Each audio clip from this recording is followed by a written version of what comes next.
Yay, we are Yay, we're live. live. All right. So we are live with the second annual. I guess this is two. This is two, so it is now a second annual. We didn't know if we were going to do one this year, but we snuck it in right under the wire. Second annual online writers convention.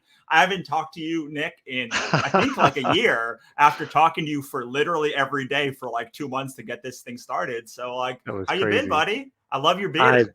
Thank you. I've been doing well, hanging in there.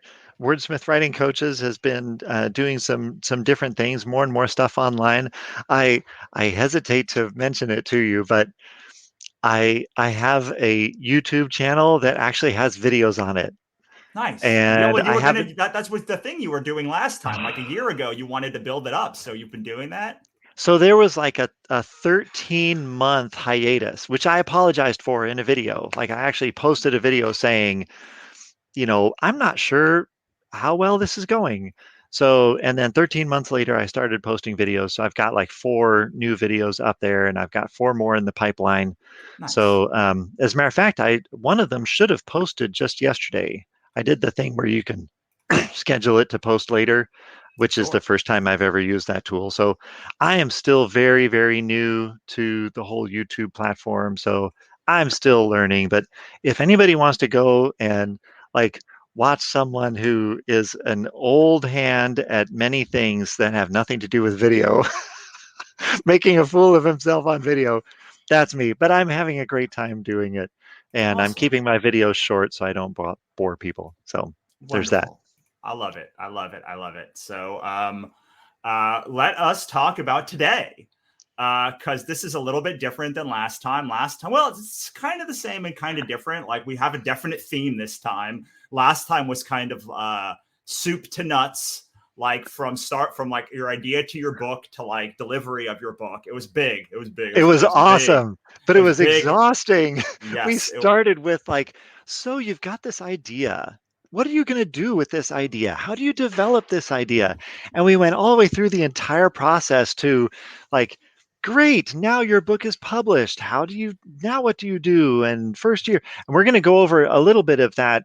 I mean, we're going to come at it differently, but some of the things that we talked about in the first online writers conference we're going to go over again, but we're going to go over it in greater depth and more detail, and I'm really looking forward to all the things that we're going to talk about today and the things that we're going to learn from our guests. um, Yeah, so today is going to be much more focused on like launching your book. So if you want to hear about uh, making your book, we had a very lovely, the day one of our writers conference last year was all about like idea through delivery of like the actual manuscript. And then day two was kind of about like after your manuscript kind of getting ready, doing PR and a little bit of stuff. But like yeah, well, today once we you've written it, like the right, first day was all about how do you just write it, just write the thing, make the right. thing, finish the thing. How many people, Russell, start? I mean, in your experience, I can tell you from my experience because that's like they call me when they fall into despair. They start writing a book, they want to write a book, they've got a dream to write a book, and they start writing the book, or maybe they can't start, but they don't.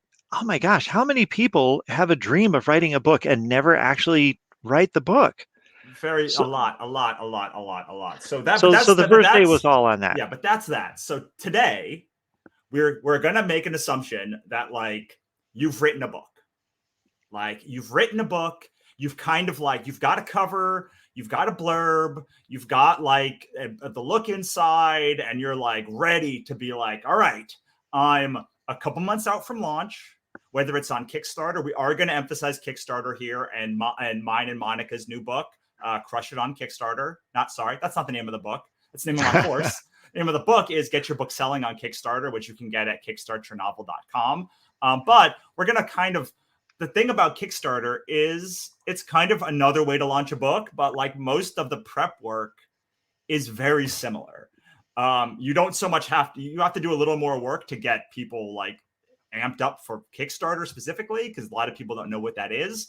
but like a lot of the prep and a lot of the everything is the same. But we are going to go specifically through like building a page on Kickstarter, developing rewards, and some things. But this And first I'm not hour, even sure if everybody understands all the things that go into launching a book in general, much right? less launching it on Kickstarter. So I think it's going to be good that we go over all the things. Yeah, absolutely. So, the first hour, we're going to bring in my wonderful writing partner for this book, Monica Leonel, who's also the publisher of the series, and we're going to talk about prepping a book, like prepping a book launch, and then we are going to talk about. I got to go to the page because I got to find who we're talking to.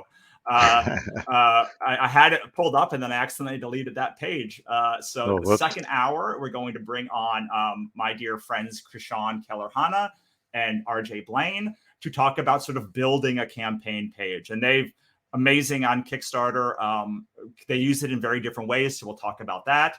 And then we're going to move into talking with my dear friend Desiree Duffy, who's Nick and my dear friend Desiree Duffy, and my friend Melissa Storm, Yay, about Desiree. sort of preparing for the launch week, because that's the most important sort of, that's like how you know your book's going to go well, is sort of how well it goes.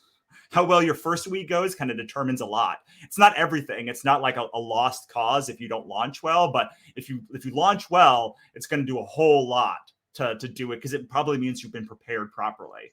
And then Monica's going to come back with Nick, and we're going to talk sort of about maintaining momentum. So Nick's going to be with us the first hour, and Monica's going to be with us the first hour, and then they're going to go away because I planned this the last minute, and they're going to come back on for the last hour and join me about building momentum. But I think But now I, would be a I good think time. Monica and I are going to be quietly in the background watching and listening during the second and third hour. I know I'm going to be taking notes Well, I because mean, I need you I are need to more know than all this welcome. stuff. You are more than welcome to stay. You and Monica can stay for as long as you want, but like you are not committed to staying for longer than like the 2 hours that we're here. So now I'm going to bring on Monica, because enough about talking about like what we're going to talk about. We're going to bring on Monica and talk about preparing for a book launch. Boop. Hi, Monica. Hi, how's it going? Hey, Monica's here. It's going so Hello. Now we wonderful. can really get started. Ah, Yes. Monica's here. Okay, we're Uh, good.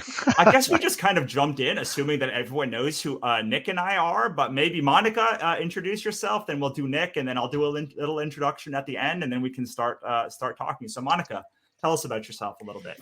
Sure. My name is Monica Leonel. I'm probably best known for my series called The Productive Novelist, which kind of like you were talking about just now, takes you step by step through like outlining, writing faster, writing habits, editing, publishing, all of those things. Hello, Jillian.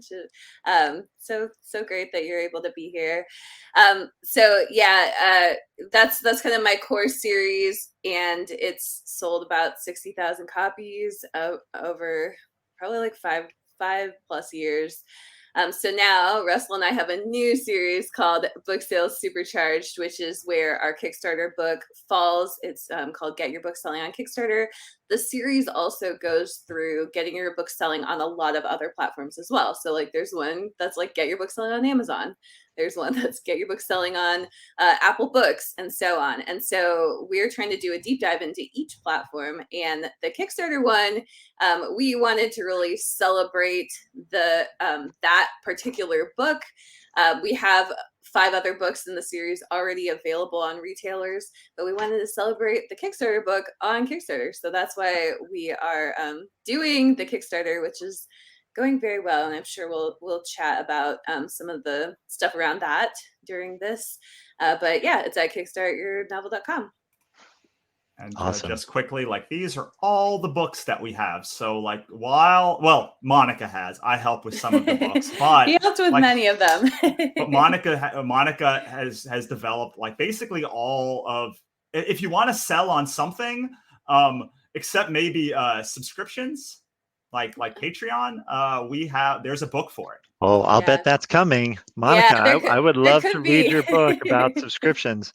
Yeah, I'm getting a lot of questions these days about, should I publish on Medium? Should I publish on Substack? And of course, there's always the questions about Wattpad, which might be the right publishing platform for you. If you really don't care about making money, maybe Wattpad is for you. I don't know. Well, there is a book on fiction apps. Mm-hmm. There's Yeah, not. there is. Yes. The other thing, me and Monica, I've been meaning to talk about off camera, because I've been getting a lot of questions about specifically Patreon and Substack and all of that stuff, and where it fits into this combination of things. But like, that's a story for another day. So, Nick, do you want to talk a little bit about who you are? Yeah. So my name is Nick Nelson. I am the catalyst and the head coach of Wordsmith Writing Coaches. Oh, look, I'm wearing the shirt. Wordsmith Writing Coaches. I need to get a better camera so you can read it. But so Wordsmith Writing Coaches started out in 2004 as a service for people who were writing their doctoral dissertations and having trouble with the dissertation process and finishing that. So we started out in the academic world, and some of our academic clients were writing trade publication books on the side, either nonfiction books or writing a children's book series that was inspired by their doctoral research. And so they didn't know anybody in the publishing world, and they loved working with us. So they came back to us and said, hey, it's not academic, but could you edit my children's book for me? Or could you edit my how-to book for me, or whatever? So we started doing book editing, and we thought, well, since we're editing people's books, we should probably learn about this whole book thing. So, and also I myself at that time was also a freelance author. I wrote a lot of magazine articles. I've published, oh my gosh, more than 150 magazine articles in different places like Forbes and Business Insider and Huffington Post, and odd little places too, like the LA County Bicycle Coalition and stuff like that, City Gates. so so I knew a lot about and I had run magazines in the past, and literary magazines and things. So I understood that side of thing. But between 2006 and 2016, what Wordsmith Writing Coaches, we learned a lot about the book publishing industry and what it means to write a book, and how to tell your story well and publish wisely. So that became our slogan: tell your story well and publish wisely. And if you're having trouble doing that, we can help you. Awesome. And then I am Russell Nolte. I am a USA Today best-selling author who's raised over $250,000 on Kickstarter, is the thing that I'm most known for. I've been a full-time author since 2015. I've done a lot of courses through my old site, The Complete Creative, and late last year, me and Monica talked about sort of incorporating a lot of my old teachings and old courses into her new series, Book Sales Supercharged. And I loved the idea. I have 2 nonfiction books, but like, they're kind of these all-encompassing things, and they've never been these sort of hyper-focused places. And also, I've had a lot of courses that are very expensive and have never been put into like book form because I'm lazy and I have a lot of stuff going on. And so Monica said, I can take kind of all of these hundreds, maybe thousands of hours of things that you've accumulated over the years, plus like new pieces of writing that you're doing and videos you record, and like kind of put them into pieces of my series. And so they'd be available much more targeted to the people that need them. And I thought that was a great idea. Monica, to me, is the foremost expert in like book and in fiction and like nonfiction publishing, and like this series of like, here is all you need to know in this like long series of everything, but like, you can just pick out the things. Like, what I love about her books is like, you want to learn about how to be productive and like how to be more productive, or write 5,000 words an hour or a day. You're like, there it is. And like, there's no fluff of other stuff. It's just like that thing. Whereas a lot of people have said of my work before, like, I just want to know like about Kickstarter. Just stop with like, I don't want to read the whole book. I just want the Kickstarter book. So I'm super excited about Get Your Book Selling on Kickstarter. which Well, and I just need to interrupt you for a second there. Just another bit of context between me and Russell. Since 2015 or 2016, I've actually referred. I mean, if you're here because you're following me, you know I talk about Russell all the time, and recommend his books and courses and things because he does these deep dives into things, but he also does really broad, like here's the whole caboodle, summarized for you in one giant piece book. that Yes. maybe is a little too broad. So But so I think the thesis statement that we're making is like, we know about book launches. Monica has launched an infinite number. Like, we tried to put this, and we did a video yesterday, and we tried to like figure out, and it was just like, it's too many. It's a lot. It's way more than I can think about right now. Right. Yeah, definitely. I think between books and courses, like I know I have over 40 books, and I write fiction as well, so some of that is on that side. And then, gosh, I don't even know how many courses over the years, or like, It's and a then you lot. count like consulting or like Right. Yeah, whatever we've done a else. lot. We've done a lot of launches, is the point. Yeah, a lot of And launches. so Yeah. by the end of this, hopefully you'll have a good sense of like what it takes to launch a book. And again, just if you have questions, please put them in the comments of wherever you're watching us, and we will do our best to answer them. I only ask you make it relevant to the hour that we're talking about. So if you have about preparing your book launch in any respect, we're going to talk about the launch week a little bit later. But if you have questions about preparing for overall a book launch, then this is the time to ask them. I'm going to throw it to you, Monica, because you just did this like literally this week. We did our book, Kickstart Your Novel on Tuesday. It's to kickstartyournovel.com. We launched it on Tuesday. And so can you talk a little bit about like the pieces that you put in place before you launched a book and sort of like the best practices? Yeah, I mean, I think like just speaking broadly, when you're thinking of a launch, you really want to know like two things that helps you create the third thing.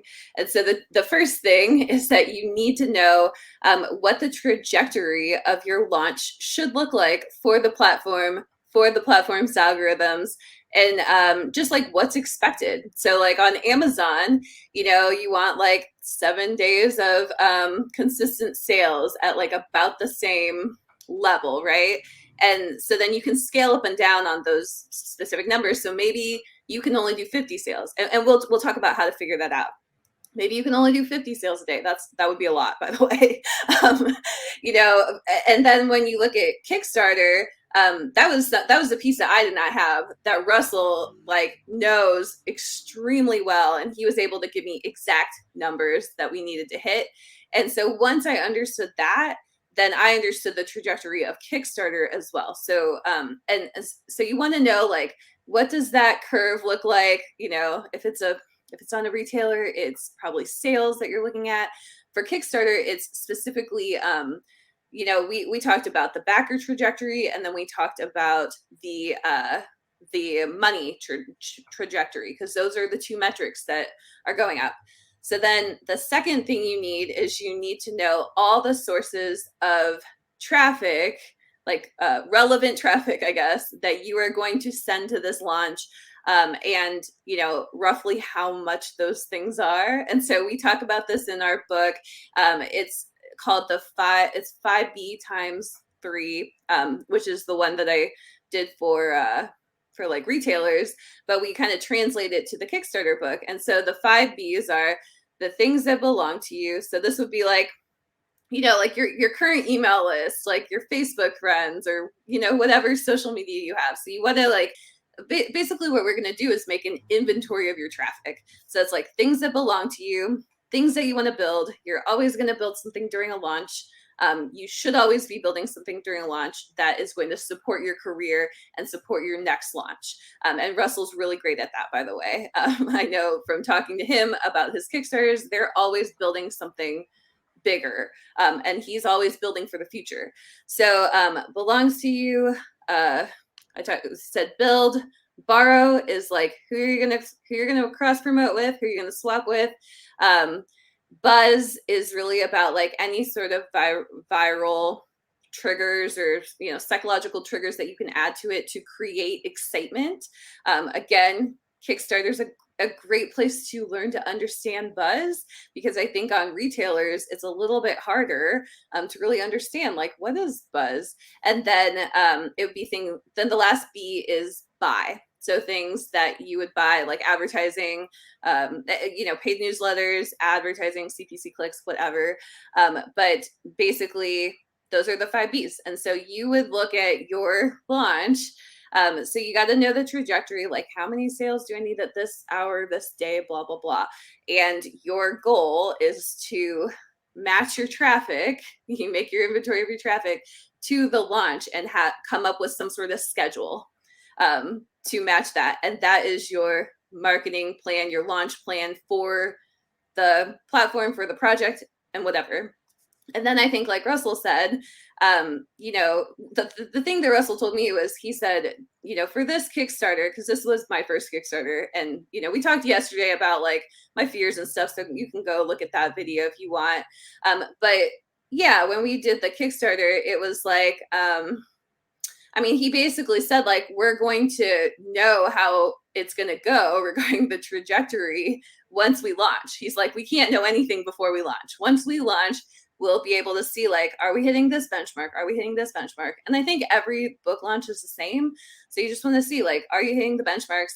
And then if you're not hitting the benchmarks, that's when you start to look at your traffic and, your traffic sources, and you readjust. And so you like start to move stuff around in your schedule as your launch goes. So that's what I would say is like the pre-launch schedule or pre-launch prep. That's the most important thing to do.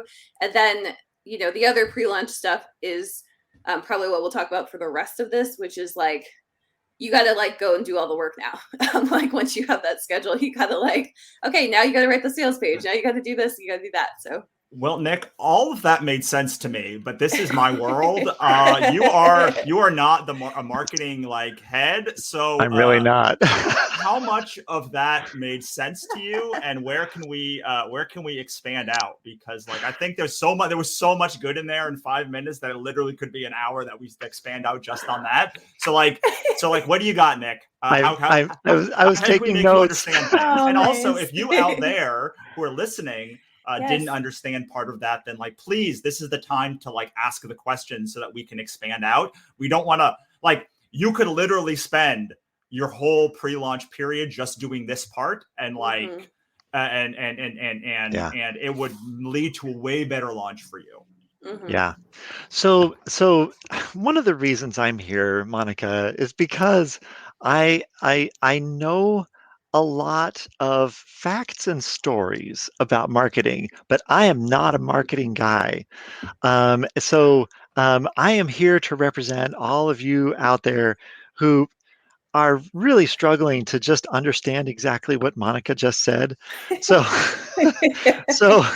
so one of the challenges that non-marketers like myself have is that there are certain words, like terms that are used that like those are common words in English, and we don't know exactly what you're talking about. Okay.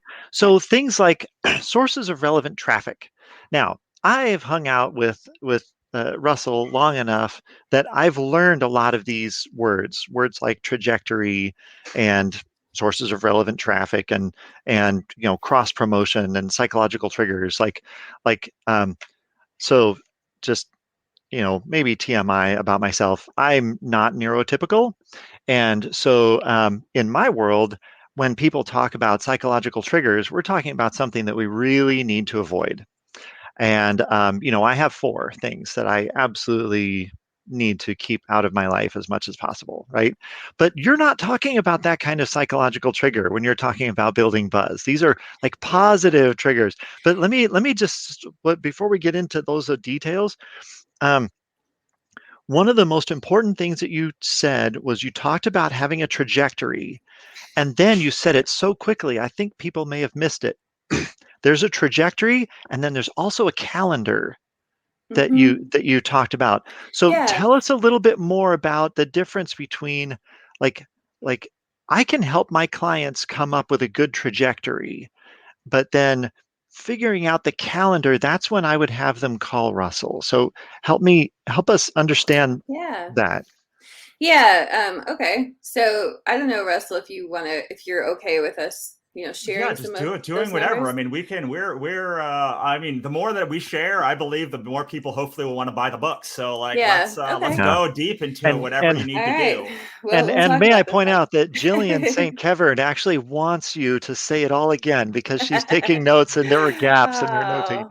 So Yeah. So yeah, Well, I mean, can I hopefully. talk a little bit about the Yeah. trajectory of a Yeah, Kickstarter yeah, launch please. generally at please, the Please do beginning? yeah. so. And this is most launches. So Amazon is Mhm. a little bit different, but most launches, if you do, you're going to have a really a huge amount of the traffic is going to come in the first 2 days. So traffic being people coming to your page, like because when you launch a page, everyone who's excited for it is going to go, and nobody has ever been to this page before except for like the few people that like are looking at it beforehand. So you are going to get all of the people that are super excited, all of the buzz that Monica talks about before the launch are all going to slam at you at once. And the algorithm that Monica was talking about is kind of how any how any website will like determine Algorithms, whether yeah. your campaign is worth pushing or not.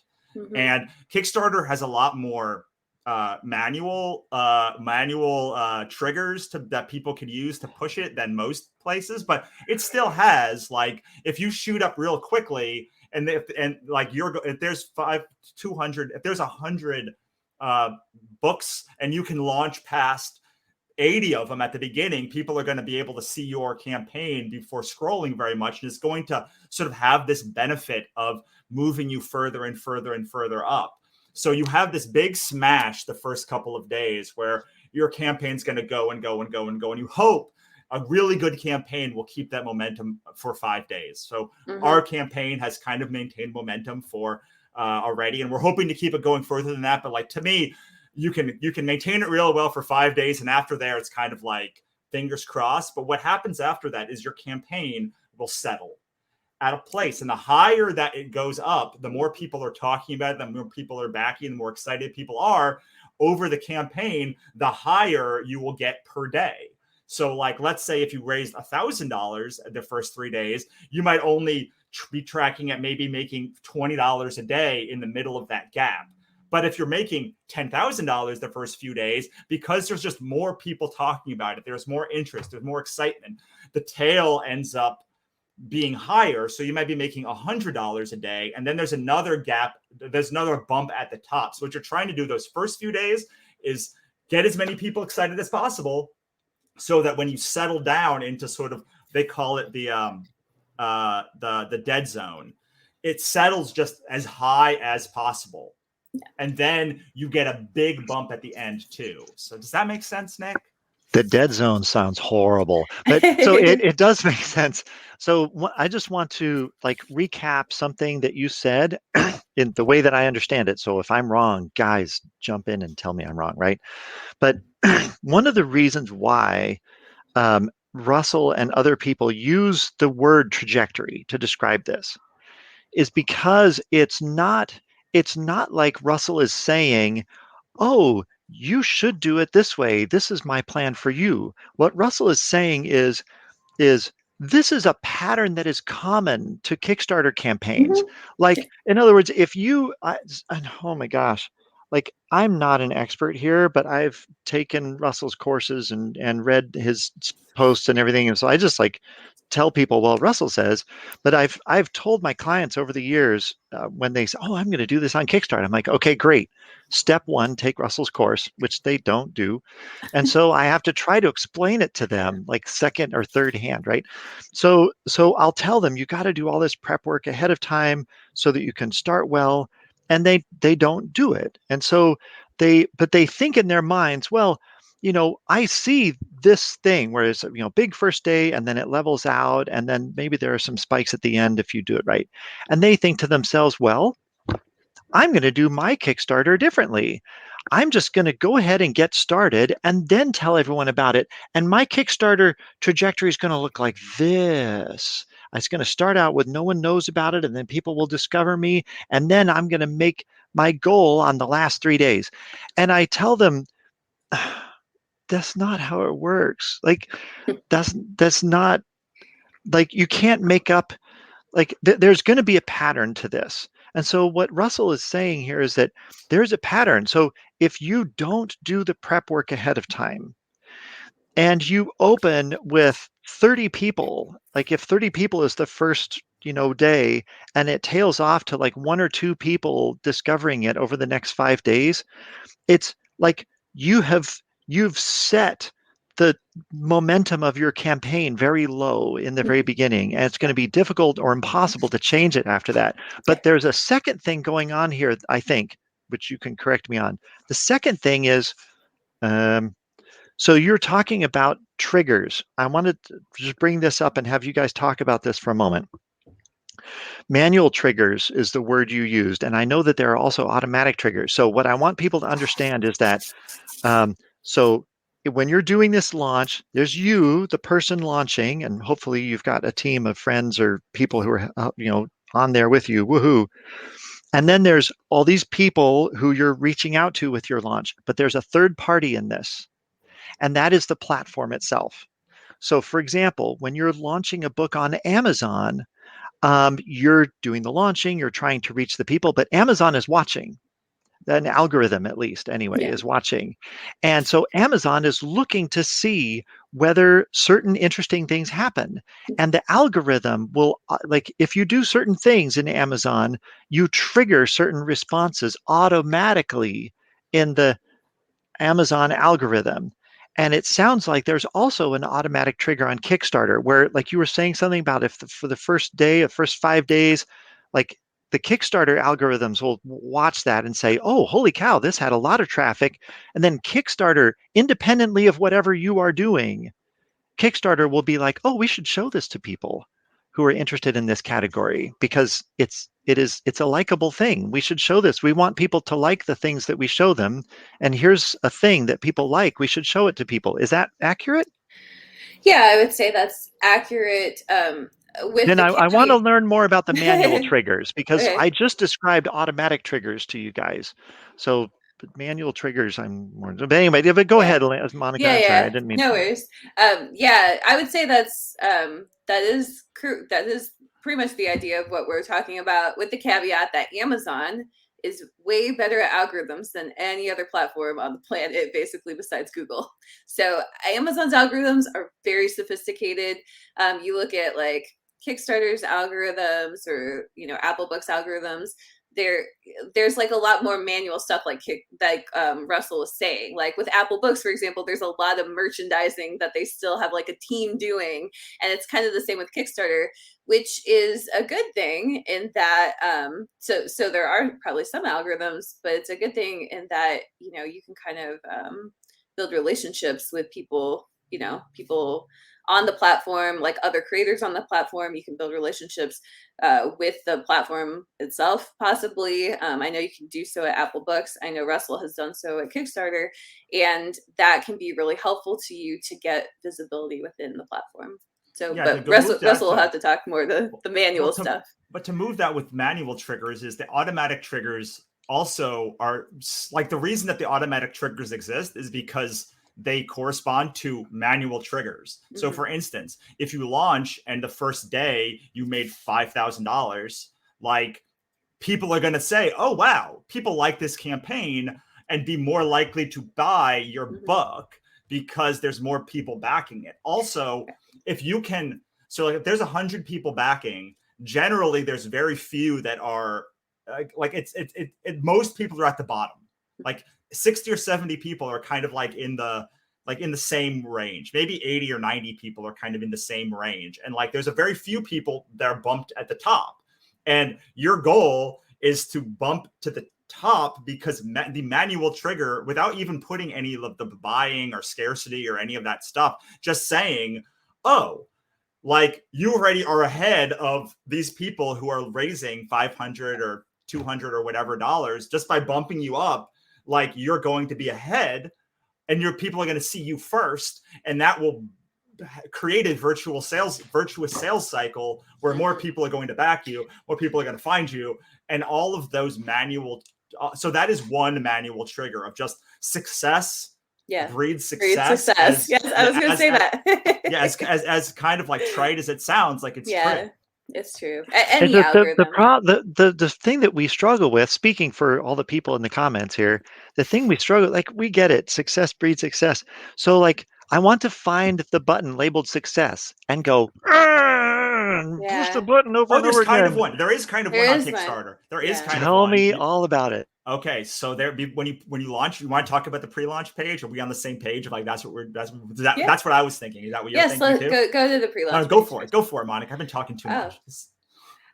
Okay, so we did the pre-launch page. And this is a newish feature at Kickstarter, as I understand it. Again, this is my first Kickstarter, so I didn't really know. But we kind of didn't do as much as we could have during the pre-launch, which was just it was basically like I had never done a Kickstarter before, so I didn't know like all the things we could do. Now that I know, I'm like, yeah, I'm gonna do like really, I'm gonna do better next time because I understand this. So, I think your first Kickstarter, well, we will give you you'll have the book, hopefully. So you'll know some of the stuff, but knowing stuff is not the same as doing it. So there's that. Okay. So the pre-launch page is like, basically you get your project approved, and then they give you a pre-launch page, and people can get notified when the Kickstarter is live. And what that does is it actually sends emails to the people who are following your page. It sends them at the beginning, it sends them at the end. And so the more people that you have with that early notification, the better. So I think we had, around 150, 175. Now we're around like 250, because you can actually get notified throughout the whole campaign. So anybody who hits the notification button on our page now, you will start to get emails at the end when it's closing. And I'll just throw this in here. Most platforms, they only have like the beginning of the launch. Kickstarter is unique in that it also has an end date. So there's like some cool algorithmic stuff that happens at the end as well, where most platforms would only have the beginning. But so basically, when I talked to Russell, he was like, seeing our current results, seeing like where we ended up with like very little marketing that we did, he was like, we could have easily had double or triple that. And I was like, I knew, I was like, man, I see now, like, and that amount of people could have possibly doubled or tripled our campaign. Like that's like how powerful it was. Yeah, because the more people that start at the beginning, the more people are. So like basically, you get a little page. There's a page on Kickstarter that says, like, basically gives a picture, gives a little like one sentence description, your little log line, and then it says notify me at launch. And like you click, and if you get like this is colloquial and just from like looking at some campaigns, but I've seen enough to say like if you get 200 people that follow your page, you'll probably raise about 10 grand to your campaign. If you have 100 people, you'll raise about $5,000 in your campaign. Like this is not like I've seen people with 50 people that raise 10 grand and people with like 200 that raise less than 10 grand. But like for me, for like the campaigns that I talked about, which is like you're not going to have a ton of like super high end stuff. You're mainly selling books and like some extras in the books thing. Like roughly 200 will be $10,000. A little more in comics, a little bit less depending on how many your back catalog is. But it's a pretty good thing. So like there literally is a magic button that says, okay, like if I get X people following my campaign, assuming that I'm not just begging them to follow for no reason, I'm actually getting people to follow my campaign who are interested. Like, and I can spend a month getting 100 people. I should make, $4,000 to $5,000 over the course of like a month. Again, these are not like guaranteed results. They just are my one person launching a bunch of campaigns, colloquial information. Now, if you do a bunch of content marketing and PR, I have had campaigns that had 200 followers that made 20 grand or 30 grand because it's that successful. Like there's so much press. There's so many, like I've been on so many podcasts, and like I was able to like get featured on like big pages for that kind of book. Like I just made way more. But if you're not going to do a lot of PR, and probably your first campaign is not going to have a lot of press unless you already have a big back catalog, you're probably going to be doing this yourself. If you can get 50 to 100 people, you should be in good shape to like at least raise the money for your campaign for producing the book. So I mean, I would say like your first campaign, you should try and get 100 people to follow, and that to me is like, if there's a magic button, like that's the magic button to say I have this many people. It means that I did, and it also means I did a lot of marketing activity. Like I send people to the page, I got them excited, I built an email list, like I had this, I did all of the things to like generate buzz. So I'm in a good position. If you only have 10 or 20, you may have been like one post might have gotten you 20, but if you get 100 or so, you did. Yeah. There's just like you've marketing. Yeah, for so, sure. We've got several questions that I want to make sure that we ask about. I mean, one of them is just talking about, like, because we're talking about how do we prepare ahead of time for a successful campaign. Wicked Tree Press asks, how far before the campaign begins should you activate that pre-launch page? Yeah, Monica, how early before a campaign should you launch that pre-launch page? Because if you do it 6 months ahead of time, everybody's going to forget about it, right? So this is where Russell should murder me, basically, because I didn't get our pre-launch page up early enough. I was, for whatever reason, he advised like at least a month in advance. I didn't get it. I think it was like a week and a half to 2 weeks in advance, which I thought was great because I didn't fully understand the importance of it.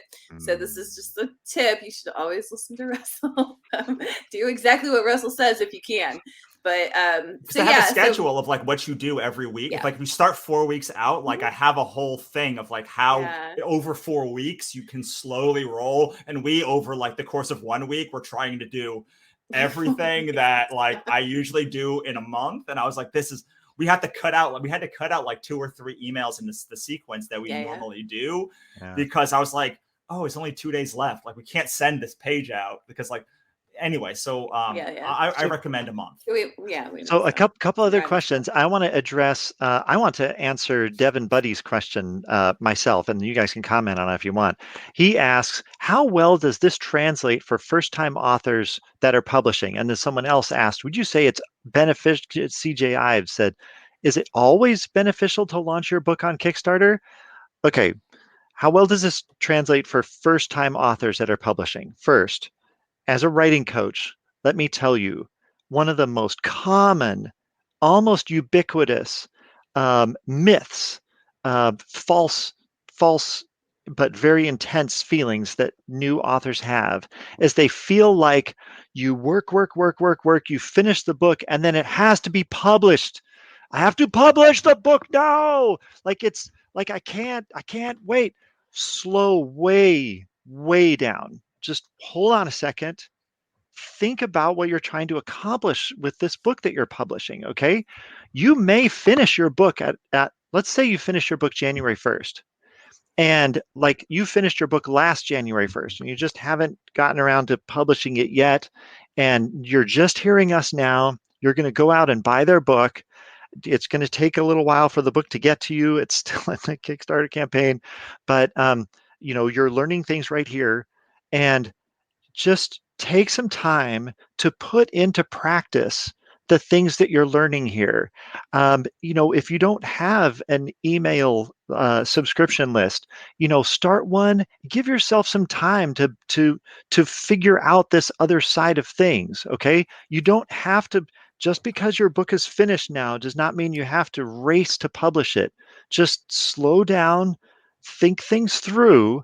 This is the whole point of publishing wisely. Okay, ask yourself, what are your goals, and publish even starting from your first book, try to publish it in a way that will reach your goals. And if that means taking 6 months, to carefully, incrementally build these things that just don't exist in your life, that's okay. It's your life will not end if your book is published 6 months after then you thought you were going to publish it. Yeah, let me Sorry, carry on. let me take this from Devin and also incorporate CJ, who I know pretty well. Most authors who are first-time authors are not rapid releasing or doing most of the things that are required for you to do really well on Amazon with your first book. They are usually not publishing like the kinds of books that are going to go bananas on Amazon, and they don't have their second book or third book planned. Most authors release 1 to 2 books a year. And Monica, you can feel free to correct me, but like those kind of launches are going to bury you in the Amazon algorithm. Like you're not going to be able to get one book that sells really, really, really, really well and keep that momentum going for a long period of time, likely on Amazon. However, you can publish very well on Kickstarter 1 or 2 books a year, and then bring those to Amazon. And because you are going to be making more money from less people, so like you, instead of making $3 a person, we're making right now $29 a person. There's more ability for you to earn out how much it costs to make your book on Kickstarter. And if you aren't doing 5 or 6 books a year, or you're writing off genre or off or you're not writing on trope or on market, that I would say yes, I would always want to launch my book on Kickstarter because it allows me to make more money from less people and then go into my book launch like profitable instead of in a hole and have to spend so much extra money to find to run ads to find the people that like my stuff. But I don't know. What do you think about that, Monica? Yeah, I mean, I think, I think Russell is, it's pretty much, what I would say as well. I mean, you might be a unicorn who can do well with one book on Amazon, but the algorithms don't really favor that because I mean, it's complicated basically, but Let's assume you're normal. Yeah, I would say like I would not assume that you are a unicorn. Like that's the thing. Like I know a couple unicorns, but honestly, you're probably not one. Like that's just the truth. And I hate to say that to people, but it's like, most people who are successful, especially long term, they're writing in series, they're writing in long series, they're writing to tropes, they're doing ads. Like, I mean, they're doing a lot of things to reach that success and to maintain that success. And those are things that you'll, like Nick was saying, like you want to learn those things over time and give yourself the time to learn them. Because I think like something, like I've been publishing since 2009. It's 2021. Like I'm still not, always where I want to be. And so, I think Russell, you've been publishing for a long time too. And, I'm definitely not where I want to be. Yeah, I don't know about you, Nick, but you've probably been at this for a while as well. And so I think just give yourself time and like be compassionate towards yourself because there are a lot of moving pieces and there are a lot of things to learn. So, and can I just add one? Yeah. Do you mind if I? Yeah, go ahead. Right yeah, on Monica's is Kickstarter is a very forgiving platform. Like the people are very kind. Like they are going to let you test out like if your copy doesn't work or your image doesn't work or like if you like screw up, like Amazon is buyers. Like they expect the finished thing to be perfect. Whereas Kickstarter, the community on Kickstarter, they're backing projects. That's how we say backing and not buying. It even says that when you back a project, like the rewards are not guaranteed.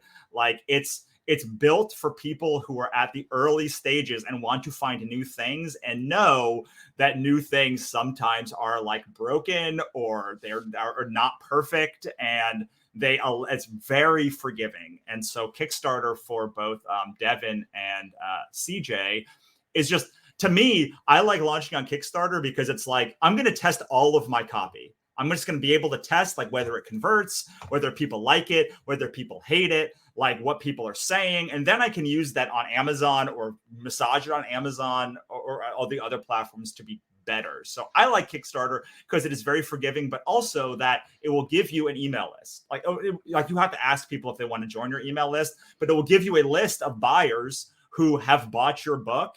And it may only be 5, 10, and probably be like 20 or 30 people, but like it'll give you a group of people who are actual buyers. And as anyone who's launched on Amazon can tell you, like Amazon don't get doesn't give buyers you on that. Amazon. They don't give anything. Sorry, Nick. No, they don't give some you bad. anything. No, so I know I'm glad you went first because it sets me up perfectly. I just wanted to make a suggestion. Start on Kickstarter for all those reasons that Russell just said. Start on Kickstarter, launch it first, work out the kinks and stuff, and look. However you judge your success of your Kickstarter launch, you can then start over with a fresh page and launch it a second time on Amazon. I mean, just because it's out there on Amazon, people do soft launches on Amazon all the time. I mean, you when you do that, you can't take advantage of the automatic triggers that Russell was talking about earlier. Like if you launch a book on Amazon, and then within a certain number of days you launch your next book, and then with a certain number of days you launch your next book, and then you can keep yourself on top of the new author thing. Like you're going to be sacrificing all of that. But you know what? You're probably not going to hit all those algorithm triggers anyway. So you might as well launch it on Kickstarter, learn a lot of things, add some people to your fan base. Whether that number is 10 or 1,000 people to your fan base, you're going to be adding someone to your fan base. And then start a brand new campaign for officially launching it on Amazon. See how it goes. Yeah, I mean, it also allows you to like launch because like the first 14 days or 30 days are the most important parts. Like it allows you to build. For me, like you can look at my campaigns and see the Godsverse Chronicles have only 4 books out of 7, and there are going to be 4 books until the out of 11 when I launch the rest of it. Because I want to build a back catalog so I can slam Amazon and get the most out of those first weeks. But I want to go to a couple of other questions. Just like when you say first day you launch your campaign, are you talking the Kickstarter launch or I'm talking about a Kickstarter launch, but literally we're talking about like any campaign. If you're launching on your site, then like that first day, anything, the first day is going to be the freshest day where no one has seen it. And is the day, really, that's the day where the rubber meets the road, where you're like, okay, I only got 10 sales. Like I am woefully underprepared for this launch. Or if you got 1,000 sales, you're like, wow, like this is really hot. So like the or an Amazon launch, like the first day is kind of like where you get all your pre-orders if you've done a pre-order thing. So it's where the rubber meets the road of that first day. So I'm talking about any first day page launch in here. All right. This is, I think, for me. Gabriel asks, I found you via a giveaway where you had to follow to enter. I use King Sumo, and this is a great way. Viral giveaways, we're not talking about that. We haven't talked about that yet, but a great way to get people excited is to launch a viral giveaway where you're giving away not your work. So this is the trick to viral giveaways. The giveaway is no one cares about your work, but they do care about, like, let's say your book is about like a female vampire slaying, like badass trying to like stop the apocalypse. Like maybe you give away like a huge Buffy giveaway, Buffy stuff. And like those people then love Buffy. And like if you target your Buffy giveaway to readers who maybe like Kindle or like whatever the triggers that you're going to use this only Buffy novels or like this only is this Buffy is a comics Buffy and novels. raffle. This is a Buffy Sure. raffle. You're Yeah, not so- giving everybody the Buffy gift. you're You've giving spent one $200 on Buffy swag, and Yes. out of all the people who sign up for your email address, someone is going to win this Buffy bundle. Right, exactly. So like those people then all love Buffy, and like maybe you get 1,000 people or 500 people who love Buffy. And now your goal is to take those people who signed up for your mailing list and say, okay, if you you love love Buffy, here is why. So like what the mistake people make in this is they usually just say, oh, you love Buffy, so you're automatically going to love my stuff. And they don't do anything to warm up those people. You have to say, you love Buffy. You want the Buffy lover to love your books. And so you have to bring them on a journey to show them why they should love your books in a way that's not going to be like annoying or insulting to them. That takes place, and it takes time, which is why when someone says, oh, I'm going to launch this giveaway like the day before my campaign launches, I'm like, this is terrible. It's a terrible idea. Like you need months, at least like a month, but like more like 3, more like the longer time you have it, the better to get people excited. Because then you can give them like behind the scenes things. You can give them the first chapter. You can do all of this stuff to be like, hey, like you said you like Buffy. And my thesis statement is if you like Buffy, you like my work. And here are all of the emails and here's my evidence for why. And you're going to, and then the other mistake people make is saying, I got 1,000 subscribers, so they're 1,000 fans. And it's like, no, you got 1,000 subscribers. Not yet. Maybe you've got 20 or 30 or on a really great giveaway, like 100 fans who like are your people. But like people, because I used to do these giveaways a lot, and you know, the people get like a list of like 5,000 people, and I'm like, that's 100 maybe on a good day, like of fans of your work. But you have to work them and massage them. And the mistake people make is, so the short answer is I use King Sumo or Rafflecopter or Gleam. I like King Sumo. It's my favorite one. I think they have a one you can do on online and one you can do in an app. But it's my favorite way to build a list quickly. But you have to be willing to do all of the work and show your work for why they should like you and make a compelling case. Because otherwise they will unsubscribe or they will just tune out. You've got to know your audience.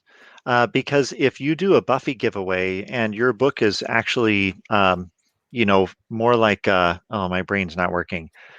If your book has vampires and vampire hunters, and your book is actually, it's really more of a police procedural with vampires, then the Buffy people are not going to like your book. Like you have to understand who your audience is, and you have to understand where those Venn diagrams overlap. Which goes back to what Monica was talking about earlier. We've only got a couple of minutes, so I want to make sure we get all the things. One, Monica, you want to talk about this one? Okay, just digital items. Sorry, I should probably read this out loud. I would like to just offer digital items in the campaign for fiction for a sci-fi series. Is that okay? Or do you think also a paperback or hardcover book should be offered as well? Thank you. So Megan, I think I do think that print books. So I do think it's fine if that's what you want to do. And Kickstarter is a great place to experiment, in my opinion. So definitely experiment with formats. The way I understand it is that print books are the most popular format on Kickstarter because of, the comics industry and because of children's books and just all sorts of reasons. Like people on Kickstarter want a physical product. They want to have something mailed to them. So I think that I would do and what we are doing and what we always do and what Russell always does is we do the print, the print book is kind of like that $25 tier usually, and then the digital book is maybe like the $10 tier, $7 tier, whatever you want to do, somewhere in that like $10 $1 to $10 range, or $5 to $10 range, and that's for like a single book. And then you start to go up if you have, like, if you're doing the first 4 books in your series, then you start to kind of move up in the amounts for the tiers. What would you add, Russell? I would say that Kickstarter was founded pretty much on the idea of physical products, like just whether that was a drone or a board game or I don't know, like a thing, like it was about making a physical good product. And so it is very much a physical good heavy space. That does not mean I have plenty of people that buy the. I have a friend, Ryan Lindsay, who only does digital campaigns because he lives in Australia and he doesn't have any way. But they're very small, comparatively. If you're doing a digital only campaign, then there are some things you can do to make it really attractive, which is like to offer audio commentary, which is not a audiobook. I'm saying you actually are opening the book and you are like doing audio commentary on like different scenes and different pages, not every page, just like interesting things, just like a director's commentary. And you would say, okay, I'm moving on to page 37. Like I'm moving on to page 53. And like, here's an interesting thing about like this scene and how it worked. And just the behind the scenes stuff. Digital prints are a great way as well. Audiobooks. If I was doing a digital only campaign, like I would definitely like try and do audiobooks, because like that's a way to jump the people wanting an audiobook is a great way to charge $20 for an audiobook or an audiobook and ebook thing. It like will immediately add some value to that. Just you want to give people like more for the digital campaigns. And I would say look at you can offer a digital signature on like the PDF. So like $5 might get you the base PDF and the base book, and then $10 would get you like a signed PDF. And like you're signing one PDF, but you're still signing it. It's still a special kind of like unique thing. Maybe you do an exclusive cover for just the Kickstarter digital. Maybe you add like a bunch of back matter content, but you're doing a bunch of extra stuff digitally. So I would not just say, here is the book as you can get it on Amazon and digitally. Like one of the things that's great about is you're signing it. You're signing the book. Like the book is signed, like it's been touched by you. It's been signed by you. It's been packaged by you. So people, that's a thing that people want, is access to you. And that's really part of the ethos of Kickstarter too. I mean, I've been a backer on Kickstarter for, oh my gosh, since it began. And one of the important things about Kickstarter as a platform is that people expect the Kickstarter edition of whatever it is you're making to be different from the retail edition. If those two, I mean, the only people who can get away with not doing that are like home electronics people or whatever.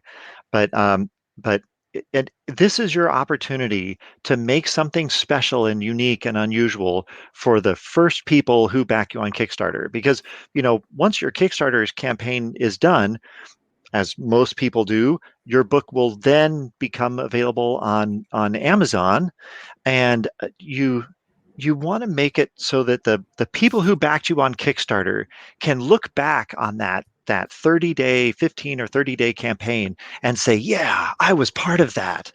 This is part of how you create a fan base out of interested people. Because interested people, you hold their interest for a little while and then they wander off to something else that interests them. So you have to change that person from being an interested person to a fan. This is one of the ways you do it, so that they can look back on your campaign and go, man, it was great being a backer of that campaign. And look, I bought this from my friends, but this is the Kickstarter version. This is the Kickstarter edition. I mean, I've got board games that are Kickstarter edition board games that have pieces in them that are not retail available. You cannot find them anywhere at any price, except on eBay for people who are selling out and selling their Kickstarter swag on eBay. That's the only place you can find this stuff. So go ahead. Russell, you do this very well. Yeah, we're getting to the last end. So two more questions. Yeah. We've only got a couple more minutes. So are there certain projects that don't do well on Kickstarter? Horror, sci-fi, fantasy are the best genres. Nonfiction is pretty good because you can add courses and stuff. There's not any rule. Like my friend did a one for, you're going to hear her RJ next hour. She did a paranormal romance campaign and raised $32,000. So like, it's not that you can't do like anything, but like that the biggest genres for like just people finding readers, like just coming in like looking for projects, are horror, fantasy, and sci-fi. Can I add though that I have seen a lot of, because romance authors are always at the forefront of marketing. I've seen, a lot of, RJ was doing like a different format. So really anybody could do that, that style of campaign. And we talk about that in one of our videos. If you want to check it out later, whatever, it's kickstartyournovel.com/YouTube. It's in one of our videos where you can, and she'll be on in the next hour as well to talk about it. But yeah, I think I've seen like a lot of like romance book boxes, which is like book boxes are super popular in romance right now. I think that Kickstarter is a great place to do a book box because there's so many like physical pieces, and you're like, do people really want this, or are they just like, do they like want it? You know? Yeah, we're definitely talking about that with RJ and Krishan, because Krishan does that the gift boxes and stuff for her books. But yeah, I mean, it's not just books; it's also being additive. But this brings into the last question, which is there any way to do this without having to hold stock in your home and ship out everything on your own? This is the harshest I'm going to be all day. If that's how you want to do it, don't use Kickstarter. Just don't. Like, it's not worth it. Like, it's about providing a unique experience for your people, for the people who care about you and care about you the most, and like who are willing to pay a premium for your books. Like, if you're not willing to take books in and then like spend a day shipping them out, like, just like, don't even bother doing it. Like, it's more work. Like, Kickstarter is more work than doing Amazon. That is why people pay a premium and you make more money for doing it, because like it's a pain. It's a bigger pain than Amazon. It's also why people are like, that's why people go to Kickstarter, to like get a special experience. And if you're not willing to provide that experience, Kickstarter's probably not for you. Yep. So yes, you are going to be shipping stuff out of your house. You can. I mean, look, the big campaigns, like or shipping it out of somewhere. Like those big board game campaigns, yeah, like hire somebody. But those big board game campaigns, like, they'll have a fulfillment house that does it. And like, I still think you should go, and unless you're doing a $50,000 or a huge campaign, like, you still want to touch the bug. Like people, I know this is weird, like, to say like people want the books, but like, they want the personal experience. They want the bookmarks or the prints or whatever you're going to add. Like, they want all of that stuff.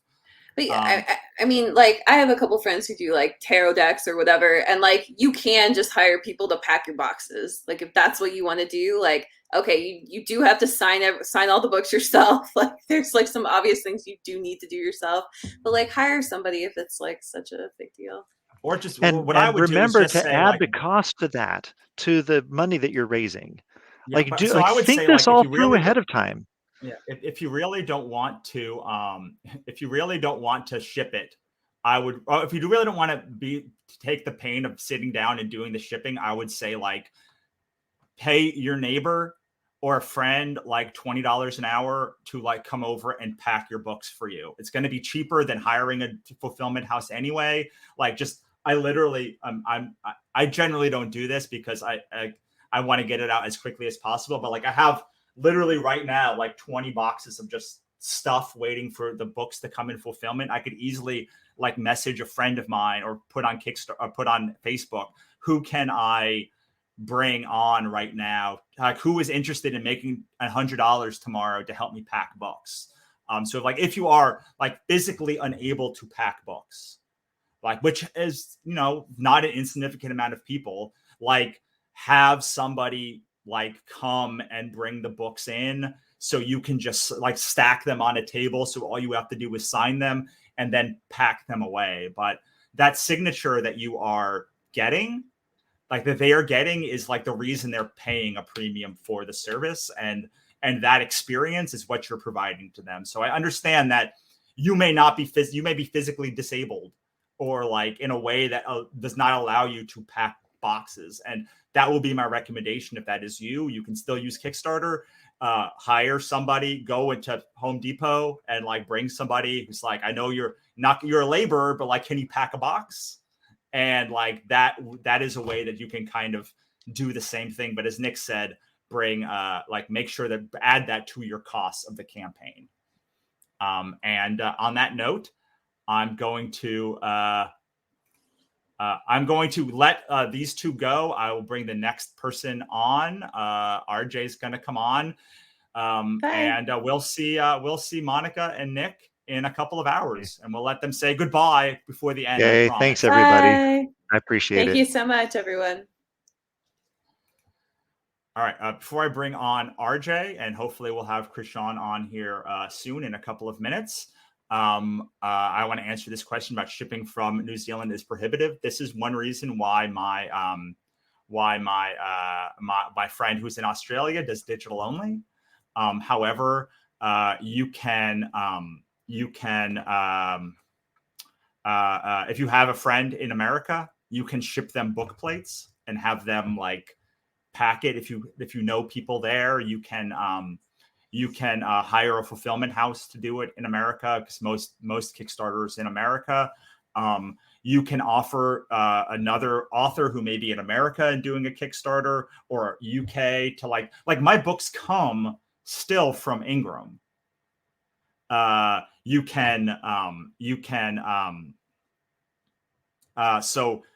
can ship from Ingram to like America at like someone's house in America, and then just ship book plates to like the person who is to the backers themselves.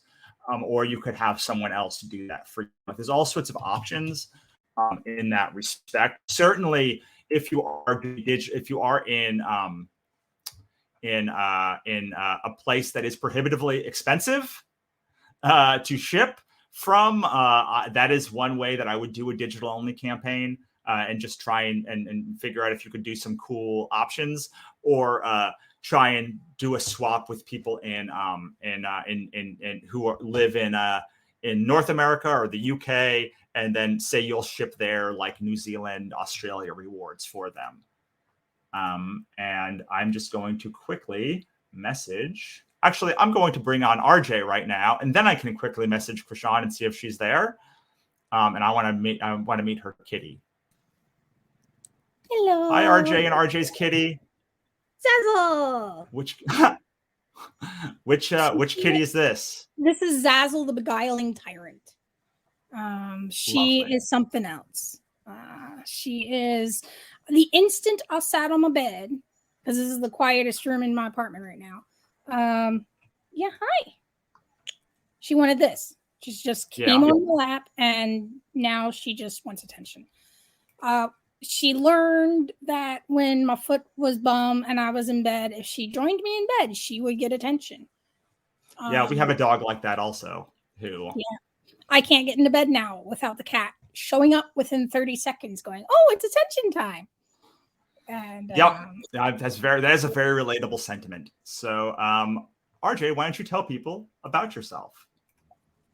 Well, I'm a herder of cats, as evidenced here. I have a second cat. Her name is Princess. I have a spouse who I kicked out, or more accurately, I don't want to sit here and not listen to YouTube or stream or anything while you're doing your convention, so I'm going to go run errands. And then he went out of the apartment sniffling, and it was pretty funny. He was just screwing with me. I write urban fantasy and paranormal romance. I'm doing very well. Yes, you showed me your back end yesterday. It was my back end yesterday. It's really very good. Very impressive. I don't think I'm going to hit USA today. The competition looks pretty up there this week, but it's lovely because like I've known you for a long time, and like I remember you before your first like successful USA Today run, and like all of the not successful USA Today runs, and now like many of them. Now that the expectation is like USA or bust every launch, including full price, it's like it's so gratifying to see like how it like just a couple of years. Every time the past 4 releases have been close but no cigar. I'm like, can I have the freaking cigar already? Come on. How many times do I have to get within 100 to 500 sales of hitting list before I actually get lucky and hit the list? Right. It's what's wonderful to see, though. Okay, so I'm going to bring on Krishan now. Yay. Hello. Hi. Hello. Hi. Hello. As How you are see, you? I almost didn't make it. You almost didn't make it. I messaged you on. I took the opportunity of RJ introducing herself to like message you and be like, "Are you coming?" But you were here, and then you were here. Magic. Yes, I'm sitting up here like, oh my god. A few computer things, a few timing things were weird. Good. Who's the kidda? That was my kitty Zazzle. She's just running off now. I'm like, yes. Yeah, she got what she needed, and now she's just running away. So, Krishan, introduce yourself to us. Hello, all. I'm Krishan Keller-Hanna. I am the creator, executive producer of the Shaman States of America universe, which is about 36 titles, over 5 authors. I also am the creator, actually the owner and operator of Caramel Sugar Evil, which is our marketing branch, which is everything that is not a book concerned with Shaman States of America, the Alizar universe, and the park universe. All their merchandise goes underneath there. And that's a little bit of both of those is how I got into Kickstarter. And I write monster hunting stories with my friends essentially and make what I do. Yeah, and me too. So like this is like I feel like I'm in my element now because like these are the things that I'm talking to authors who do the things that like and love the things that I love right now. Say hi to Willa. Oh, I love that pin. That's such a great pin. Okay, so you guys each use Kickstarter in kind of a different way. I'd love for you, before we talk about like actually building a page, let's start with RJ and then we'll go to Krishan and just tell us a little bit about your previous experience on Kickstarter and how you've used it successfully in the past. RJ. Okay. Well, the first crowdfunding platform I actually used was Indiegogo because at the time, Kickstarter didn't like Canadians. So I'll start on Indiegogo. I had like a lovely sewage flood in my basement. And well, let's just say money wasn't good. So I was like, okay, let's try it. It worked. My debut had some help from Indiegogo as well. It was very, very simplistic. It was just enough to cover editorial and stuff like that. Yes, Kitty, hi. I haven't actually failed a Kickstarter yet. So my Kickstarter experience is very weird compared to most people.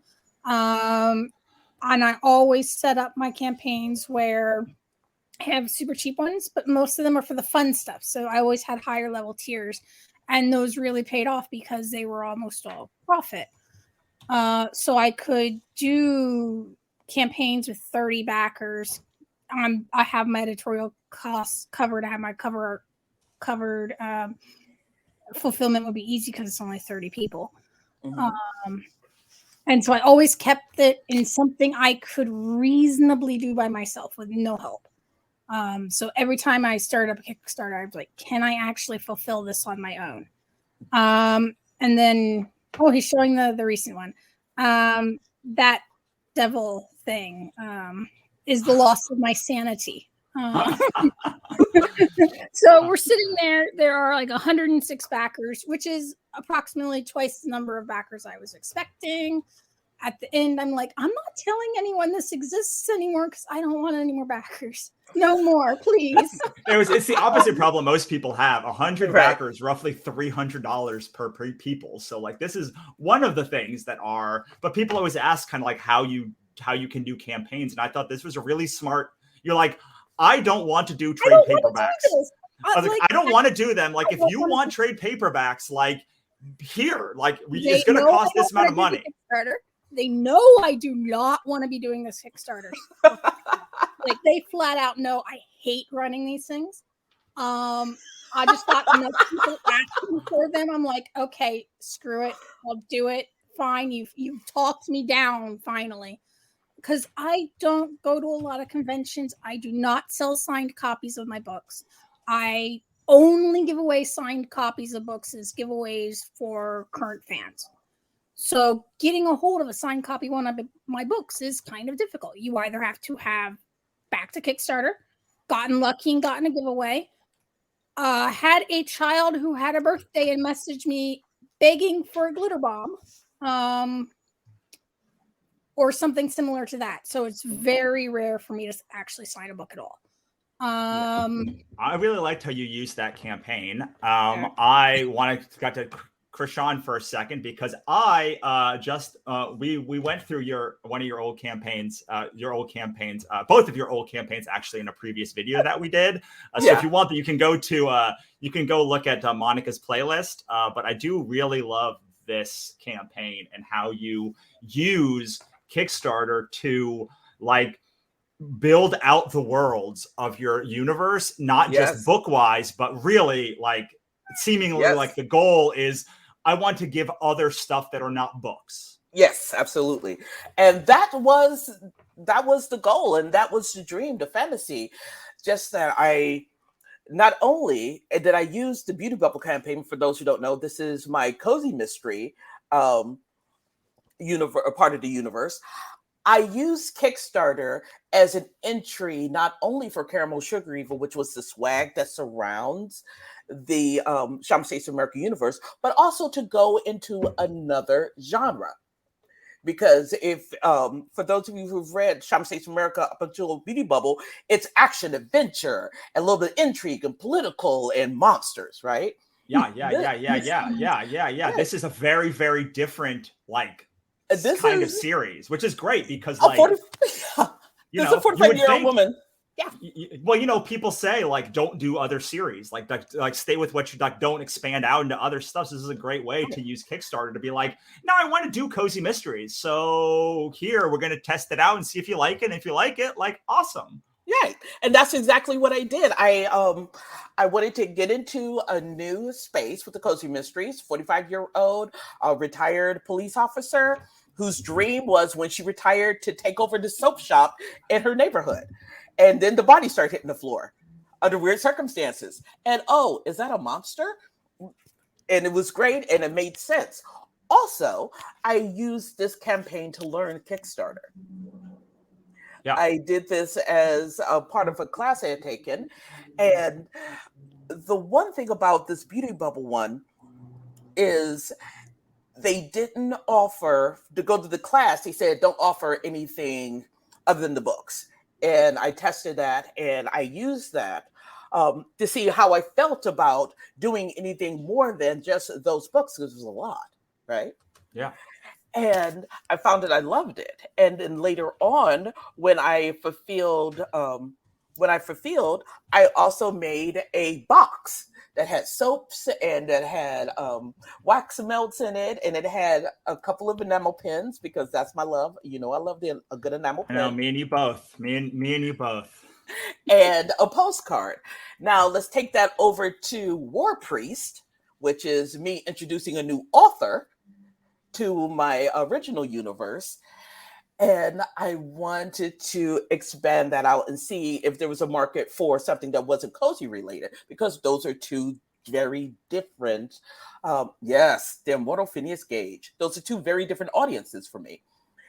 And well, I'm sure after this, you also got little email lists of hey, look, these people like cozy mystery. These people like monsters, and these people like both, which is my favorite part about Kickstarter. Yes, it is. I find people I wouldn't have normally found just running ads on Facebook or Amazon, because what I found in my research was a lot of my fans, they're like me. They're not really communicative on social media. Right? They read and they watch TV and they do other things and they consume media that's specific to their taste. And they go to Kickstarter like I do, looking for new things. And I have found my people through Kickstarter, which is the reason why I've dedicated now 4 projects to exclusively be launched on Kickstarter, starting next year. Absolutely. So we've got someone that hates Kickstarter, someone that loves Kickstarter, and me who teaches Kickstarter. So it's the whole thing. So, okay, let's get into building a page. I think there's 3 sections about Kickstarter, really. There's rewards, there's the text, and there's the video. I mean, there's imagery and other stuff. No video. But yeah, I see that one of the things I always tell people is to make a video, but RJ didn't make a video for her $32,000 campaign, and Krishan did not make a video for her second campaign. For her second campaign. And so I want to just talk about how to make a video quickly, but we're going to pass by the video pretty quickly because it's clear that you can make a successful campaign without making a video if you want to. But also that picture there on both of ours tells you everything you need to know, truly. Right. And that's what the video is there for. It's to engross our guests into this word that we're creating and inspire them to let loose some of their money dollars to make this campaign go. And if you can do that with a striking still shot, which I'm much more better at doing than making a video. Let's be I frank. just took a slice of my cover and threw it up and went, okay, that's a day. Both really effective. So quickly, there are 3 parts to a good video. If you message me after this, I will give you my PDF of like how to make a good video. The first is the intro.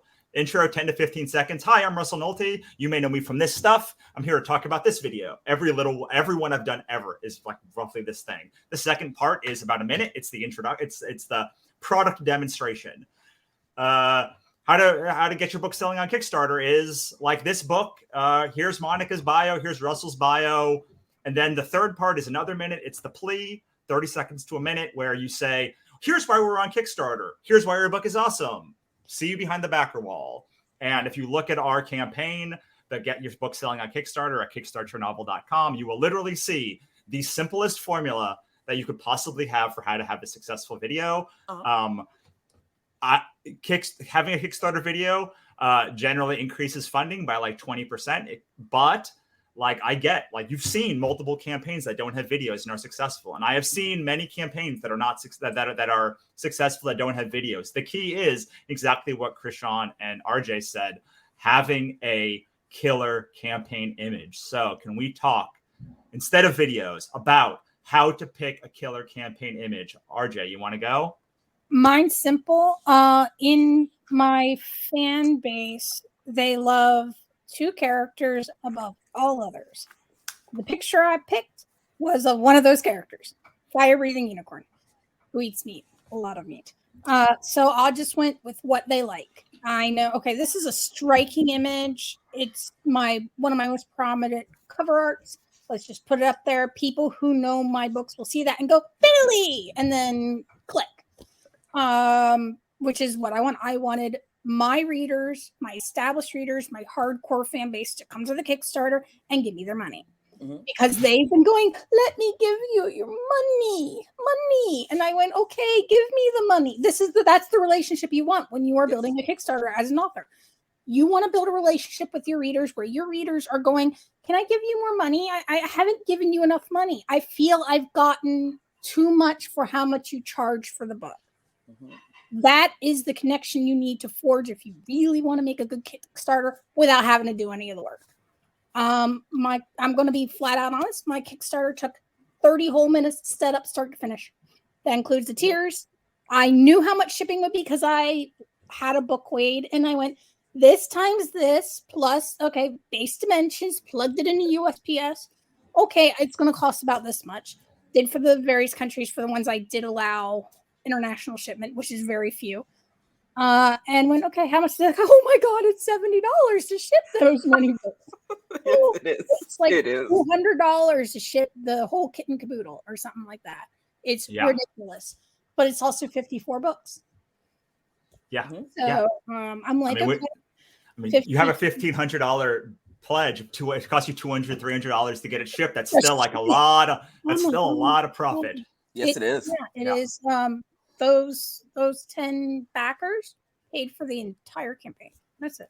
Those 10 backers paid for production of the books, the printing of the books, the cover art fees, the Ingram edit fees, the Ingram setup fees, because I'm going to be paying that out of pocket because I get 5 a month.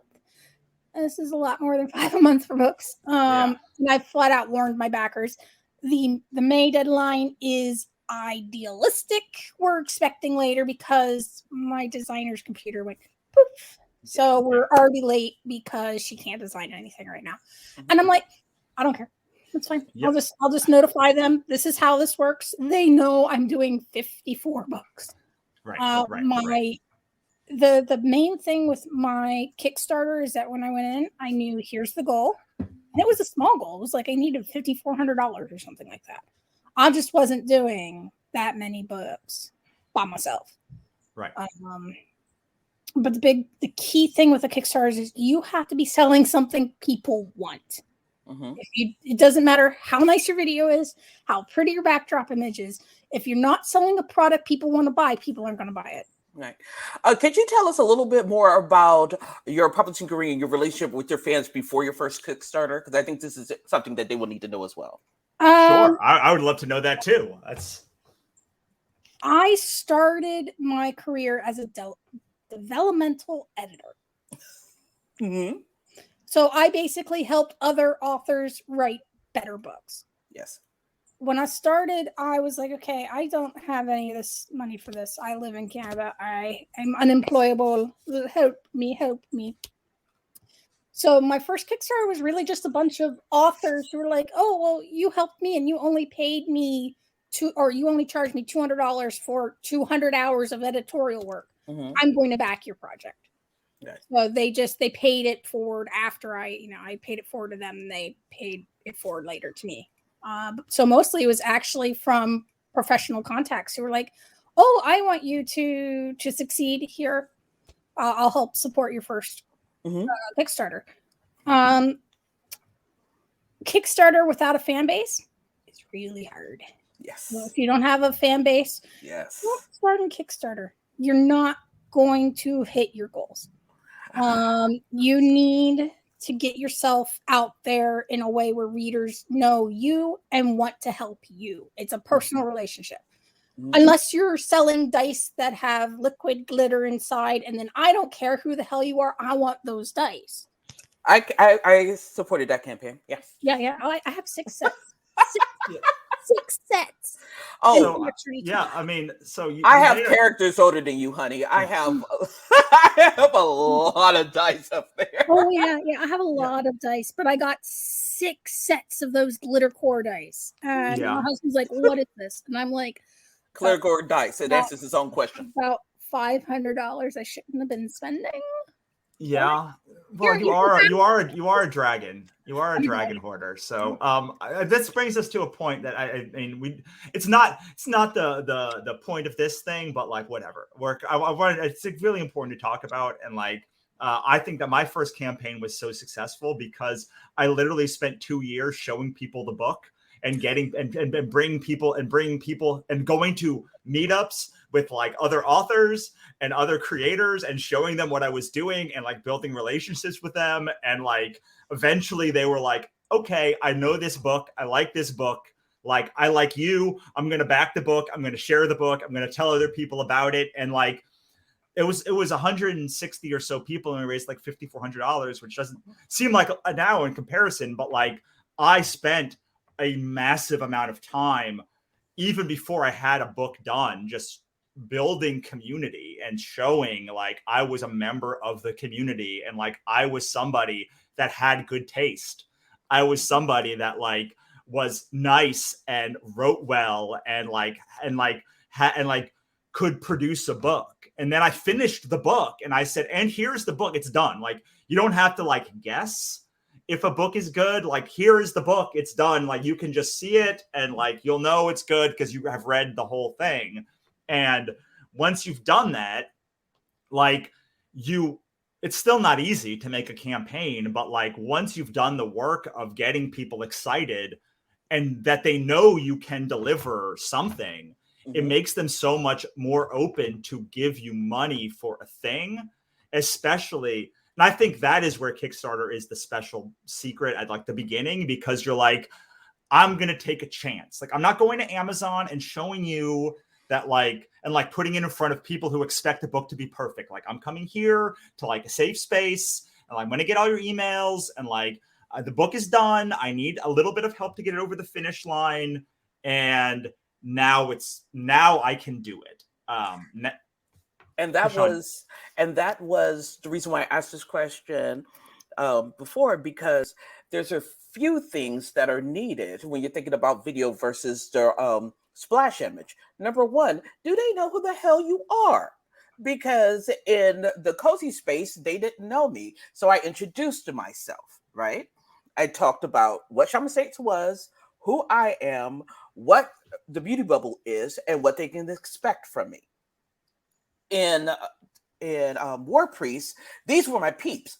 My peeps knew that I was going to have another series that was around the time of Curious Case Files. That was going to be more action, and so it was easier to communicate that. All I had to show them was the picture, which is Phineas Gage. And if you guys are familiar with history, Phineas Gage was the guy who shot a pipe through his head and ended up living another 12 years. And I just added he could also see monsters and he went to fight them. So the image of Phineas Gage, automatically recognizable. You know what you're looking at. The 8 stars across the forehead, that's Shaman States, darling. And then I gave you the name. And you do need a relationship with people to be able to do this. And I didn't even consider a Kickstarter until I had 3 series done and a mailing list that I talk to regularly. Well, I can say that I didn't have any of that stuff. My first book that I ever did went on Kickstarter, but I did spend a lot of time at the beginning showing people. And I think you're right. Like, both of you had campaigns where like you were going to like your core audience. And I think that you need a video less when you are like saying, I'm here. This is for the people that know. They're in the know. Like maybe I did a campaign last year that like I literally didn't even want people who weren't in my list. Like I did a book that I drew. I drew a book called How Not to Invade Earth. And I was like, I literally don't want people who don't know who I am. I do not want this to be their first introduction to me. I think it's a fun book. It's a good book, but like I don't want. You got to know that I know how to make a book before you know this book is a book that like you will enjoy, and you've got to know like my taste and my sense of humor. So I ran that campaign for 5 days, and I was like, in 5 days you can't like get out. You can't like it can't get much further out than like the people that already know me. But on this book, they get your book selling on Kickstarter, like. We're trying to get the people that know me, but we're also trying to get out to like rando people like with this thing who need an explanation of who we are. And like, we're welcoming brand new people into the fold, some of which are not so pleasant and most of which are 100% are so lovely. And that is, I think, where you really need a video to introduce me to you. So all great points. Let's talk. Krishan, you can pick. You want to start talking about like the page, or you want to talk about rewards? Actually, can we jump in and answer this question very quickly? Yeah, which one? This one outside of a mailing list? Yeah. Are good. Oh yeah, I put it up there, and I totally. I put it up there to remind myself because like it was a good cue, and then we did. Right. So outside of a mailing list, what are good ways to point people to your campaign? Let's say like outside of a mailing list and like a subscription like Patreon or like other Kickstarters that you've done, like outside of the bubble of sending a piece of information to someone's inbox, how do you get people to your page? Krishan. I sponsor podcasts. That's great. Shaman States of America presents. I have sponsored radio shows. I have sponsored cryptozoological podcasts, true crime, and more than a few 10 Hat podcasts. Because there's a level of conspiracy theory in Shaman States of America. Because only 2% can see monsters, and there's some who are sensitive, and they're like, "Did you know that there's groups of 3? If you ever see a group of 3 out in the field, there's a monster nearby. Those are monster hunters." And I literally wrote copy like that. And for more music styles, I would find podcasts that play the music that my characters would be most into, and I would advertise on it. And it has done a lot to introduce folks to me and me to them. And I now integrated as part of my launch campaign as well. Yeah. Anything else that you do? Nope. Yeah. All right, cool. RJ, how about you? I did not email anybody. I did not use my past Kickstarter. I did not tell my patrons about it. I'm gonna be honest with you about this, RJ. I saw your campaign like months after it ended, and I was like, I was looking for an example of a previous campaign, and I was like, wait, what is this? Wait, $32,000?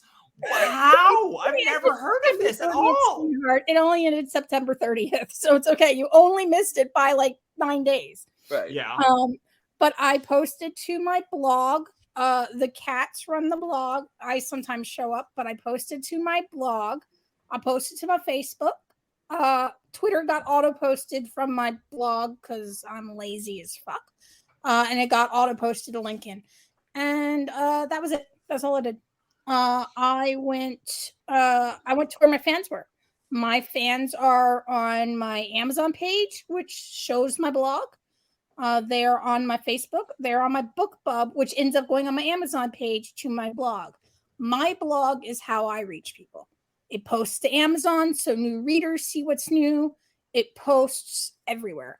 And the hardcore fans just subscribe to my blog and get an email. So it's kind of like a newsletter at the same time, except for they get everything. Those are the people who want everything. If I have something to say, they want to hear it. And so I make sure my blog gets all the important data. My Patreon, they may have found out about it at one point because I do a little newsletter every month to my Patreons as written by the cats. Zazzle typically writes them. But they weren't the audience for that one. They have their own thing. The Patreons are into the digital stuff. This was mostly physical stuff. So I go to where the physical people want the physical stuff. So I showed it to them. And I went, okay, you know how this works? This is how it works every single time. You have 60 days. You are in or you are out. I am not repeating this shit again. A liar. I'm not. Yes, here I am repeating this shit again. But it's after the campaign ends. So you don't have to worry about more people backing your campaign. Yeah. So I will come at this, I suppose, from the teaching angle, because the thing that Krishan and RJ both have are devoted fans, and they spent years.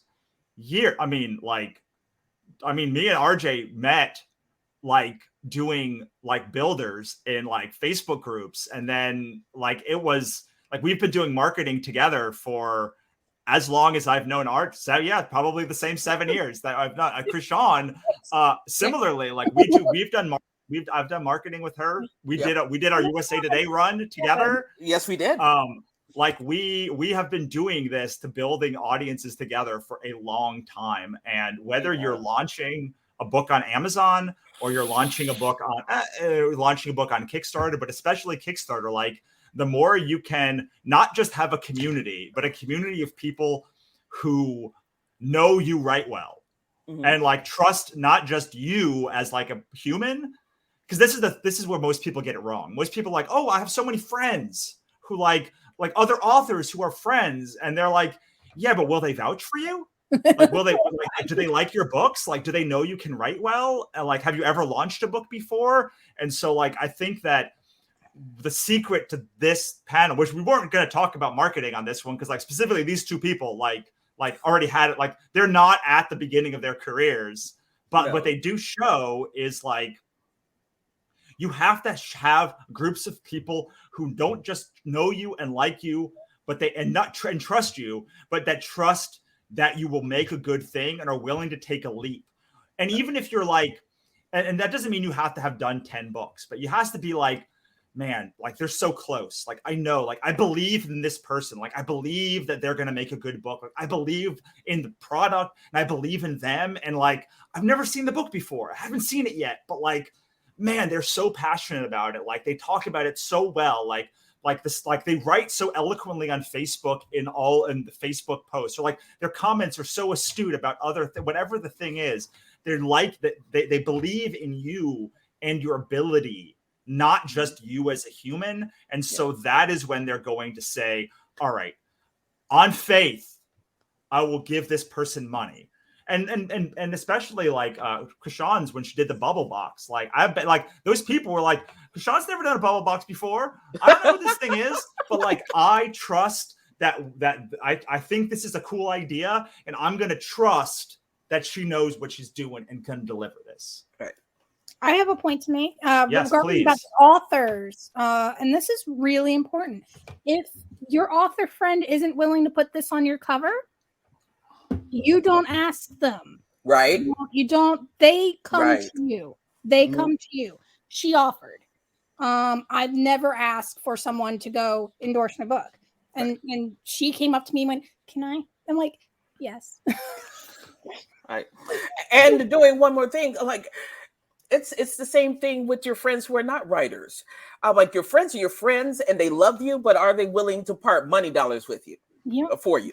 And that doesn't mean Are you they? have Some to. aren't. Well, And yeah. that doesn't mean that they are a bad friend. They just want to spend their entertainment dollars somewhere else. And you Let know me flip the this. script for you Yeah. on a second.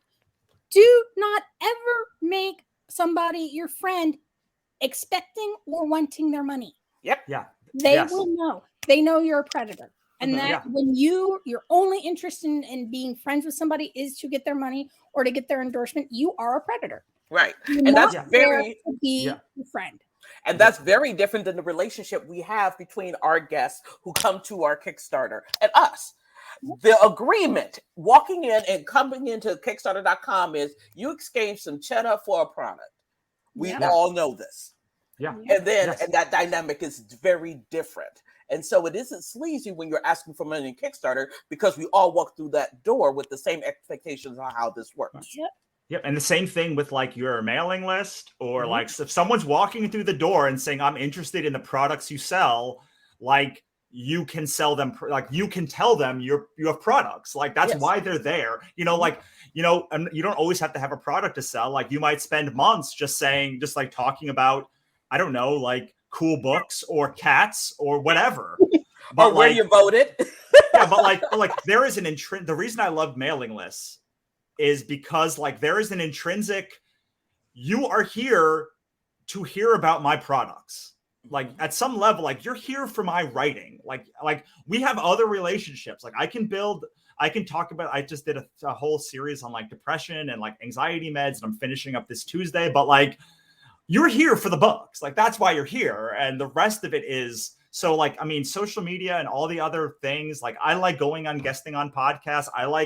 I really love hosting conventions during a Kickstarter campaign. As you can tell, this is the second one I've done in the last 2 months, because then you can bring on all your friends and like, they can say how like cool you are or how you or just by association, they could like kind of endorse in a way like the thing. And you can also give them promotion. Like it's like this like kind of big party thing that you're doing together. And like, I think that is a great way, like being on other podcasts, doing all this other stuff. But the more you can do to show that you are the kind of person who will deliver a great book, the more likely someone is to back your book. Yes. Yes. Okay. So we've got a little less than 20 minutes left. I think we beat that horse back to life. Rewards. Sean, rewards. All right. Let's talk about like how you stack rewards and how you make cool rewards. And again, if you have questions, let me know. I do something a little bit something for everyone. I have a digital box, I have a Happy Mail box, and I have a book box. What's a Happy Mail box? Okay, let's start with the digital box. The digital box is exactly what it says on the tin. Everything's digital. All the wallpapers I give you, the short stories, all the prints, they are digital, right? And you get them to your inbox the day we fund. Period. All right. The Happy Mail box is something that I picked up from artists or from YouTube and Instagram, where they do stickers and a postcard and an enamel pen. And it's really stylishly packaged and it's fun. And it's usually something that you would get monthly with a different theme. But I do this for the campaigns to showcase the kind of work that I do and the kind of things I do with Caramel Sugar Evil. And that's usually a mid-range. And that's still for someone who wants physical things, but wants to read it on their e-reader. And then the book box is the book. It's the physical copy of the book. And do you have like a combo? Like you can get like a book box and the merch box together? Well, the thing is that each one builds up on the other. So when you get the book box, you get everything. Nice. And that's a nice $50 package I put on there. It's one of my most popular ones because people really do want my paperbacks. And for those who don't have a lot of cash, they can still get all the good stuff, and then they can do add-ons. And then after a few months, I put them in my shop. So I have so much to say about this, but RJ, I want you to talk about rewards too. My rewards were very much set up to I'm feeding them what they wanted. They asked me for X, I gave them X.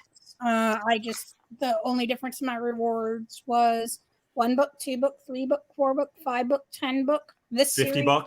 series, the entire thing.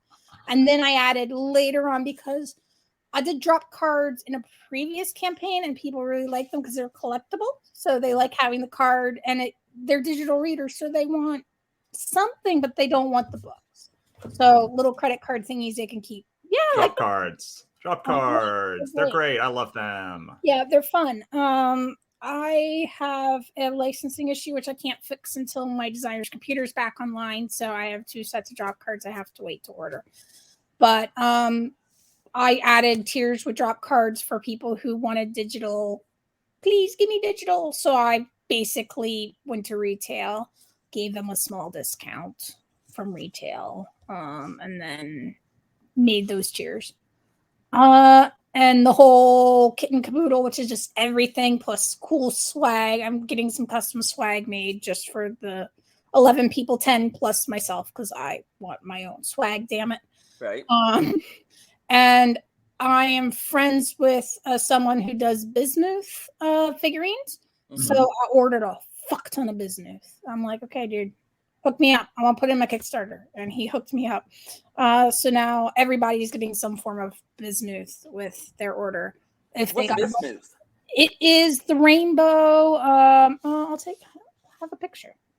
I have pictures. Nice. Let me find one. I just had to scroll through my photo gallery here on my phone. There's no easy way to. It is a metal. So it is a metal with some very unique properties. When it iodizes. Yes, there will be a replay. So don't worry about that. Go to the same link and you'll be able to see the replay. Which one do I want to share? I'll show you the wolves. Here we go. No, open. This is Bismuth. This is a pair of wolves. Nice. Those are going to be going to a new home in the campaign, I believe. I don't know if I kept them. I kept some of them because, oh my gosh, I love this stuff. You really are just such a dragon. This is definitely going to somebody in one of the upper tiers. It's a panda bear. Nice. So the nice thing about this is you guys both kind of have the same idea. Or a lot of the same ideas. So the first is like stacking books. Like I also think that the best thing you can offer someone who's coming to a campaign about books is books. And then if they want more books, you give them more books. Mm-hmm. And then if they want more than books than that, then give them all of the books. I have an all-in tier on my campaigns, which is usually all of the hardcovers that we have in stock. And it's like $500. And you're like, here's all the books. Like here's the books and then all of the digital books. And then here's all the pins. And then I have merch. I've tested a lot of merch in my life. The best merch is pins because they're generally, for me, they're generally pretty cheap to produce and people will pay a good amount of money for them. Prints and other stuff are like, they're great things that I get in like small quantities just to fulfill Kickstarters and stickers and stuff. But like, I always do an exclusive pin on our campaign because like people like pins. And they'll pay like $25 for a pin, for like one pin with like digital rewards. So I always do like a digital tier, which like is stacking. Like there's 1 book or 2 books or 5 books, or you can buy like old tiers, like old other series. You could buy that series. You can stack all the comics together, all the novels together, all the everything together. Same thing with the physical books. And then I have a merch tier.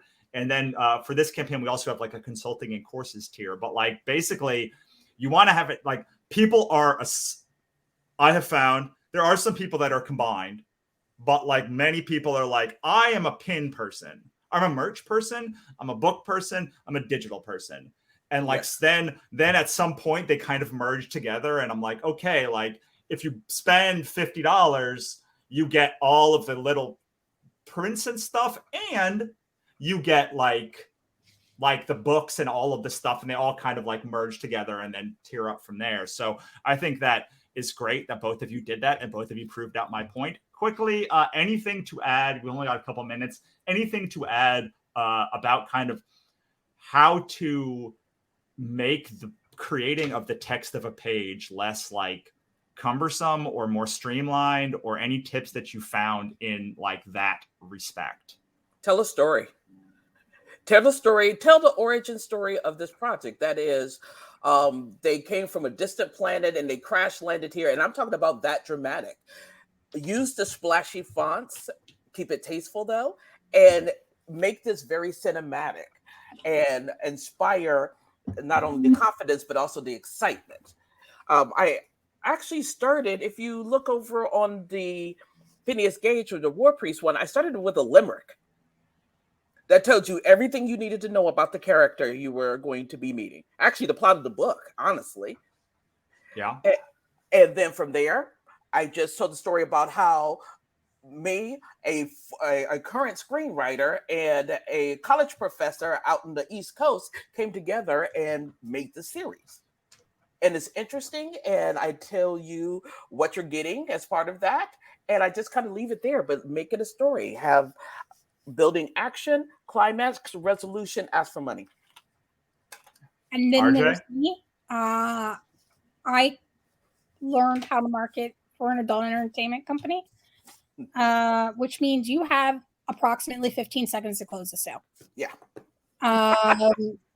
And people decide like that, the first image, and basically you have their attention for 15 seconds. If you don't say why they might want something in here, that's it. That's all. So what I do, I just get to the chase. I'm like, boom, okay. Here's why I'm here. Here's what you get. Have fun. I don't care if you want to buy or not. But I just give them the relevant information and I let them decide for themselves. Because I'm doing it to my fan base. I'm not using that Kickstarter to get new readers. I have much cheaper ways of getting new readers. Kickstarter is the most expensive way to get new readers I've tried yet, honestly.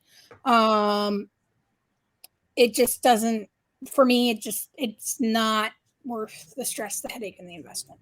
Mm-hmm. I can spend $2 and get 10 readers doing other methods, Facebook or Amazon or BookBub. BookBub being the most profitable of the lot. Yes, they are very good. Yeah. I do ads on BookBub too. Works great. Mm-hmm. My latest release, I did 3-prong or just going, okay, I'm just going to hit up all the ads groups. Let's do it. And then I walked away. Like, no stress. I'll just look like, okay, here's the book. Go buy it if you want it. I don't care. I mean, I do care, but it's like in terms of stress levels, I have no chill. It's like whatever. Okay, I'm here. This is it. Go play. If the cover, the description, the rating didn't catch you, that's fine. Go find a book you'll like. Yeah, you do put your very good blurbs on the page, and like that sells. Yes, like your blurbs sell the books. Like, I mean, they sell tens of thousands of books a year, and like that's the job of the description now. Yeah, so like I think that my description ain't selling it, I've screwed up, and that's on me, not on any single reader that ever comes to my page. It's on me. Yeah, I think a lot of pages tend to meander around like, I'm this person and like I had soup yesterday, and like then like after 5 paragraphs you're like, what is the, like, because I mean, this is a thing that I've been doing the past week, is literally going through campaigns with Monica and people, and like I will literally sit there and be like, what did I read? What did I like? Not in that way, just like I literally get to the middle of the page and be like, wait, I just read 5 paragraphs. I have no idea what this series is, or like why I should care or why I should buy it. And like, you know, if you're really good at writing blurbs, like the blurb at the top is great. Like it's the best way you can put, like, both of you. RJ doesn't have it quite as high as Krishan does, but for me, I found it in the last campaign. I did do you love this? Do you love mythology? Do you love like fairy tales? Do you love magic? You're gonna love this book. And then I literally just made the description, put the description, and then I put covers. I put the covers of the series in there, and I kind of and then I expanded out from that. But as RJ said, like, you got to hit people first. And one thing I really like, I have RJ's campaign open. I also saw this on your campaign, Krishan, but because RJ's open, I'm going to say, like, what I like about your campaign is you literally break out everything in like image and then a title and then you talk about that thing. And the other Yes. thing that I see people doing on Kickstarter is, and if you go back to look at Monica's, the one that I did with Monica, the first one I did with Monica, where I was actually going through the campaign, she did this, where you muddy the page with just everything is kind of a mishmash of like, I'm Russell, and this campaign is great, and like we don't want, and like you have like 5 mission statements in the beginning and throughout the campaign, instead of being able to say, oh, playing with fire, that's what I want to learn about. Storm Call, that's what I want to learn about. Oh, the titles, I want to know what's included in the book. Like you leave it, you make it easy to scroll through the campaign, hook them, say, I'm interested, but I need to know X thing. And that's how I think about a page. It's like, here's the hook. And then people are going to say, okay, but like, how much money do you really need? What books are included? What is a book box? Like, what book boxes are there? And then both of you are very good at breaking it down so that if I only need to know what the titles are, all I have to do is scroll, and it's very easy to find. Mm-hmm. I don't trust. I'm going to tell you the truth. I don't trust a Kickstarter campaign that has more than 5 paragraphs. Truly, I'm like, it has to be very, very technical, or you have to be explaining something very, very new to me. And I'm going to amend that and talk about books. Sorry, like comic books. I don't need more than 5 paragraphs on your page. I need you to go in, do your job, get out, and ask me for my money. And so it's funny because you have way more than 5 paragraphs on your page. I didn't write it. No, that's not true. I did write it, but we had to add additional stuff. This is really funny. Right before I started my Kickstarter, I was looking at Kickstarters I shouldn't have been looking at. My husband's home. Oh, hi, hubby. He's putting groceries away. And there was one Kickstarter. My rule is if I have to scroll for more than 3 or 4 scrolls to figure out what the hell you're selling, I'm out. Yeah. I don't care what your video says. I don't care what anything is. Mm-hmm. I have to scroll and scroll. And the only exception I make for that is the Bones miniature ones, because I want to know what those the little expansion thingies you get when you unlock with my stretch goals. Yeah. But that's different though. You're telling them what they get for their money. That's not like 5 paragraphs of soup. Yeah, I'm looking at chicken salad. And I hate when I have to scroll past 10 paragraphs of this stuff. Doesn't matter. It's not helping me find out what the stretch goals are. I read the first paragraph and I scroll down to the bottom almost every single campaign now, because I want to see the cool stuff. And I don't want all the stuff that'll make me no longer want to buy their product. And I try to put a graphic. I just try to put a graphic down there to tell you what you get in each thing. That way, you don't have to read. Well, I disagree with that statement. As anyone who's looked at any of my pages will know, because they go on forever. I will agree. I don't read them, Russell. I'll just go find the tier I want to buy, and I'm done. So here's my theory. So here's why I do this, and why I tell people to do this is, and I've seen this over 18 campaigns, is like the reason my campaigns are so long is because every campaign that I don't add that thing, there are people that complain that I don't add that thing. So I am agreeing with you that you have 5 sentences to get me interested in your campaign. Yeah. That where I differ is I think that, like, there are people, like when I did my Obsidian Spindle Saga campaign, there were people that really wanted to know about the world.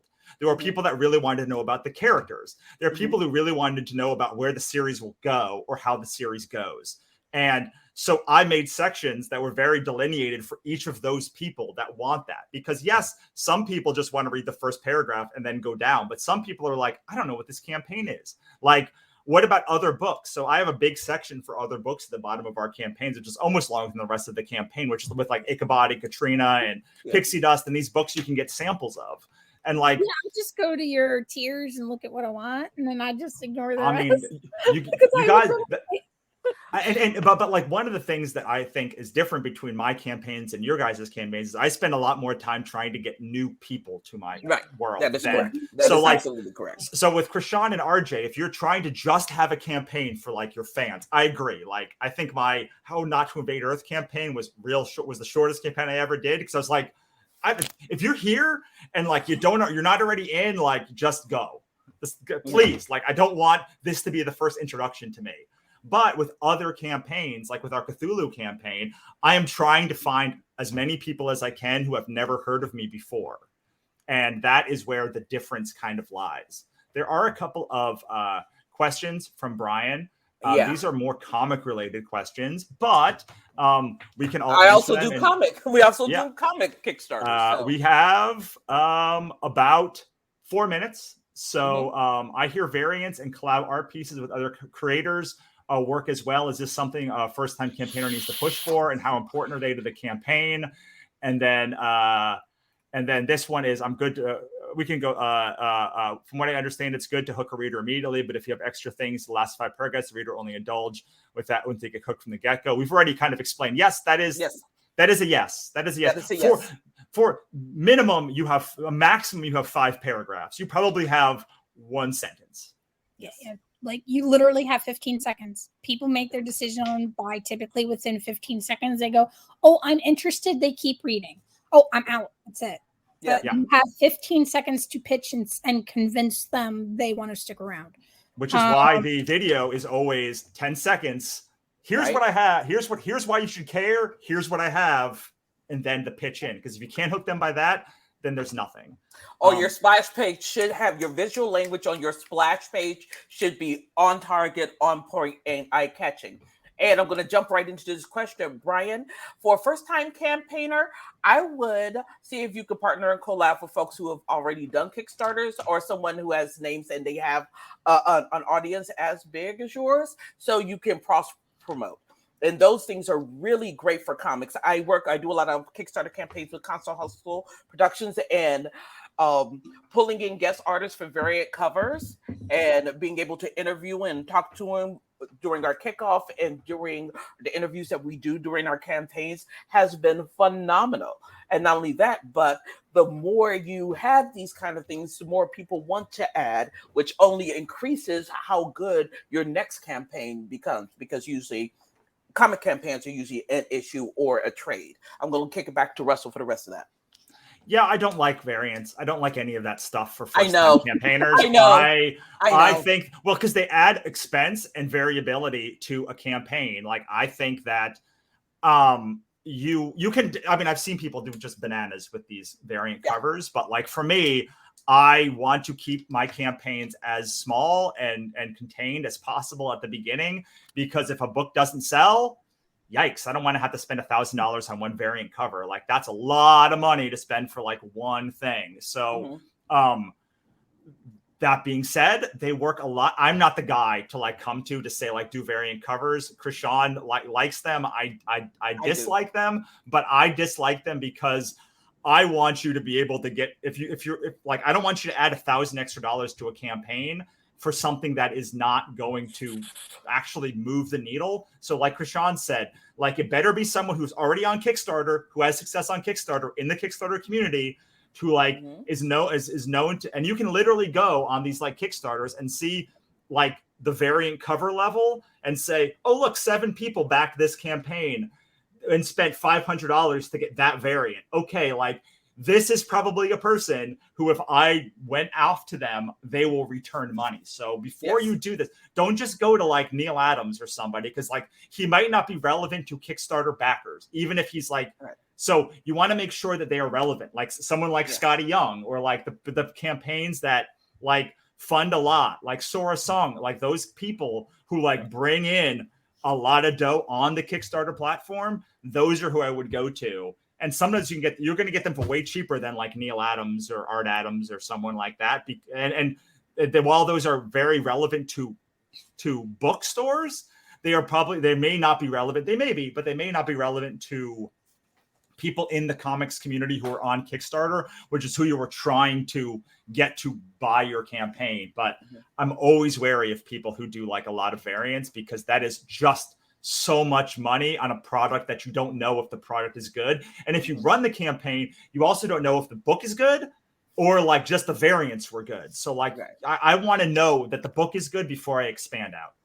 And I would also put the variants at the higher tiers or as stretch goals.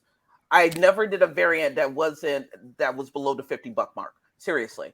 and our stretch goals are usually, because our ask is rather small, it's usually not until like $4,000 that we offer them. If we have all right, RJ, last word, because we got to get to the next thing, and then tell us where we can find you. Krishan will come back to you. Everything should be at the bottom here, and then we'll get out of here and bring in the next guest.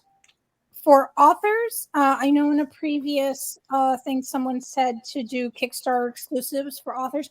Don't do that. It will cause you so many problems. If you want to do some Kickstarter exclusive, grab your pin, sign it, and draw a picture for your fans.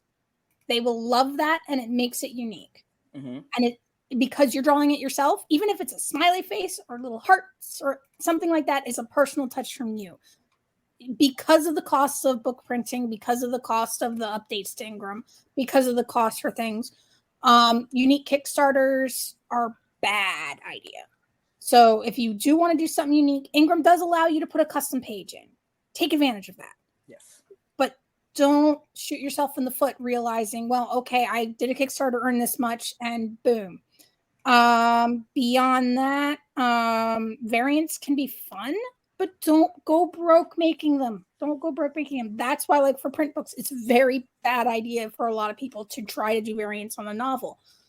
The expense for getting the cover adjustment, to get the interior adjustments, is insane unless you are able to put down $20,000 for a print run from China and have room for 5,000 books in your garage. Most of us don't have that. Right.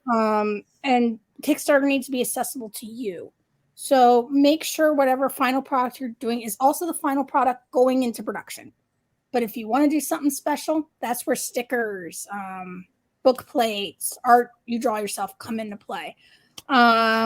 That's how I make mine unique to Kickstarters. I'll draw pictures inside. I don't usually draw pictures inside my books. So the Kickstarter people get little unicorns and things like that, where the non-Kickstarter editions don't, or I will number them. That's all right. We got to get out of here, RJ. So where can we find you? I can be found at thesneakykittycritic.com, on Amazon, Barnes & Nobles, Kobo, Apple Books. Just search RJ Blaine. And Krishan? I can be found at shamanstates.com and caramelsugarevil.com, and on Instagram and TikTok as Caramel Sugar Evil. Awesome. Thank you guys so much for coming on. We are going to run straight into our next thing. Go and read RJ and Krishan's books because they are amazing and I love them so much. Bye, everyone. Bye. Hi, Desiree. How is France? Hi, bonjour, I should say. It is very well. Thank you for asking. So RJ is joining us from, are you in Paris right now? Oh, where in France are you? I am actually in the central Loire Valley in the land of castles. I just went to Chambord today and Chevigny. If you know anything about castles, Chambord is this huge, ginormous hunting lodge. And Chevigny is this Renaissance castle that's very feminine and very pretty and everything. So that was my day. It's 11 o'clock at night here. So if I'm a little loopy, that's why I'm just a little bit tired. Wonderful. And Melissa is joining us from a new place as well that she has not been for very long. So hi, Melissa. Hi, bonjour also from Nova Scotia. It's 6 p.m. here, and I just moved last week from the U.S. to the Pictou area in Nova Scotia. So I've got some French happenings as well. This is a very multicultural broadcast here. Yeah, I love that your post about where you're moving is like you said something about like living in the town that I write about, like living in a town that feels like a town that I write about. So how about we start with Melissa and then go to Desiree. We talk about who you are, kind of your bona fides and about you, and then we'll go into prepping your launch week. Yeah, absolutely. And this is the first time people who follow me are going to hear my Canadian accent because I picked it up so fast because I already had a Midwest accent and I have my puffy vest. So I'm full on Canada now. I'm a New York Times bestselling author. I have 4 pen names, Melissa Storm, Molly Fitz, Mila Riggs, and Ash Eshler, which is launching this coming week. So I write women's fiction, cozy mysteries, urban fantasy. And I own Novel Publicity for almost 11 years now. My staff is at 13. We help authors launch to list constantly, enough sales to hit USA Today. We run ads. Facebook ads are my jam. Also, I specialize in brand strategy. So I meet with a lot of authors to discuss what they could be doing better, the best way to launch for them, changes they should make, as well as writing on my own full time. So I live and breathe this world. And I know your books best as the Kitties and the Molly Fitz books. And I remember one time I looked at I was scrolling through Facebook and I was like, someone took her idea for a cover, and I was like, oh no, that's her. That's yeah. It was a review blurb I'd given another author because I was a fan of hers, and then I ended up running her ads as well. And you're like, somebody stole this. I said, no, I did that myself. But yeah, I have a lot of fun. I like to tell people who aren't in the author space that I'm a professional crazy cat lady, because that is literally what I get paid for, is writing wish fulfillment, talking cat books. That's wonderful. Desiree, how about yourself? Oh, I love that. My name is Desiree Duffy, and I founded Black Chateau, which is a full-service marketing and public relations agency that specializes in authors and books. I also founded Books That Make You, which is a consumer-facing brand. It's a website, we have social media, and we have Books That Make You show, podcast/radio show. And then last year when COVID hit, we founded The Book Fest, thebookfest.com, that's ours. And much like what you're doing right here, we have a conference and it's coming up very shortly.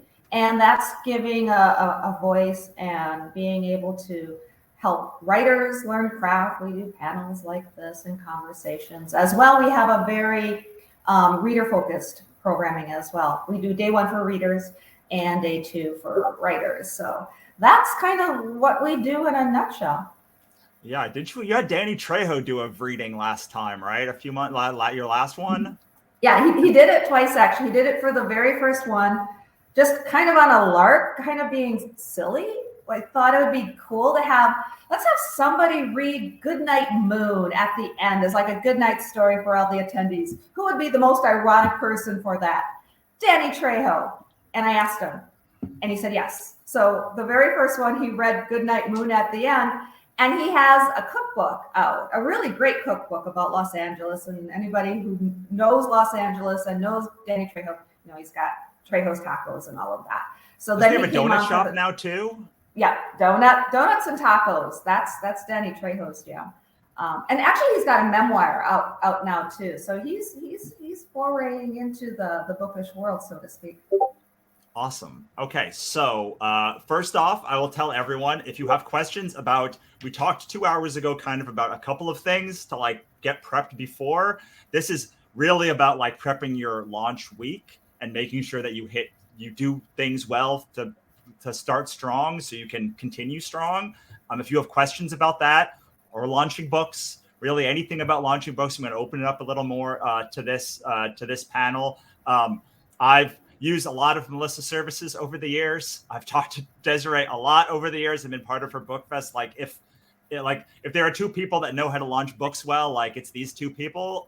And I think I want to start just kind of with an open-ended question about like, what do people get wrong about launching a book? And like, what are the things that they absolutely need to make sure they launch well? Melissa, let's start with you and then we'll go to Desiree. I think the thing I see both new and experienced authors get wrong the most is the brand statement. It's not just, marketing buzz speak. It's really important.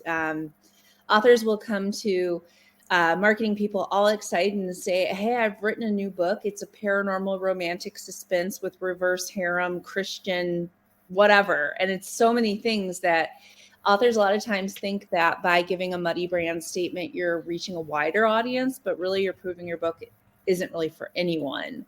So use that pre-launch period, even if you don't do a pre-order, to test your cover, to test your blurb, to find your categories and keywords and know so that when you launch, it will be like a rolling snowball rather than waiting until launch to find out that you've gotten it wrong.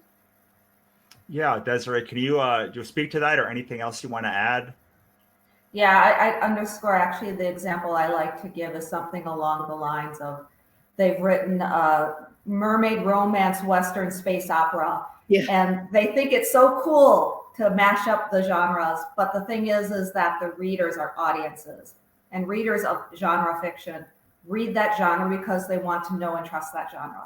Somebody reads romance, it's because they want that cozy romance or they want that cozy mystery. There's expectations. So when you start mashing things up, I say this a lot too, is they've almost got a thriller, but then they let the ending go. And then they're like, oh, it's literary. I just wrote something that's literary fiction. And it's like, you know what? Literary fiction is wonderful. We've all read it. We've all studied it. But it kind of doesn't sell that well. So if you really want to sell books, you probably want to go on the more genre fiction side. So I just kind of wanted to underscore what you just said there. And I think the thing, to answer your question, Russell, that I see authors get wrong the most is their timing. Every week, and I'm not exaggerating, you hear me say this at almost every event I speak at, I get the call or the email where they're saying, I just launched my book and now I'm ready for the marketing and PR. And we can help them, but there were so many things that needed to be done pre-launch. And there's things that need to be done 3 or 4 months out. That is almost like that's the oh darn it, we got to get rocking and rolling moment. Even before that, if they don't have a platform, by platform I mean website, social media, their email list, all of these things in order, launching that book and then trying to catch up on the marketing and PR, you're just setting yourself up for failure, unfortunately. Yeah, I want to dig into that because, I think the thing that I wanted to tease out about this hour, if nothing else, is like launch week is like the 3 months before you launch a book or the week before. Like, I mean, I have like a year out before I launch a book that I'm like planning these things, but I usually really start like 3 months before a book launch to like get everything prepped and get every the excitement. And I always tell people like, man, that launch is won or lost. Like, the way before you ever hit the button. So could you guys talk a little bit about, you had talked, Desiree, about like working 4 months, like 3 to 4 months in the future. Could you talk a little bit about like what you're actually setting up in that time before a launch? And then I'd love Melissa to add into that, especially talking about how you refine all of these like keywords and such so that they actually work. Desiree, let's start with you. Sure. So from a very brass tacks point of view, advanced reviews are one of the main marketing tools that you're going to have. And if authors have ever wondered how do they get that blurb on the back of the book? How do they get advanced reviews that hit the second the book comes out? It's because they're sending out ARCs or advanced reading copies, or what's also known as galley copies. So we like to send that out. We have our own team of book bloggers. We use a lot of the tried and true services in the publishing world. NetGalley is not a big secret, but the reason you're doing that 3 or 4 months before the book comes out, and trust me, that's what all the big publishers are doing too. And actually, they'll even be on there even more than 3 or 4 months. But you have to give people time to find the book. And by people, I'm talking about book reviewers. These are librarians, book bloggers, journalists. At one point, they're going to want me to do PR for them. But if they don't give me the chance to send that out to the journalist, now again, I'm just kind of, I'm backpedaling as fast as I can. So those advanced reviews is one of the cornerstones, and it's going to affect that book launch all the way down. And then some of the other things are the press release. We like to do it 6 weeks before the book launch. And that's something that gives us a strong PR push, because once we have that press release, then we're pitching, and we're pitching media interviews and articles. There's an SEO aspect to it too. If we're putting that press release on a wire service and we're getting articles out there and there's backlinking involved, we're really building up momentum. So we want to do that with enough notice as well. There's some media outlets. It's not unusual for me to be booking interviews 3, 4, 5, 6 months in advance. Now, if I'm doing any kind of advertising, depending upon what that advertising is, if it's something traditional like print, I might be doing that several months in advance. Maybe I want to put somebody in the IBPA bookstore catalog, indie titles, something like that, so that they can get seen by bookstores. Who doesn't want that? Well, I need to book that space. I need to get the creative to them in advance. And if I'm doing anything, and Melissa, you mentioned the USA Today bestsellers list, if I'm doing anything along those lines too, if I'm trying to hit, whether it's USA Today or Amazon, and that sounds and feels so good when you can say you're a #1 bestseller, right? Well, I'm buying ads space for that. I'm going to third parties we've probably all heard of, and if you haven't, start writing it down. Fussy Librarian, Books and the Bear, BookBub, all of these places are advertising, but some of them will book far, far in advance too. So if you can't book and plan and strategize, and those are just a few things, I don't want to take up too much time. If you can't do that in advance, then you're just setting up your book launch to kind of just flounder. Huh. Melissa, you want to add to that?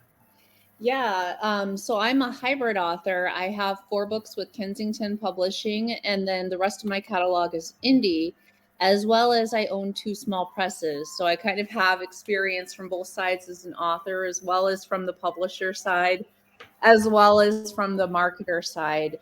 And I really specialize in advertising. So most of my clients are indie or Amazon imprint published. And it's not uncommon for me to put a book up months in advance of even starting to write it, just so that I can see how the public reacts to the cover, the title, the blurb, the series name, so I can start testing and optimizing, so I can start serving ads to build up those pre-orders.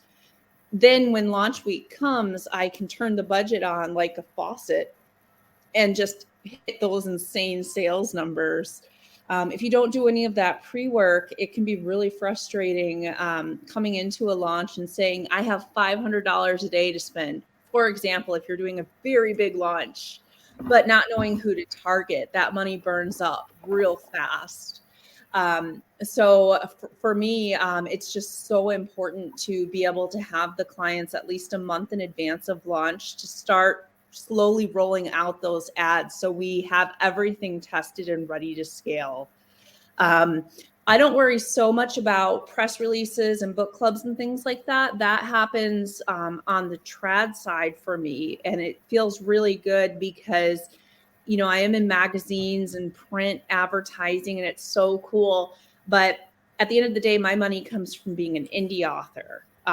So running those Facebook ads and making sure my Amazon page is poised to convert, or maybe in this case, your Kickstarter page, it answers all the reasons why someone might browse away without investing, without backing your campaign. You want to straight up tell them why they need this and answer every argument and seal that sale. And you don't want to be doing that during your launch week.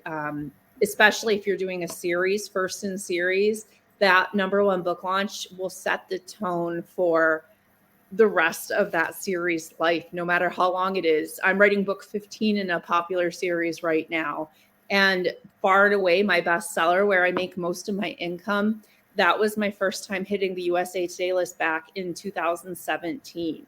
And that series just continues to chug along because of word of mouth, because I have the audiences down, because I have the branding down. And if I hadn't done that, I would not be able to pick up and move and live my dream life in Canada. I'd still be tolling away and working long hours.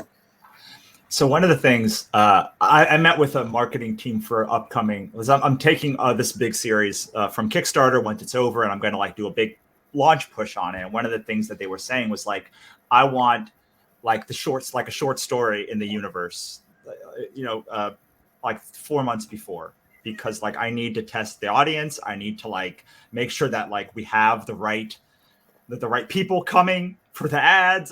We need to like make sure that like people can tell us like what they like and what they don't like, so like we can change things if you need to.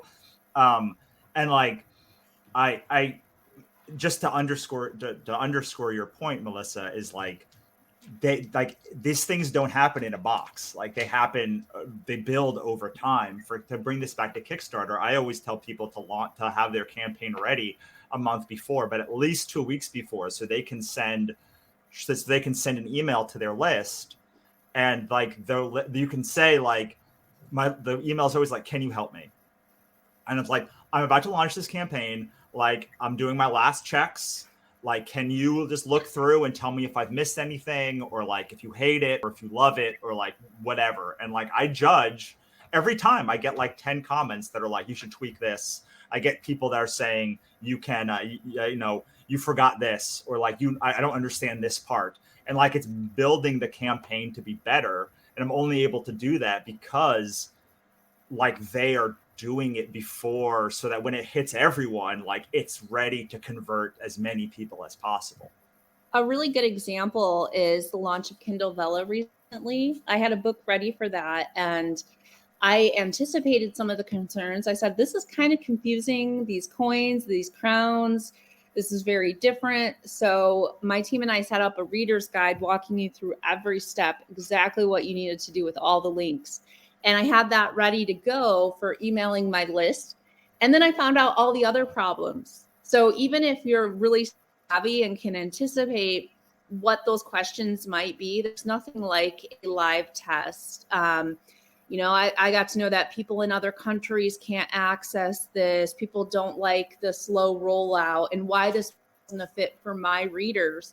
And I wouldn't have thought of all of those because I'm not my full audience, and I can only anticipate to a degree. So that launch data, that pre-launch data is so, so vital. Yeah, and like it allows you to be able to act nimbly later as well. Whereas if you're getting all of that data while a lot of money's on the line, exactly, like you can't. I mean, I hate feeling flustered. Like I hate feeling like I'm not in control. And a launch, even the best launch ever, on some level is like you're out of control. Like there's an out of control element because it's readers who have to buy. Like whenever you bring in other people, like there's an element that's out of your control. And so part of planning the launch week for me and planning all of this stuff is really like knowing that there are unknown unknowns and trying to pull out as many of them as possible, and then being ready with sort of an arsenal of stuff to move nimbly. Desiree, do you want to add anything to what Melissa said or I said? I think you guys are making some really great points. My business is maybe just a little bit different. I don't necessarily do Kickstarter campaigns, but I think there's a lot of crossover, and a lot of the same things that we're saying is, I think the main point that people can get is just plan ahead, be prepared, and get feedback too from others, and even going way, way, way back before then, make sure you have beta readers and the right editors. The last thing you want to be doing is sticking a book out there. And I'm not even so much worried about typos. I see manuscripts that people are publishing that probably should have used decent content or developmental edits. So just kind of thinking the whole thing through, because I just see so many people that want to rush. They want to be that self-published author or that published author. And then, they go back and they have to do things over, and it just never works well when you do it that way. My animals are going crazy. I mean, I love it. They're stealing the show. They just you put a cat on your shoulder and you were talking, and I was talking to you, and we didn't get a chance to get introduced. Like, who are the is there that a puppy in front of you now? This is Sky Princess. She's a 4-year-old Chihuahua. This is my soulmate. And then our hairless cat, Monty, is the one who's just being insane. Monty's got a personality. Yeah. Montreal, our Canadian boy. I love the different perspectives here because Desiree does more PR. I do more ads. Russell does Kickstarter. So we're all in a different space. But I will say that no matter your path to publication, you have put in the hours. A lot of authors will save money for a very long time. Say they want to do a big launch to the top 100 of Amazon or to the USA Today bestsellers list, or they want the special Kickstarter badge, or they want to get attention of the reviewer or the publication they want. They work for that. Don't waste your time and money by not doing just a little bit of work up front, because $5 a day for like a month can be enough to really test your brand and get to know those issues, so that when you have all those eyeballs, when you launch and the algorithm is primed to push you up the charts, that you're doing it correct and you get the maximum oomph. Yeah. Okay. So I want to sort of flip this. We talked about the like the biggest thing that people should avoid, but like, what are some of the coolest things that you guys do, or like that people should be considering that maybe they don't, or that they do and it like works like all of the time or most of the time? Molly, Melissa, let's start with you this time. Yeah, something I tell authors a lot is when you're presenting your book, your ad, what have you, your newsletter, sign up, anything. A lot of authors focus on what is it rather than how will it make me feel. You don't want to tell them the brick by brick plot, or this is this character, this is that character, they know each other this way. Focus on how the reader is going to feel, what the experience will be like, and what they're left with at the end of the book. So, not necessarily giving spoilers away, but a lot of my blurbs tell you almost nothing about the story, and it's just word after word about how they'll feel. And that sells. Boy, howdy, does that sell. And you want everything about your book, the title, the series name, your author bio, even to tell the reader how they're going to feel, and what the experience will be like. Even between my brands, I have urban fantasy, cozy mystery, and women's fiction with inspirational tones. They're all me. They're all honestly me and how I am, but I'm selecting different parts of myself. So with the cozy, I talk about Sky Princess and how I talk to her, and it's like she can talk back, and that's true. But for Melissa Storm, I focus on being a mom and liking emotional fiction. And for urban fantasy, you know, I focus on more of the magical element and just imagination. And they're all honestly me, but each one is telling the reader what to expect from that side of me. And that sells much better than saying, you know, if this is a story about a dog, she's small and black, like that's not what you want to do. Yeah, I have so much to say about that, but Desiree, I want you to be able. You look like you were nodding your head quite a bit too, so I want you to add anything that you Soul have. sisters. Yeah, right. We're all on the same page at this point. I was just going to say, for me, it goes back to the foundation of your branding and really thinking about that. And it's similar to what Melissa was saying, because it's about your brand is about what's in it for them in a weird way. And I like to really dig into the brand. And a lot of authors are like, what are you talking about? I'm an author and I want to go sit in the corner and don't look at I'm not a commodity. Right. And they don't understand that if we're going to get those interviews for you, there's going to be some kind of story behind the story. And we can find it. It's there. An example I like to use, I recently had a poet come to me. She had already released her poetry book. And if you can imagine in the world of PR, poetry is probably one of the hardest things to pitch, to get somebody interviews talking about their poetry, right? And I spent a little bit of time talking to her about her brand. And she talked about how when she wrote her poetry, it helped break her out of her PTSD, her stress, her anxiety. She developed this philosophy that we all have these gifts. Her gift happened to be herding cats. No, I'm wrong. It wasn't herding cats. Her gift happened to be writing poetry. And that it's hiding behind our fear. And if we break through our fear, that's where we find our gifts. And I'm like, that's powerful. That's a heck of a message. And so using that, we were able to formulate that into media pitches. And we got her talking on health and wellness type shows, on shows where women wanted to talk about, you know, overcoming stress and anxiety. There was lots of verticals, lots of ways that we could then pitch that message. And it just took a little bit of digging into what the core of her brand was, which was really the core of why she wrote that book. I love what you just said, because a lot of people think that like defining the brand is limiting, but it's actually freeing, because suddenly, you know, when I talk to authors, they're always like, well, I write a mystery book so I can go on mystery podcasts. And I was like, okay, but like, what's your book about? And they don't know. And you're like, well, maybe you can go on anxiety podcasts, or maybe you can go on, like, there's all of these worlds that open up to you, and also targeting options that like might open up to you if you know the core of the story and who will like it and how to twist it to like move people in different pockets of the universe. I want to come back to something that you said though, Melissa, because you were talking about I don't even remember what you were talking about, but it was about it was about blurbs, the blurb on the page, and like people, the number one thing that I tell people about blurbs is like you're saying the what and not like how it makes you feel. Like no one's favorite anything is like anything about the artist. Like it's always about how the artist made them feel or had them overcome a thing or like is tied to a special event or some piece like that. Like caught the moment of the time that we're living in, like Squid Game, just like it did something that connected people to the world at that time, and it can and like it's a well-made show, like it's as good as any other well-made show that came out, but like it may have be a little bit better or worse, but like it just happened to hit that moment.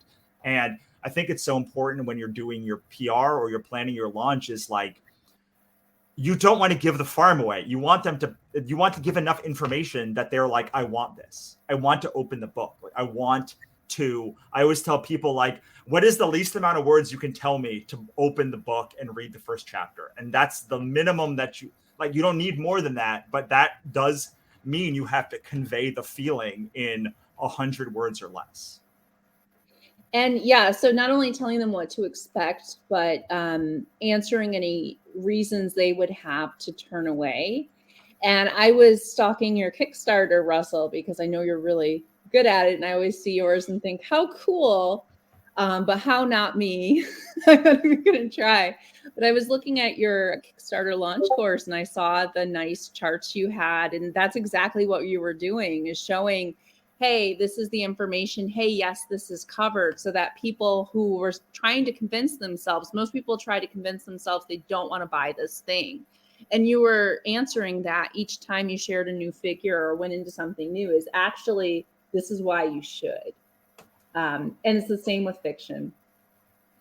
Yeah, absolutely. All right, I'm going to ask questions because like this is like the key, like the book, like we're talking about the book launch right now. Like we talked about the book launch before, but like this is like how to plan for the launch. So I think we've talked a lot about before the launch. So like I'd love for both of you to talk about the actual week itself. And like you've hit the launch button. Like what are you looking for? Like are you tracking metrics? Like, are there things that you were always doing that you're never doing that people are thinking too much about? Or like, Desiree, let's start with you this time, and then we'll go to Melissa after that. Okay, sure. Well, during the couple of weeks leading up to and around the launch, that's about the time we're usually doing an online book tour. And there's a lot of strategies behind that, but that's where there's a lot of book bloggers that are talking about it, doing posts and interviews and such. And it's highly strategic during that time. There's some SEO benefits to it, and it's creating a buzz and getting things out there. Doing contests, even just online contests, book giveaways. You do builders, Russell. It's very similar. Actually, Bree took some of your builder courses. So things like that to really just make things bubble up. Obviously, you're amping up your social media during that time. Making sure that within your newsletter should have at that point, and you probably already talked about this, so maybe I'm just being redundant, but you should be, engaging with the people that have taken you on this journey, hopefully strategically planning exactly when you want them to buy. The more narrow you can focus them to buy, the more chances you have of hitting bestsellers lists. And if you are doing advertising, and I'll let Melissa kind of jump in on here too, your advertising, the best way I like to strategize it overall is not necessarily just getting that spike. If we want to get you to bestseller status on Amazon, it's not that hard in the fact that we just have to hyper target those advertising, those ads during a very specific time, because Amazon's going to rank on the hour basically. But what we like to do is we want to trick Amazon's algorithms just a little bit because we want some longevity with that.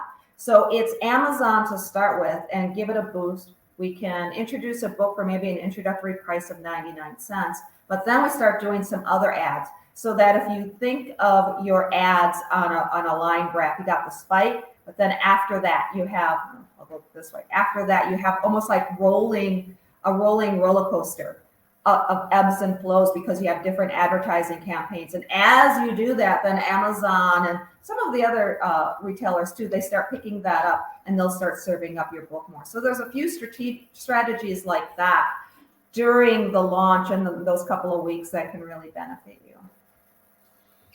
Awesome. Melissa, you want to take that from an ad perspective or any perspective? I mean, you're so prolific, you have such a wide breadth of stuff, but we're talking about we started talking about it and then Monica asked the question about it. So it's yeah. Sky Princess and I would love to add to that.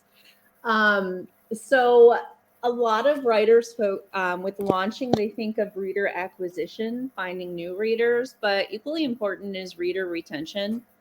Even if you only have 10 loyal fans for now, treating them well so that they remain there and that you can grow is just as important as finding new people. So one thing I always do with launch every single time is for the first 3 to 7 days, depending on the brand, my animals are getting even more, they're very excited about this tip. I'm excited about it too. I get it. It's a tail wagging tip. Yeah, they're all going nuts. Dogs are chasing cats. It's happening. For the first 3 to 7 days, depending on my brand and how big it is, I will do at least $1 off, and I call that fan pricing. I remind my fans, first of all, if I have it on pre-order, I'll have it $1 off, and then when my newsletter goes out the first time and when I post on Facebook the first time, it's $1 off as a way of rewarding my fans for getting it right away. And that also helps boost it up the chart. So then reader acquisition becomes a much simpler thing because it's a lot easier to be visible when you're ranked 1,000 on Amazon versus rank 100,000. So I bring the loyal fans in to build a base from there. That helps ads go better. Usually I will reach out to my ARC readers, my advanced readers. Questions. Advanced readers, usually only a few days before launch, because they'll know a book is coming and they'll be ready for it. I find if you give a book too far in advance, it gets pushed down the pile. So I get a nice handful of reviews from just really doing it last minute for my super fans. Also on day one, I made a spreadsheet at one point that I shared in a cozy mystery course I taught, and it was about 30 steps. I had a spreadsheet of 30 steps in different categories. And now it takes me like an hour to go through all these because I kind of have the formula. If I'm doing a standard launch, it's very easy to run through. And even if I'm doing a big launch, it's the same steps except for more money. So I will apply for a BookBub new release for less if I am writing a cozy mystery or women's fiction because it does really great for those genres. It hasn't been as good for urban fantasy for me. I'll do the fan pricing. I'll be ready to send out a newsletter during launch week, ARCs a few days ahead of time. I also have fun things like a messenger bot and a reader app that come into play, but are more about just novelty and getting people to remember me than actually selling books. But when it comes to ads, if I'm trying to hit a list like the USA Today, I think I've hit that 8 times.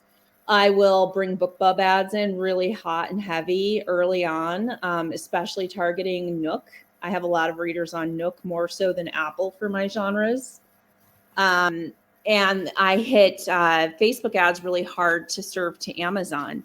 And even if I'm not doing a big launch, if I'm doing a low budget launch, let's say I have book 2 coming out, I'll link to the series page on Amazon. I'll be promoting book 2, but that also means somebody who hasn't read book 1 yet, they'll get book 1 on that page and they'll be able to buy and start there. So it's kind of like a double campaign, reader retention and reader acquisition for that series. And I find I get a lot more mileage out of that, a lot more bang for my buck. Awesome. I think that we need to, I want to clarify, because I know why you target Nook and other like retailers, but like I think if you're doing a USA Today bestseller run, like it's important to, like most people probably don't know why that is the case, why you have to target multiple places instead of just having everyone buy on Amazon. Could you explain that a bit? And then Nick asked, how do we know how to space out our advertising so that the spikes all hold up the conversion numbers in that first week? So you're not getting like a huge spike on like Monday and then it. Yeah, that's like the BookBub problem that a lot of authors, I got a BookBub for the series that really needed it, and then it just goes into oblivion right after. So if you're trying to hit the USA Today bestsellers list, it's different any time of year, depending on who's launching, what's going on. But you can't only have Amazon sales to qualify for that list. A rumor that has been circulating for a long time is that you need 500 sales on Nook and or Apple to qualify, in addition to having 5,000 plus Amazon sales. And that's not true. I've hit with as low as like 130 on Nook. It is more expensive to get a Nook or Apple reader than an Amazon reader. However, they're much more loyal and more likely to read through your whole catalog. So it makes the higher CPC of BookBub sting a little less. I know RJ, who was just in, is fantastic at BookBub ads. She's so good. Yeah. Amazon, I run all kinds of ads. I try everything. And if I see a dip, I switch platforms, or I'll switch KU to wide and back again, just so that there's always something new to be promoting. In terms of avoiding spikes, if you're testing in advance of launch and you know your audiences, you know your best copy, you have your blurb, title, cover, series name optimized, there's no reason you ever have to fall off. I have a book that's been hanging out between rank 100 and 500 on Amazon for probably 5 or 6 weeks now. And this book is 4 years old. And it's just hanging out there. It just stays there because once you figure out how to get it there, you can keep kind of lowering your spend, because at a certain point, the Amazon algorithm will help you. You'll get in more also bots. So if you start high and then start slowly lowering back down, you should be able to maintain that rank if your ads are working well, because Amazon in particular will look at like a 2-week performance. So when you're on day 1, you have 13 days of nothing plus day 1. So you just want to keep it going strong so that it averages out over the 14 days. And then it's not super hard to stay sticky. If you can keep putting a steady budget at it, you just have to kind of test slowly lowering it to get to that comfort point. I don't know if you still offer it, but you used to have BookPub and Amazon and Facebook courses that I took and that are great. I don't know if they still exist, but like if they do, exist. I sold that business to a very good friend of mine. It's Your Author Engine. Alana Terry now has it. She has all my backlist as well as courses from her. That's why I keep getting her emails. Yeah, we do a Patreon together as well, where we each do a weekly short instructional video, and then we do 2 webinars a month where we deep dive on a topic like BookBub or Facebook ads. Awesome. So yes, they still exist, and also my company Novel Publicity offers all these ad services with me or with one of my other team members. Awesome. All right, Desiree, we just spent a long time dipping in on like advertising, but I would like to know, I mean, I think that Nick's question is probably, to me, the most important question to know, because like, all right, you get a BookBub, you're going to hit, you're going to like, likely you're going to like spike. Like, I mean, it's kind of hard to not believe like you're going to spike. Like you can, it's real hard. It's real easy to like show somebody how to like get there and back down. But like, what can they do outside of advertising to like keep people getting interest over like not just the day of launch, but in the weeks and in the many weeks after that? Oh, yeah, that's a great question. I think, well, maybe I'll just segue into PR a little bit, since that's a little bit more me, and you guys have, I feel like we've advertising. So I think that's where a lot of the public relations can come in and be helpful. And nowadays, the great thing is that we have podcasts and we have people that are taking really deep dives into the topics of books and authors. You just didn't have that not too long ago. So don't discount booking yourself on different podcasts, especially if they fall really nicely into your genre, because, you know, 2, 3, 4 weeks, heck, 5 months, 5 years, even after the book is out, you can find your fan base in these wonderful little communities. And that's what I feel like podcasts really can be, because they're hyper targeted. You mentioned, people who like mysteries or true crime. True crime's so hot right now. So using those PR moments, those interviews and such, to kind of keep that messaging out there. And we mentioned it before, I think keeping contests out there. And if you do have a series, you talked about it a little bit, Melissa, I think, once you have several books in the series, that's a real fun point to go back and promote that first book, especially if they really are serial and you have to read one after the other. They're not just, books that are similar. Because then you can do stuff with that first book where you're virtually giving it away. Treat it as a loss leader. Give that book away. That's a strategy that people have been using over and over again, because people are so much, people need to buy my book. You got 4 books. Why not give away the first one? Because then they're going to want to read the second and the third and the fourth. So those are just a few kind of random thoughts there. Well, I love what you said about series. And one of the things that I think that people discount a lot when it comes to like launch or anything really when it comes to authorship is like, God, they just discount their backlist. Like they are constantly working on like the new book without doing any service to the thousands of dollars that they spent making the first book in a series, or like the other things, or packaging them together, or doing anything like that. So how do you maybe use your backlist to like help with a launch of a new book? This is not going to be a newbie question, but like how are you guys incorporating like just the whole catalog into what you guys are doing? Go ahead. Oh, I was just going to say really quick, from PR, I'm just going to speak about PR and not talk about advertising. Yeah. From PR, I love it if they've already got a book out and they've got a forthcoming book. Then I can even start pitching them and doing things a little bit in advance because they've already got a book to talk about. And if they tie together really nicely, it's just a really nice, smooth segue from one to the next. Because then you're promoting the one that's already on the market that people can buy.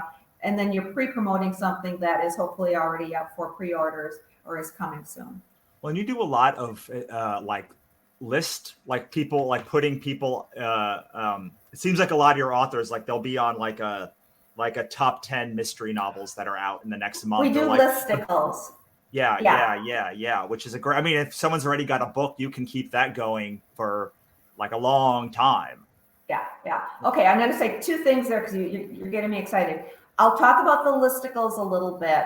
What that is you've seen them before, the top 10 books to bring with you to the beach, best books to buy mom for Mom's Day, best books to give for the holidays. We do listicles, and we do native advertising. What native advertising is, really quick, advertising meets PR, and you've seen these before. They're like advertorials. You're on MSNBC or Fox, or pick your flavor, whatever news lifestyle site you're on, and you'll see sponsored posts. We do listicles. So those articles appear, but we're advertising them. And that's a great way to drive traffic. And I won't get into the benefits of that because you can just imagine we're driving traffic to Amazon. And I assume you're retargeting from those too also, right? Yes. And then you get your sales funnel going, and it can really be a beautiful thing. I just wanted to throw in something because when you talk about backlist books, the stuff that's going on on TikTok right now with backlist books is kind of amazing. I don't know if you've talked about this yet at the conference, but there are books that are 4 or 5 years old, and all of a sudden they're hitting bestsellers list, and the publishers are scratching their head going, why is this 5-year-old YA novel hitting the top? And it's because of the community on Book Talk. So I just kind of wanted to throw the Book Talk ball out there, because I think that's something really new and exciting and fun to talk about and think about as authors. Awesome. Nicholas has, I think like I should bring Nicholas back on because like he keeps having these questions. So many good questions. He does. All right. So advertising and PR are different. Neither of them seem predictable. How do you choose what to do and when to schedule it? And then he asks, there's the second part of that question is the only way to do it to do it? I have comments on that. Yes, so let's do I'm it. big on measuring ROI. I use Scribe Count. If you're only in Kindle Unlimited, you might use Book Report or Reader Links.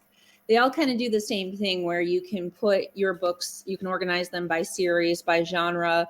I do a lot of translations, so I'll also look by country. But what I'm able to do is each day go in and say, okay, this series made this much money, and I can look at it over time. Okay, the baseline for the series is I'm making this much money. And then I'll pull a lever. So maybe that's doing some traditional PR. Sorry, can you tell what baseline is quickly? Like just the average of what you're seeing that book sells without you without having advertising of anything. Yeah, without advertising, PR, anything, without sending a newsletter about it. And then if I want to know the effect, okay, I'm going to mail my list about this series and see what happens. Give it a couple of days. I'm going to run ads on Facebook. I'm going to change my budget. I'm going to change my audiences. I'm going to start Amazon ads. I'm going to do a podcast. BuzzFeed just featured my book on a listicle. I just had a BookBub featured deal. And you watch the pattern over time. In terms of backlist, that's where a large majority of my income comes from, because with backlist, you don't get one opportunity to launch a book.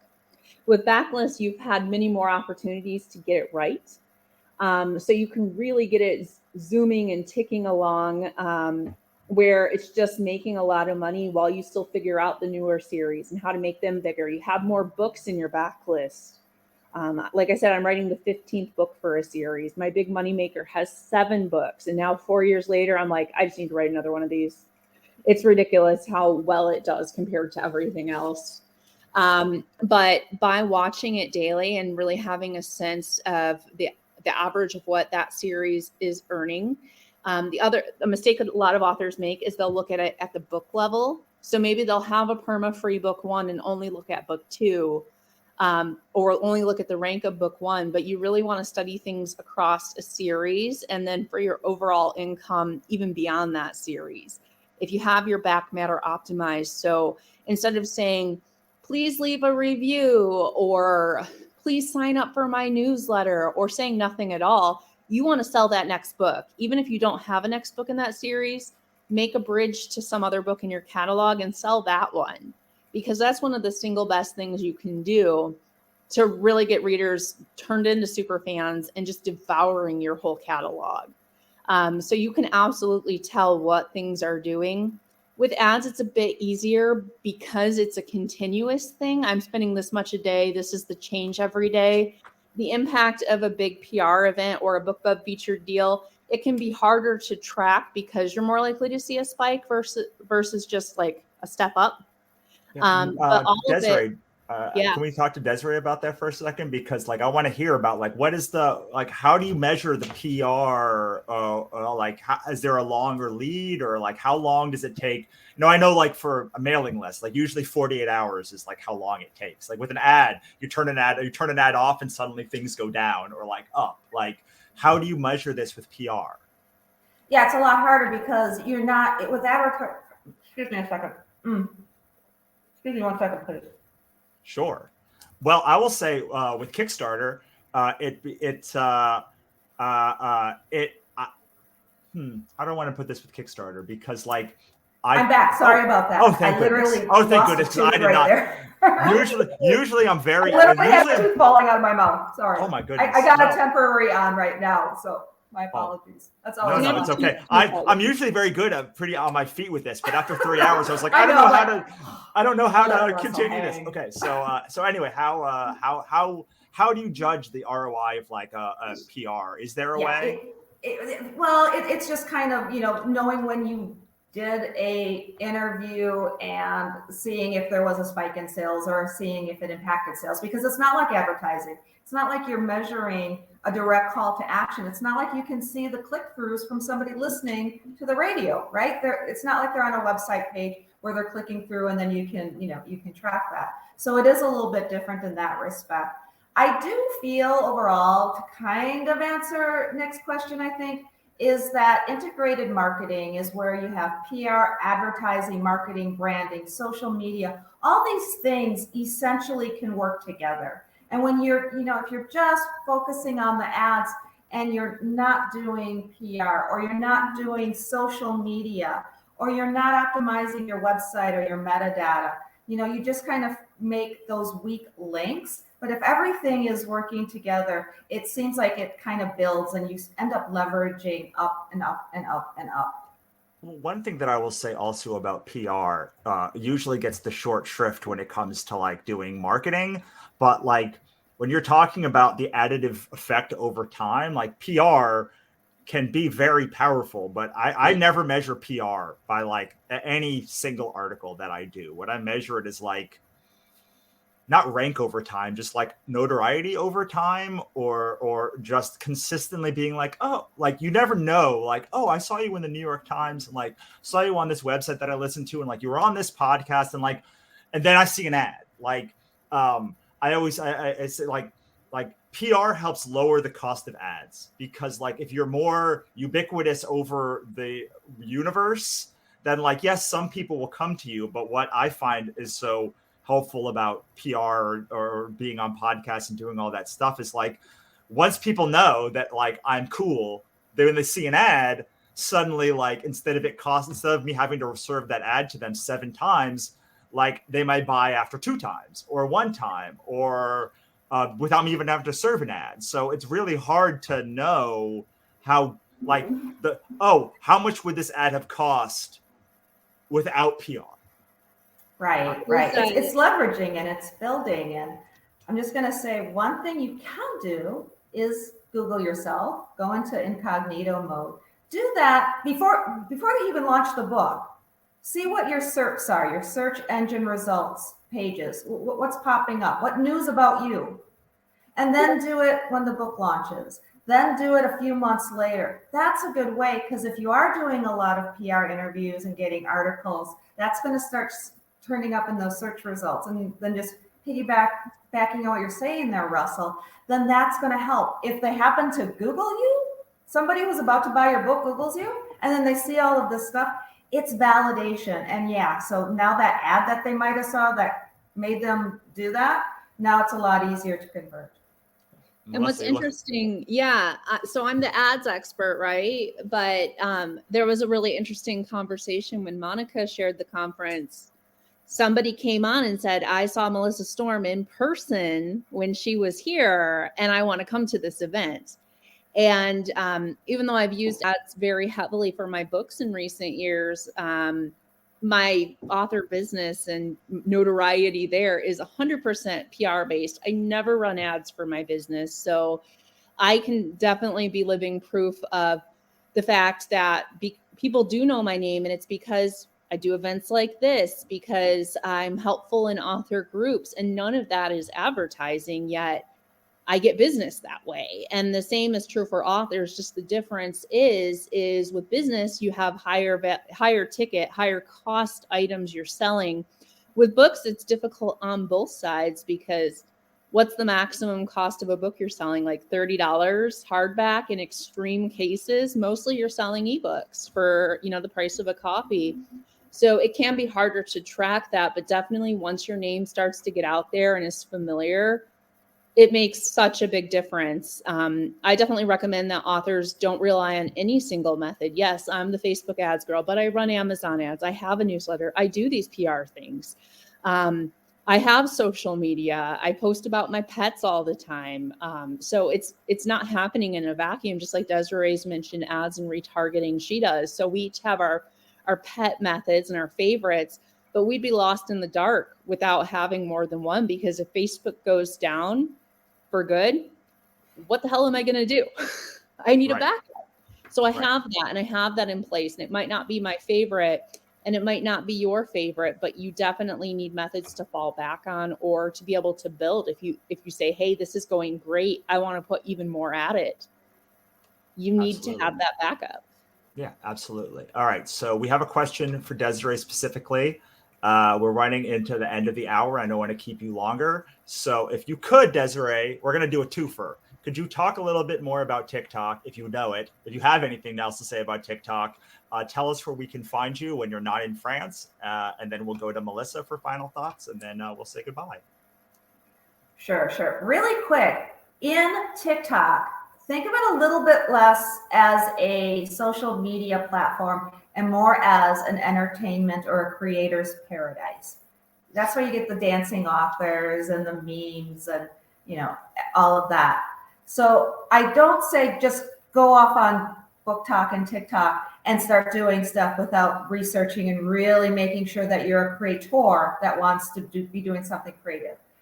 And the nice thing about it is within TikTok, the communities that spring up are very dedicated. Book Talk, hashtag Book Talk within TikTok is exactly what I'm talking about. So if you go to Book Talk and you search hashtag Book Talk, you'll see all of these people talking. They're doing wonderful creative things. They're revitalizing old books. A lot of the genres that are popular right now are the ones, you guessed it, that appeal to people who are millennials and even Generation Z. It's romance, it's fantasy, it's sci-fi, it's young adult, lots of young adult, LGBTQ. And there's just this overwhelming supportive environment. So if you're looking for something new and you're creative and you might want to do something fun, I suggest checking out Book Talk on TikTok. And during the Book Fest, we have 2 Book Talk influencers that are going to talk to us. They're going to talk to me and kind of give their insights to authors as they start exploring this new realm in social media. And how do we find Book Fest, which I will also be at? You are going to be at it. Yes. You're going to be on one of our panels on day 2, which is for writers. So day 1 for readers, day 2 for writers. It's thebookfest.com. That's it. My agency is blackchateauenterprises.com. And you want to see what we're doing on the consumer front, that's books.thatmakeyou.com. She also has a book called Oubliette too, which is quite, it's very good, but it's very haunting, as I think the word, I'm trying to find the right word. It's like unsettling is the bad version of it, but it's like the good version of like that thing. Thank you. I'll take that as a compliment. It is a huge compliment. It's hard because like when books are like kind of like unsettling and like disturbing, but like in a good way, it's hard to be like it's like in the good way though. Like go read it because it's great, but like it will unsettle you. Yeah. Exactly. Melissa, do you have anything to add about TikTok or just Facebook ads or where we can find you? Also, I will say that like the Molly Fitz brand, which I love, is not unsettling. It's very cozy and like lovely, and like it looks like, I looked at all of the dogs, the cats you have, and I was like, oh my god, I recognize all of these animals from like covers of your books. Yeah. The hairless cat is because I wrote about some and then I wanted one. So TikTok is really big for sci-fi romance. So if you write that genre, head over there. I can say as an elder millennial who's 36 years old, I feel so flippin' old when I'm on TikTok. So I'm just going to stick to my old lady Facebook, but I have assistants who do the young stuff. Even though they're the same age as me, I just feel old. In terms of where to find me, novelpublicity.com is my flagship business. We've been going since 2011. We change with the times, staff of 13. Besides running Facebook and Amazon ads, one of my most popular services is people can just book me for an hour. And usually that entails, well, how can I make more money? What am I doing wrong? And then I rip you to shreds in a very loving way. And we record it and we make an action plan. And I've helped a lot of authors that way. I love doing brand strategy. And I can say that one of the authors that you've helped, I believe, was on one of the panels today, right? Oh, RJ? Right? Yeah. Isn't RJ someone that you like? Yeah, we've worked with RJ. She's brilliant in her own right. She's helped me too. But yeah, she's one of the coolest people in publishing for sure. Agreed. Also, if you're looking for a small press publisher, Whiskered Mysteries, we do English and German books, cozy mysteries with animals, and Arcane City is our urban fantasy imprint. I write for both of those as well as owning them. And then if you are a cozy mystery writer, come hang out with me in Maritime, Canada at Cozy Mystery Con, which is happening. It's a brand new thing. We're doing interest intake now. But I'm super excited about that. The Canadian accent, I've been here for 1 week. It's ridiculous. It's so ridiculous. I know there are other places to find me. Oh yeah, I have a Patreon, The Writing Cave with Alana Terry. We do a Discord and chats and how-to videos. That's the only place I'm doing regular video lessons right now. And then my writing as well. And generally, I just try to post helpful stuff I find on Facebook, not as part of anything. I recently, sold off a couple of my businesses to downsize and focus more on my writing. But I'm all over the place. I'm easy to find. If you can't find me, ask Russell. He knows where to find me. Absolutely. And hopefully he'll be coming out for Cozy Mystery Con when that happens as well. I would love to. Okay, last question really quickly. We forgot to say, when is Bookfest? Oh my gosh, October 23rd and 24th. And watching it, it's very similar to what you're doing here. We have it on the website, on an iframe. It's on YouTube. It'll be on Facebook. Go to thebookfest.com. Sign up for email alerts, and you'll always be in the loop. Awesome. All right, I'm going to let you go to sleep, Desiree, and well, also, I don't know. Maybe you'll go into sleep too, Melissa. But we'll let you get back to your night. I'm going to have dinner. That's been happening in the background. Awesome, wonderful. Well, it was great to see you. Thank you so much for coming. Thank you. Nice meeting you, Melissa. Thank you. Nice meeting you, Desiree. You're like my other half. Yes, we'll chit chat sometime. Okay. All right, and now we are going to bring back on Monica, and I promised Monica and Nick again, and look, you get Monica and Nick again. Yay! Here we are. I was saying in the last hour, I should have just let you run that hour because you were like asking all of these questions, Nick. And I was like, I'm just going to ask this one. I'm going to ask this one. I'm just going to ask this one later. There are a couple of questions though that I thought we should answer. Monica, since Monica literally runs the Facebook group for Clubhouse, what is Clubhouse? Yeah, so Clubhouse is it's basically audio only, and you go into rooms, and it's not really recorded, so that's kind of nice. So if you want to talk to people but you don't want to like have it memorialized forever on the internet, then that's like kind of cool. So a lot of people are like, no, I want like everything I ever do to be recorded and people can find it later. And then some people are like, you know what, that's not what I want. I want, I want to have a network with people, but also, have like my privacy or keep my search engine results clean or whatever it is. So people, so when it first started, people were doing stuff like this on it. Like, hey, it's like the three of us, we're going to do a talk, a panel or whatever. People can come up and ask questions. And I feel like there's been some other uses for it in the author community. So one of those things is writing sprints, like people go on and they do writing sprints together. Another is there's the Indie Author Conference. So like every morning, well, at my time, I'm in Central. I think it's at like 8 a.m. or 7 a.m. Like sometime that I can't make it, so I never add it. But they do a talk for like an hour, and it's like 50, 60, 70 people that are all able to talk. Like anybody's able to talk, and it's just like a evolving conversation. So there's never a topic, but it's like, hey, you can connect with authors at this time. So there's a number of different uses.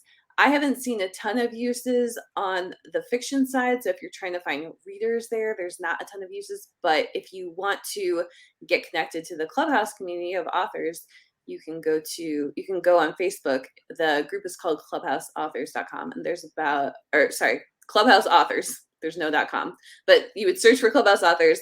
There's over 1,000 people in the group now. So that will get you connected. Awesome. And you can also find our Facebook group while we're on there, the Supercharged Book. It's called. Yeah. I think it's called Book Sales Supercharged, Advanced Book Marketing. So it is on Facebook. It's a small group. It's on Clubhouse. It's a bigger group.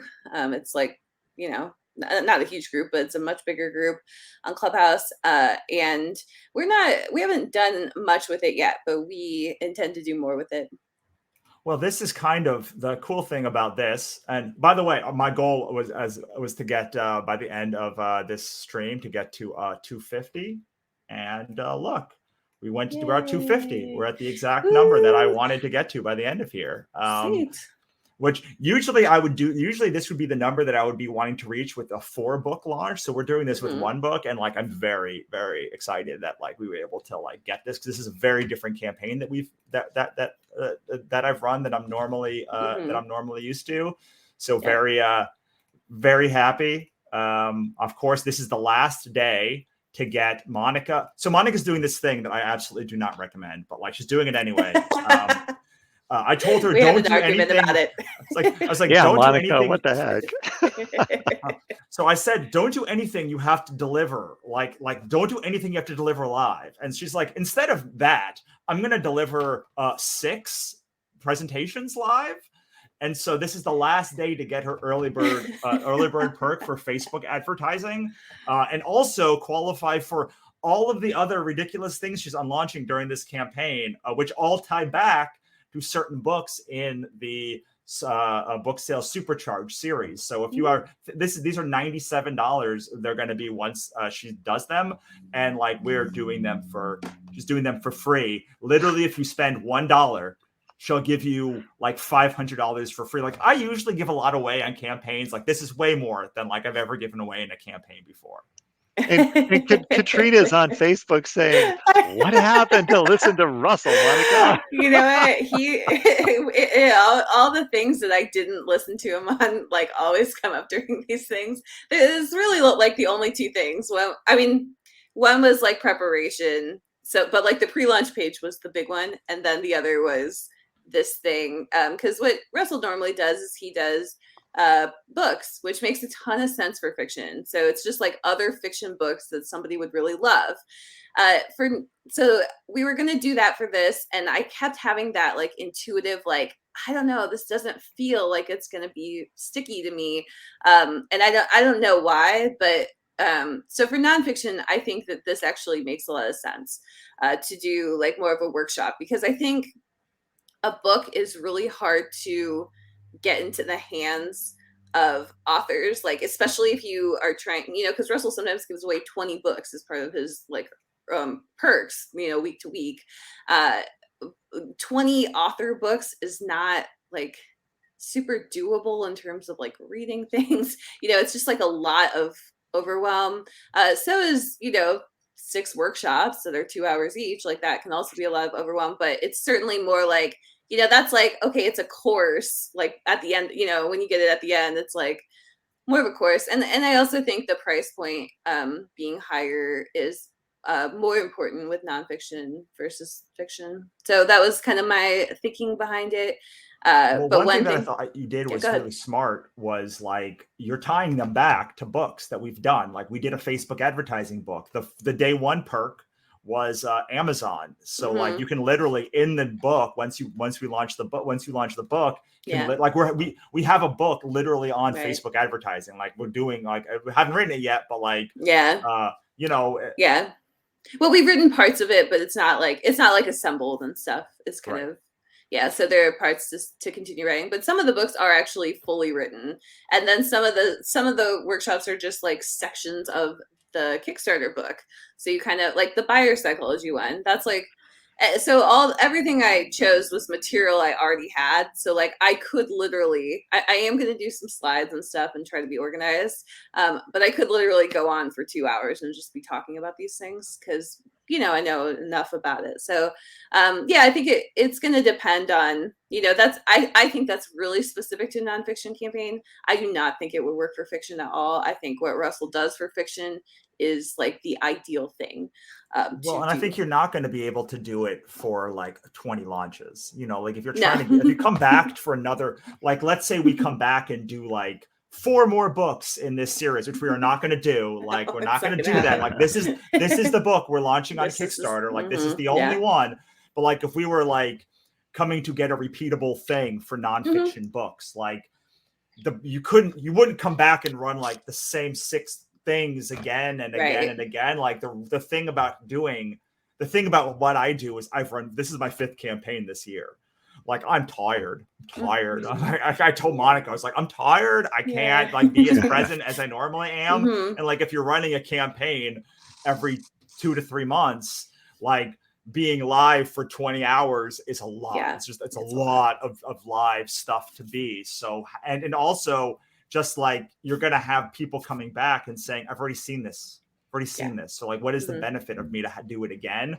When you can bundle in like the fiction books, it's like, oh, look, I'm not like, I often have many of the same books every campaign. Like, you know, if I have 30 books, like probably 20 of them are ones I've used before in a previous campaign, but like new people don't have them, or maybe like I put them not in the early bird perks because like not everyone gets everyone. But there's always going to be something that's like, oh, I want that book. Like that's a new book to me. Like that's a new thing. And like, I'm not repeating the same ones every campaign. I've got like a huge library of books that I can pull from. So like, that is why, those are the reasons why I think it works for fiction, but also it's like other people to promote my work, which is really why I'm doing it. So I wanted to just circle back for a moment to something you said earlier, Monica. This, you know, it might have seemed like kind of a throwaway comment, but I think it's really important. You were talking about how, you know, what happened to listen to Russell, and you know, Russell told you some things, and then you were thinking about those things, and you know, maybe you know, things happen, life happens. You know, some things you meant to do and it didn't work out exactly as you hoped, but then there are other things where you just made a different decision. And what you said just now, because I wrote it down, you said, it just didn't feel sticky to me. So I want to hang on to that for a second, because this is one of the things that I want everybody who's watching this to have hope that someday they can understand all of this as much as you do, and as much as Russell does, and the other guests that we've had. And there absolutely is hope. And it's that, you know, when someone suggests something to you and you have some experience with that, and the experience that you've had in the past has calibrated your subconscious mind, your intuition, so that you can, you know, when you hear a new idea, like the bells go off, like, oh my gosh, that's perfect. Or red flags come up, like, okay, that worked for them, but I'm pretty sure it's not going to work for me, at least not in the same way, or something. And I think that the key to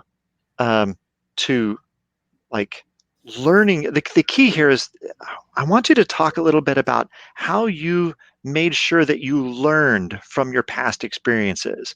And it would be great if both of you guys could talk just a little bit about that. Like, how did you, like, for too many people, they just, oh yeah, I tried Kickstarter and it didn't work. And then when I start asking my clients questions about how it didn't work, they can't tell me. And so how is it, like, what is different, guys? What did you do so that the experiences that you had actually calibrated your mind and calibrated your instincts for this? Yeah, I mean, well, so the one thing I do want to say is that, like, I trusted Russell a ton with this campaign. Like, we did like 95 to 99%. Like if Russell said, like, run over here and do a cartwheel, like, I tried to run over there and do a cartwheel and do it like how he said. And the reason why is because Russell's system is like really tight, and it's really like, good. works Absolutely. very, very, very well. And I will say, like, it was real nerve-wracking because, like, Monica is like a master marketer. Like she like worked marketing, like her life was like marketing for like her most of her career. So like having her listen to me was really friggin' nerve-wracking because I was like, what if this doesn't work? And, or like, and then yeah, exactly. You think to yourself, what if we don't do it? I said that really confidently. I hope it works out. Yeah, he was really confident, but yeah. So like, well, I was confident outwardly, but like inwardly, it was like, man, I really hope this works. But like, and like, she was so like, when we've done videos, you can go to I think a Kickstarter novel /podcast. Yeah, YouTube. It's like YouTube or something. And yeah, it'll give you a whole see, playlist of all of our videos so far. Including me literally spending like 2 hours going through and seeing all of the stuff and just having her change it. And like Monica was a dream client to work with because she's like, all right, you want to do this stuff? I'm going to do it. And I was like, God, I hope this works. God, I hope this works. And like people, we talked about this in one of the videos, like, but like, it's not or like on a post or something, but like, it was not a guarantee that this was going to work. Like Monica's never launched on Kickstarter before. Like this book series is not out. I mean, it's selling, but like, it's not 60,000 books selling, you know, it's a book on Kickstarter for it's a book on Kickstarter about selling books on Kickstarter. Like, is it going to be a gimmick? Like, is it going to like work? Like, is anyone going to care? Like, the author community is not supportive of Kickstarter in the way that they're supportive of Patreon or Amazon or any of the other things. So like, you know, Sadly for 5 years, I've been talking about Kickstarter, and like people have just literally tuned out. Like sometimes just like tuned out, cutting off, and sometimes very rude, which Monica saw, and sometimes straight up mean. And so like, I you know, I've had success on novels, but like I'm not Brandon Sanderson. So like what, like there were all of these factors that, you know, Monica's never written a Kickstarter book before. Like there's all these things. And Monica, a lot of her stuff is on craft. It's not as much on the sales side of this. So this whole series is like a sales. It's like, this is not like crafting or writing more or like writing faster or like, which is all to me, that's market. To me, Yeah, like it is. writing It 5,000 words a day is marketing, just like everything else is, because it means you're faster to market. But like the thing that she's known for is not like like the sales process. So there's all, and I've never launched a nonfiction book before. Like there's not many nonfiction books that are on Kickstarter. So like, it's like none of this was a guarantee. It was like, exactly. Probably. So, but here's the thing though. So Russell, I've followed you for a long time, and I have read I don't know how many people actually read all your emails, but I read almost all of the emails that you send. And I maybe read them a little bit differently because I'm reading them as a writing coach with my clients in mind. And so I take notes on what you write. I don't know if you knew that. But so I know a little bit about how, like, you know, you started out with Kickstarter and you're like, you know, you studied the campaigns that worked and you tried to emulate them. And some things translated really well and other things didn't. But the thing is that I saw you doing three things that many other people don't do with any of their marketing. And so this is very important for Kickstarter, but this is important for every kind of marketing or PR or whatever you do to promote your book. You did your homework ahead of time, obviously. I think that's why, look, if you're watching this, you're doing this, you're here watching because you're trying to do your homework ahead of time. So good for you. Step one, done. But Russell would take notes on what he was doing and how he was doing it so that he could remember later what happened. And Russell pays attention to his analytics. So many of my clients don't even know like where to find analytical information. And at the end of it, when it's all over, the natural thing to do was to go, wow, that was awesome, and just, you know, fulfill your backers. Or if it failed, if it went badly, you just go, well, you know, that sucked, and you just go on to the next thing without debriefing with yourself, and go back over your notes and ask yourself, okay, so this didn't go well. Exactly how did it not go well? And figure that out. Or, wow, this went really well. What was it that helped it go well? And I know that you go through this process, Russell, because you talk about it in your emails. Well, on So top of that, I talk about it with people like Monica. Like Monica launched The World Needs Your Book a couple of years ago, and like, I don't know how many times I reached out to her about it and talked to her about it, but like a bunch. And Monica does the exact same thing.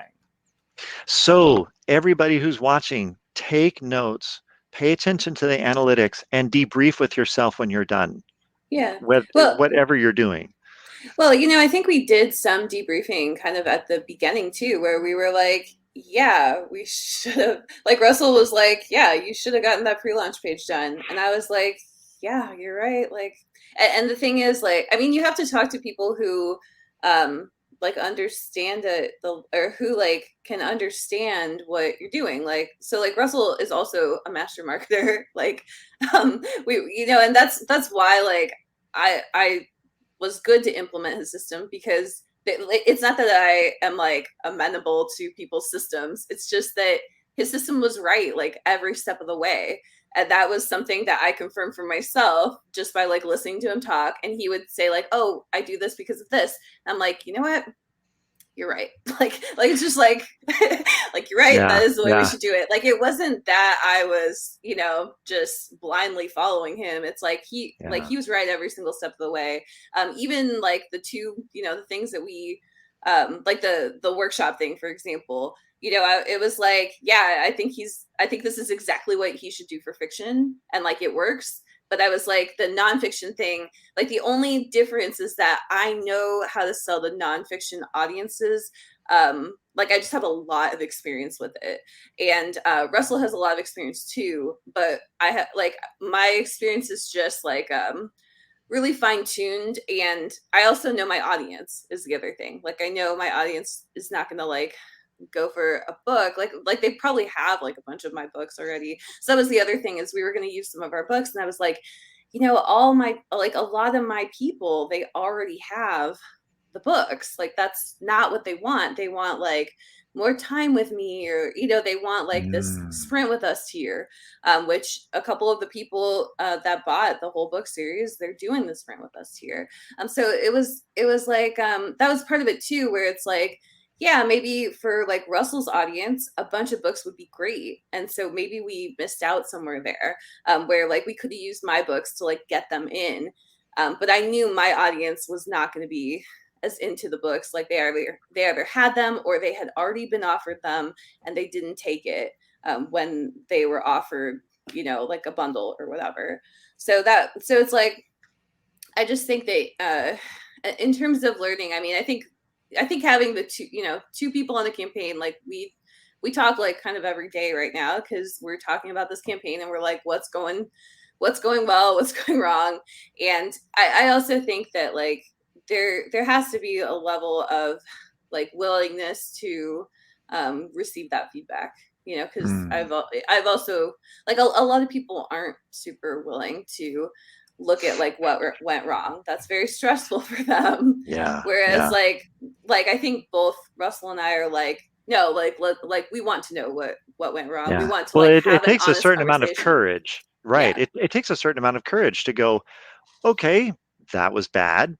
Let me Yeah. stare it in the face and figure it out. Well, and also surviving the failure. Like I did a video. It's funny we talked about failure, because like I literally 10 minutes before I got on the air, 20 minutes, I sent her a thing about like, what if we fail? And like, I think it takes like me, I failed a lot of nonfiction stuff. Like I'm not good at selling nonfiction. And part of this experience is like Monica is good at selling nonfiction and Russell is good at Kickstarter. But like, I had to take what I knew about Kickstarter and like, it's her campaign. Like, I know I'm a co-writer on this campaign, but like, even if you watch the old video, like I wrote it, and then I had Monica come in and like say, no, that's not a good question. Like, that's not, like, she was on the phone with me as we were doing it. And she's like, yeah, my audience, like that's not good. Like it's too direct. Like, I tend to be like very direct in the things that I say. And Monica is more delicate in the way that she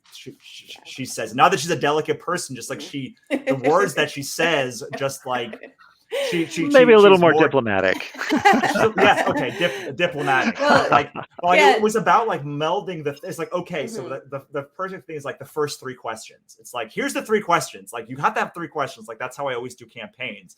But like, what the questions are was like 10 minutes of this video trying to figure out and rework it. And then like when we left, I said, this is the best I can make it. And then she went in and like fine-tuned it again, and we did it again off camera. Mm-hmm. Awesome. Yeah, exactly. Mm-hmm. But you asked the question about like your question was like, how do you like something about like, how do you make learn? This happen?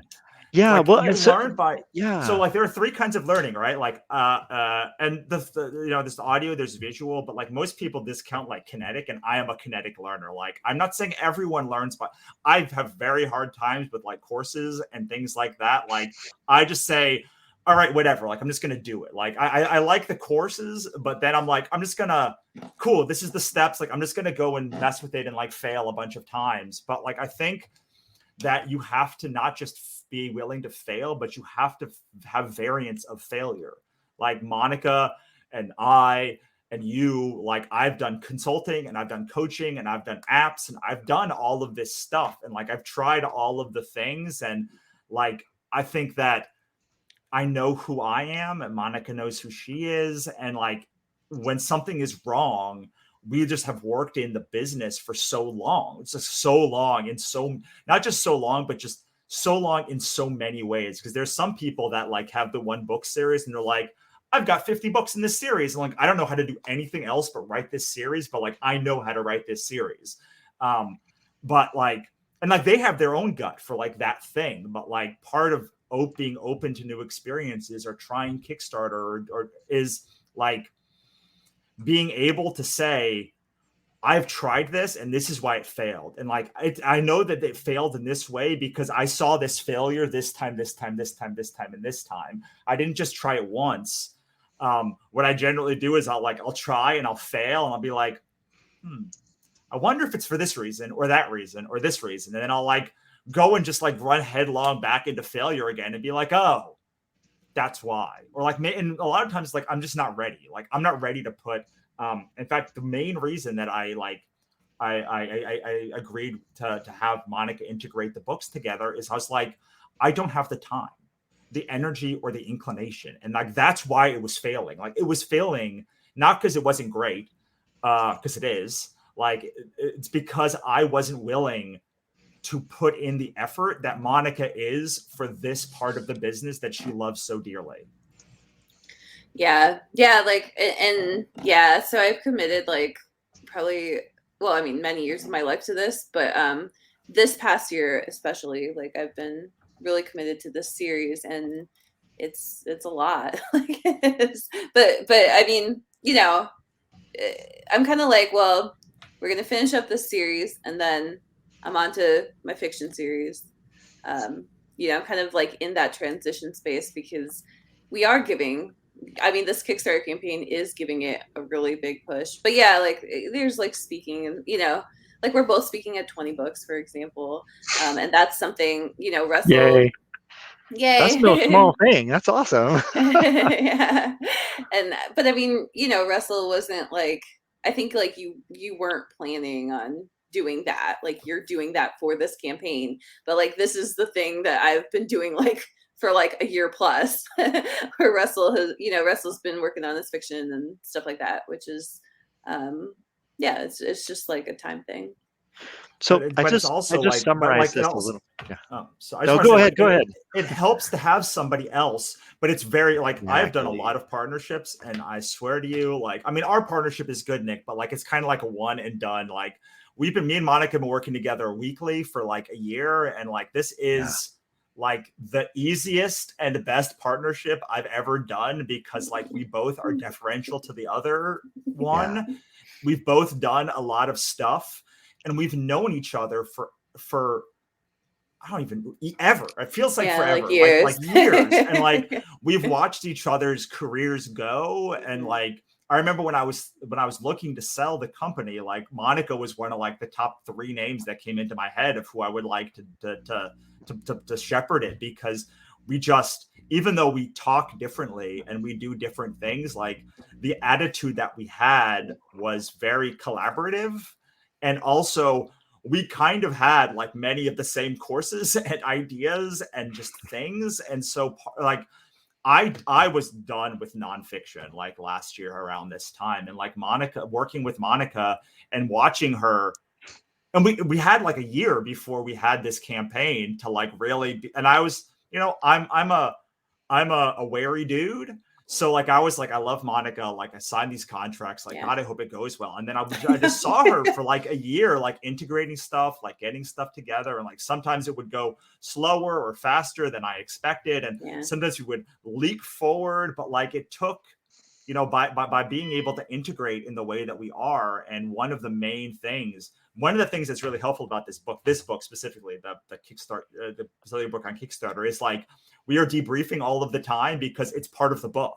Mm-hmm. Like a big part of the book is Monica going through and like talking about every stage of this campaign. So like, we literally are building debriefing into it. And often I will text something to her, or like message something to her, or like I'll just tag her on something, be like, this is probably good for the book too. Yeah. Like I literally did this yesterday. I tested a sentence and I was like, this is probably a good book, something for the book.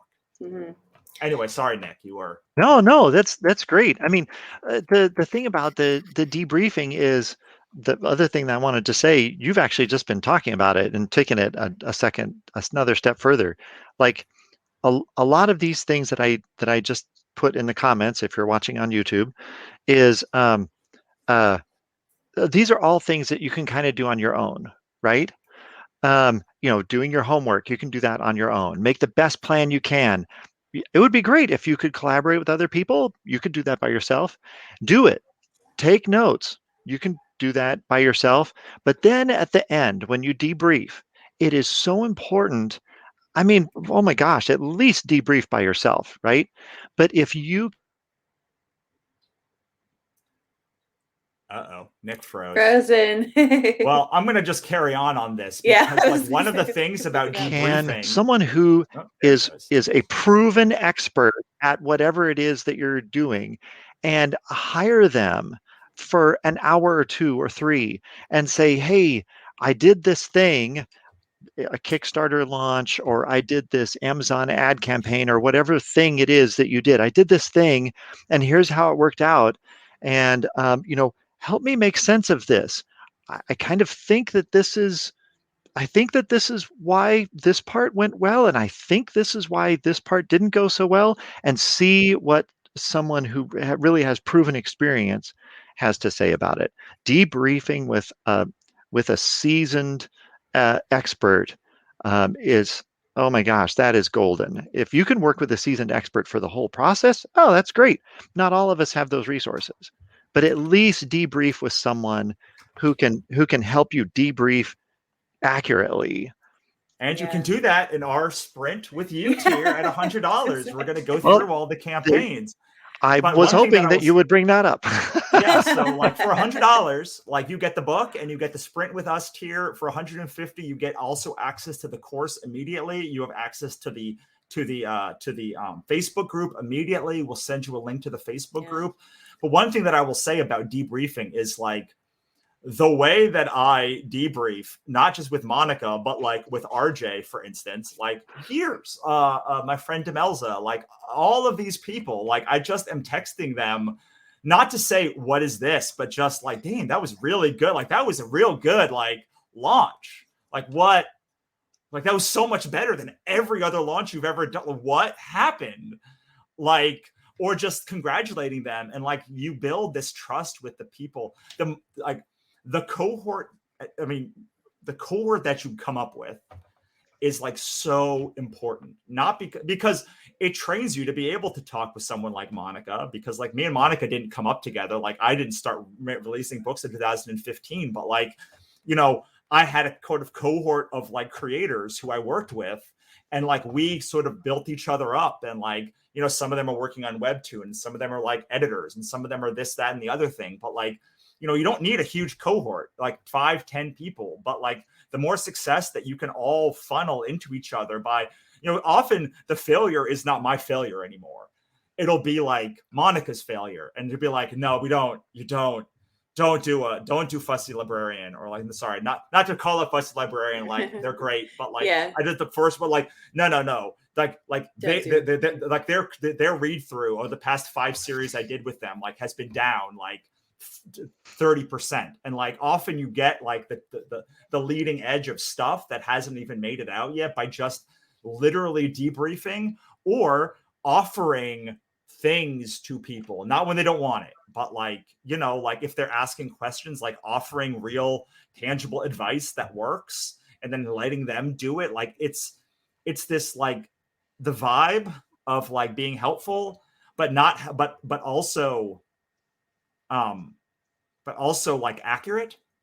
Because like Monica said earlier, like if I had said a bunch of stuff that was like stupid and didn't work, like we may not be doing this book right now. Like you may be like, if this is the advice that you give, we're not making this thing.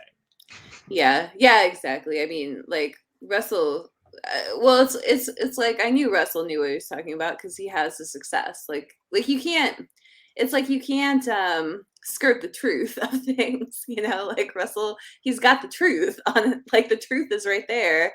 And then like at every step, yeah, just the marketing was solid. And we you know, we followed, so I can't say I did everything that Russell would do. I wanted to do everything that Russell would do though, and I hope to do everything that Russell would do the next time. And then with this debrief stuff, you know, we have, like, Russell's been doing some debriefs actually of friends of ours, including RJ, including Krishan, their Kickstarter projects.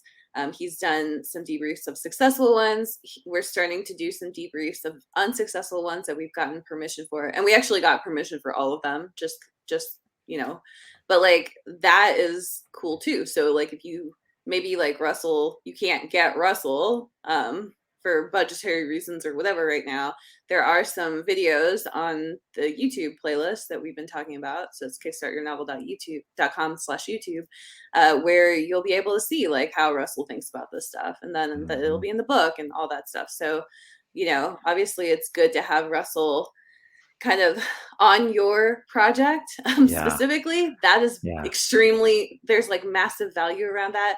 Having it privately, you know, he has a consulting tier that's $500, and we, you know, we have people taking it because it's like you can make back that money like significantly more than that in a Kickstarter campaign. So it's like way, how much money like do you want to lose? Sure. I mean, how Yeah. much money do you want to lose if you don't consult an expert first? Yeah. Well, spend the money up front and do it right and earn the money back.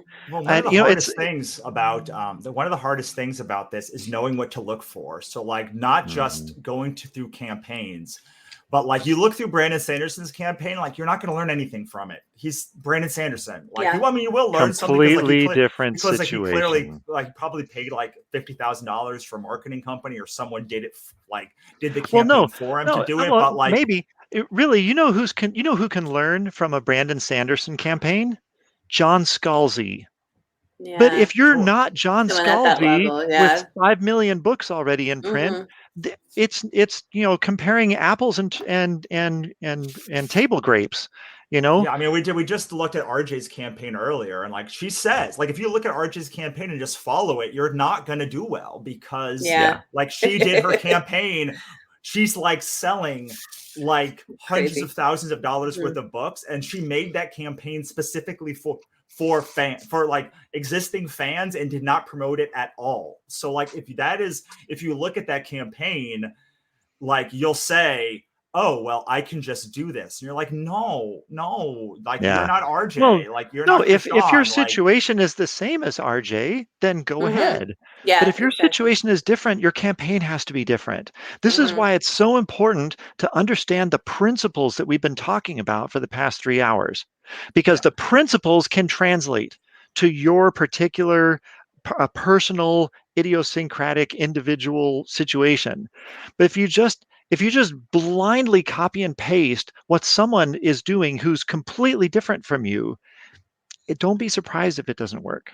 Yeah. Let's get to some of the questions. But one of the things before we do that, I just want to say, like, for instance, the 3 questions that I ask at the beginning of a campaign, like, if you don't know why I asked them, or like the psychology behind that, like it doesn't make any sense. Like it worked. Like Monica knew it immediately because like this is our world. Like it's so genius. But like it's a small thing. But like you can't just ask, "Do you want potatoes? Are you are you friends with a Tom?" Like it's not 3 questions. It's 3 very specific kinds of questions.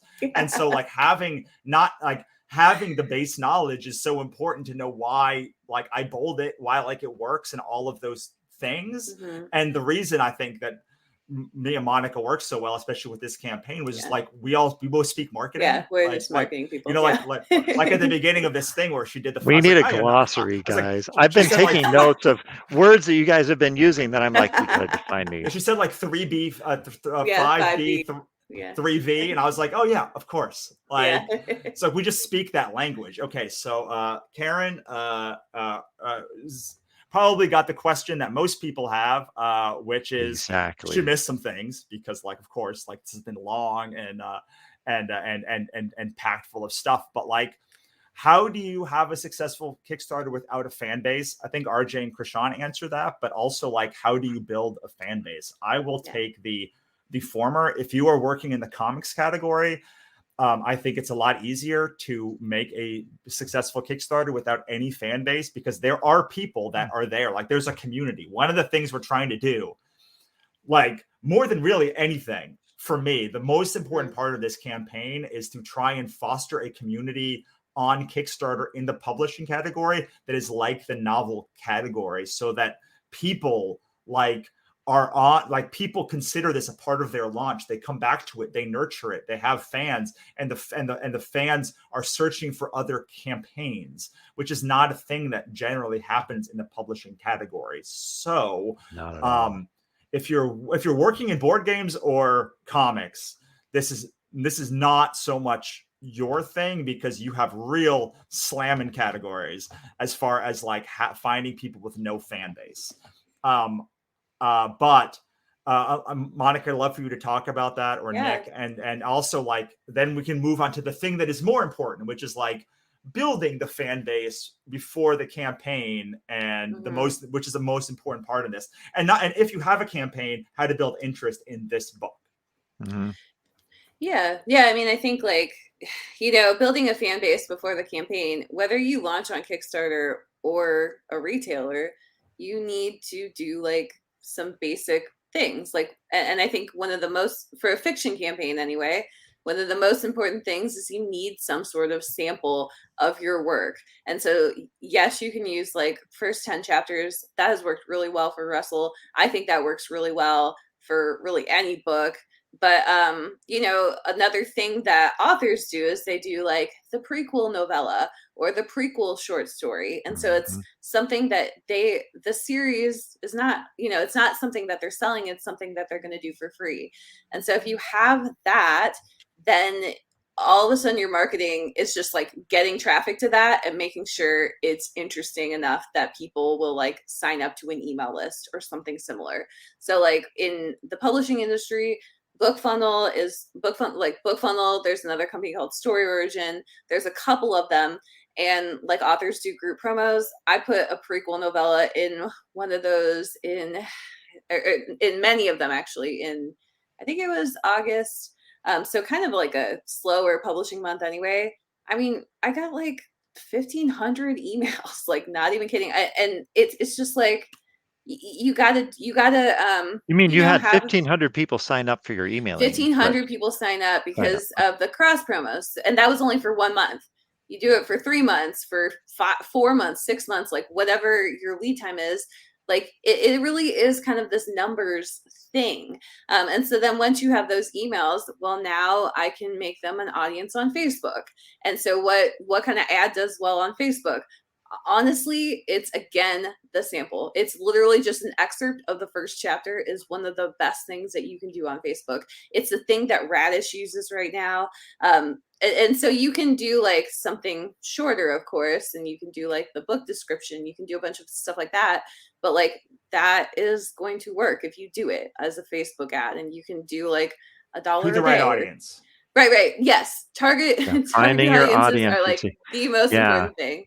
But yeah, So- like, and same with what Russell said with the viral giveaways. And so it's like just I would say like sample plus email list.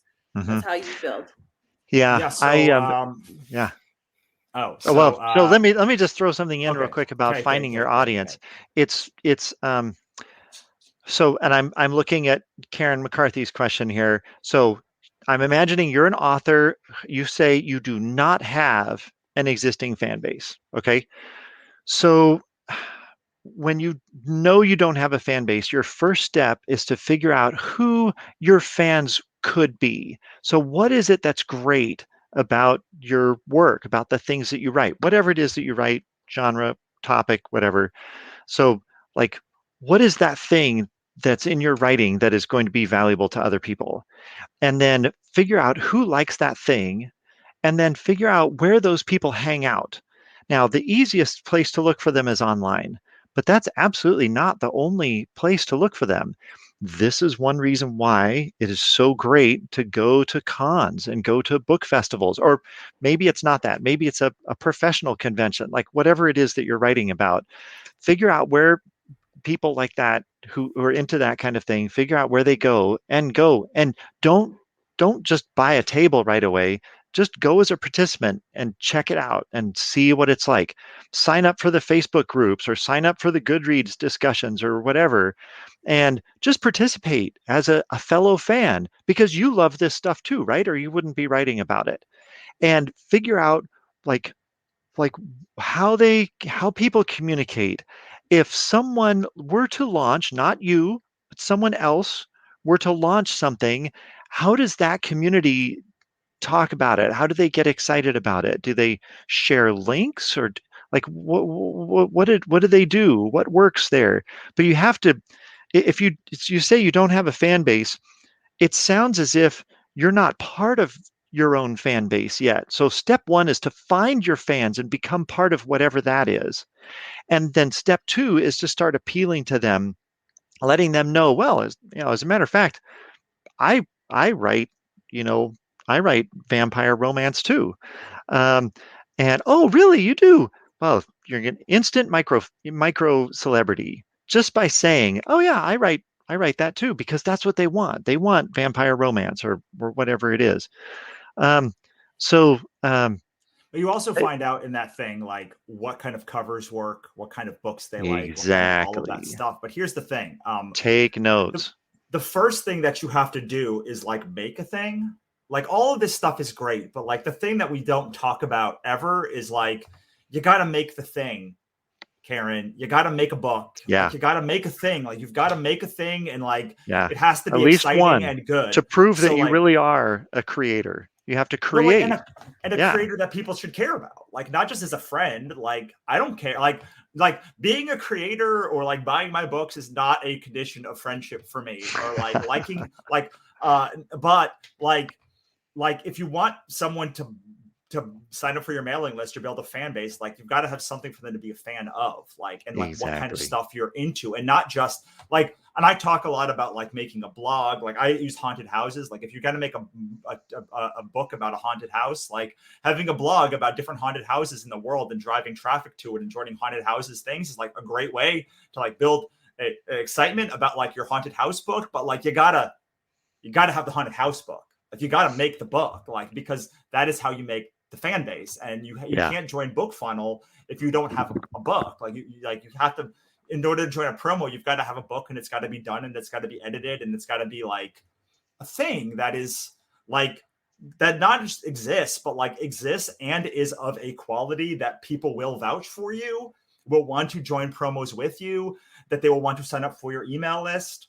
Mm-hmm. Yeah. And like on some level, you got to be an entertaining enough person, like not extroverted like me or like Monica or like Nick, but like interesting in a way that people will find you compelling enough that they want to read something that came out of your head. Because this is the thing, like you're trying, even if you're writing nonfiction, like this stuff is coming out of your head, like, and people have to be like, yes, I want to read this random thing out of your head and trust that it's going to be good. Because even if you've written 20 books, like they're still buying a book without knowing what's inside the book. Right. Like, so there's Exactly. a trust that comes there. So you have to have the thing, at least one thing. And really, the more things you have, one of the reasons why people are more successful, the more books they come out, is like people that aren't successful tend to not write the second book or the third book or the fourth book or the eighth book or the 10th book. But also it's like, oh, you've written 10 books. Like, I'm finally going to take you seriously. Like, you're not going anywhere. Like, I got to check this out. And some of those people who check it out will be like, yes, I like this. And some of them will not be. I mean, I have a series that is 11 books, is going to be 11 books when we do the next launch. And like, I have people saying, you read 11 books in a series? Like, just like out of novelty of how many 11 book series there are, people, or like my next series is that the Obsidian Spindle one is going to be 16 books, probably between 12 and 16 books. And like, eventually someone's just like, you were excited about this enough to write 16 of these? It's like, all right. But You didn't get bored of your own idea? Like, sure, I'll like, yeah. But like, people expect it to be this massive thing when you've got one book, and like, it's probably not going to be unless you're like, Melissa Albert, or like somebody who like wrote the one book and it just blew up. Once you have the thing, then the first 100 people are probably going to come from your your mailing list, or 50 people, because you can't just join a book funnel promo unless you've got like a list. You've got to have a list, because you're part of this is like you sending it. You have to have a newsletter. List. Yeah. So yeah, that's fair. And so you've got to like build either through like a viral giveaway, like I do. We talked about that earlier, how to set that up through King Sumo or something, and drive people to sign up that way. And then you have a list, or ask your friends and family to do so if they want to, because like some of your friends and family are people who will like your books. Like they are people who will enjoy your work. Some of them may just do it to shut you up, but like there are people that are in your friend group who will like your books. And that is because you all have the same taste. Like you have the same, that's why you're friends. On that's some why level, you're friends. Yeah. Like you have taste that is similar. And so you have to do, like, you will find some people that are on your mailing list, and a lot of people aren't. Like many of my friends, the vast majority of my friends are not on my mailing list, or they have unsubscribed from my mailing list, or they never back my books, or they've stopped backing my books. But like there are some people, and it's going to be weird. It's going to be weird. It's weird because like, so the people that still buy my books, like I don't understand how, like, why that they are the ones, because like they're often friends of mine from high school, or friends from mine from college, or someone who I rarely saw, and like they bought my, but like there are people that are going to be on your list, and then you can join the book funnel promos or the viral giveaways, and like build and build and build and build and build, and for a long time, because then the next thing is like a fan base is by definition a fanatic about your thing. And if you stop doing things, they're going to stop, or you make things that aren't good or not to their taste, they're going to turn away, or something else. So you have to keep making stuff, but you also have to keep doing marketing. You have to keep your email list up. You can't just do it for like 2 promos and then like it's done. Like you've got to be consistently doing it. Like, you know, Monica and I do, she just talked about like doing one in a bunch in August. Like she's been doing this for 12 years now. And like, she's still doing them. I still do them. The people that are succeeding are doing them more and more and more and more and more and more and more over time. Molly was talking about it. RJ was talking about it. Like all the people are consistently doing market. Yeah. I mean, I think like one thing to keep in mind, because like I know some people are like, well, but I'm not interesting. So I just want to say like, I think everybody has that thing where they are interesting. But it's like you have to like get to know yourself, and I think that's really important as a creator anyway, is to like get to know yourself better and be like, well, what is really interesting about me, and like what is interesting about my books. And like it took, you know, for me it just took me a long time to figure that out. So I think like give yourself time for that to figure out what that is. I definitely know like what my little like fiction niche is. Like here's why people buy this from me. And there's a book called Universal Fantasy that is like topping the charts right now. It's by Theodora Taylor, and I think she's like T Taylor or something like that. I highly recommend it if you are writing fiction, because she really explains this.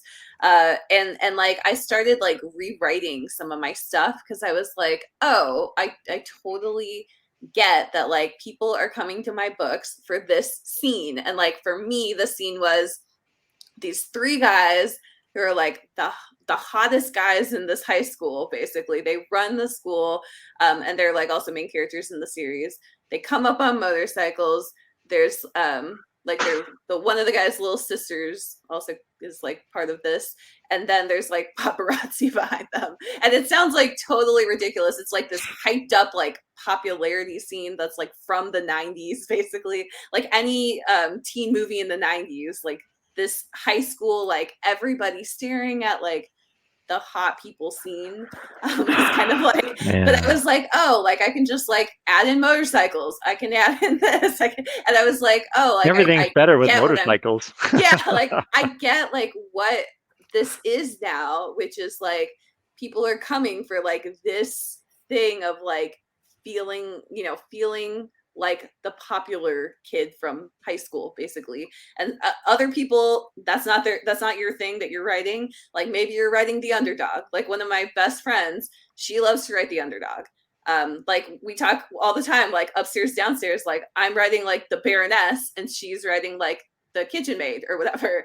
And like both of those have huge audiences, and that's great. But like you need to know what your thing is, and it takes some time to get that. So. Yeah, and I will mention that like you're writing a thing from your head. Like on some level, you have to think you're interesting. Like you have to think you're interesting. Otherwise, you wouldn't write a book. Like it's a bunch of words from your head. Like and balls on us to do this. Like you've got to think you're interesting. Like just to do it. And even if you don't like in the front of your head think you're interesting, like on some level, you think that it's interesting enough that you've written 60,000, 80,000, 100,000 words. Even if you don't think you're interesting, you think the world that you're writing in is interesting. Otherwise, you just wouldn't do it. Like, because you think it's interesting to make it. And so someone else has to think it's interesting as well. Yeah. So ideally. I mean, and you need to figure out just who that person yourself. is. Yeah. And anyway, I'm I'm going to beat the audience thing to death because one more thing about the audience thing. You're right, Russell. You're not going to like make friends with everybody in your audience. However, there is a like you need to I don't know how much people have already heard this, but it has to be said. We've talked so much about marketing, and I know that you guys are able to talk about marketing in sort of a systems kind of way without losing sight of the humans that you're connecting with. The problem is that, and the reason why marketing has a bad reputation is that most people, when they start thinking marketing and conversions and click-through rates and stuff like that, they lose track of the humans in the process, and they're just trying to maximize the dollars. And you cannot lose track of the humans in the process because the dollars do not have any agency. Dollars are not clicking purchase now buttons. Humans click purchase now buttons. So you in all of your, going back to that original question, Karen, how do I build a fan base? You've got to keep your focus on the humans who want the value that you are selling. And you've got to keep your all your marketing and your PR and everything. It's not really about your book. It's about what your book promises to humans who want that thing. So just keep the humans in mind and don't worry so much about the dollars, because if you can win the attention and the interest and the curiosity and eventually the loyalty and the enthusiasm of humans, the dollars will follow. Don't worry about them. Monica, you had something to add. I'm good. That's it. Yeah, I mean, one of the things I say one of the most important things I've ever said is treat people like more than a $20 bill.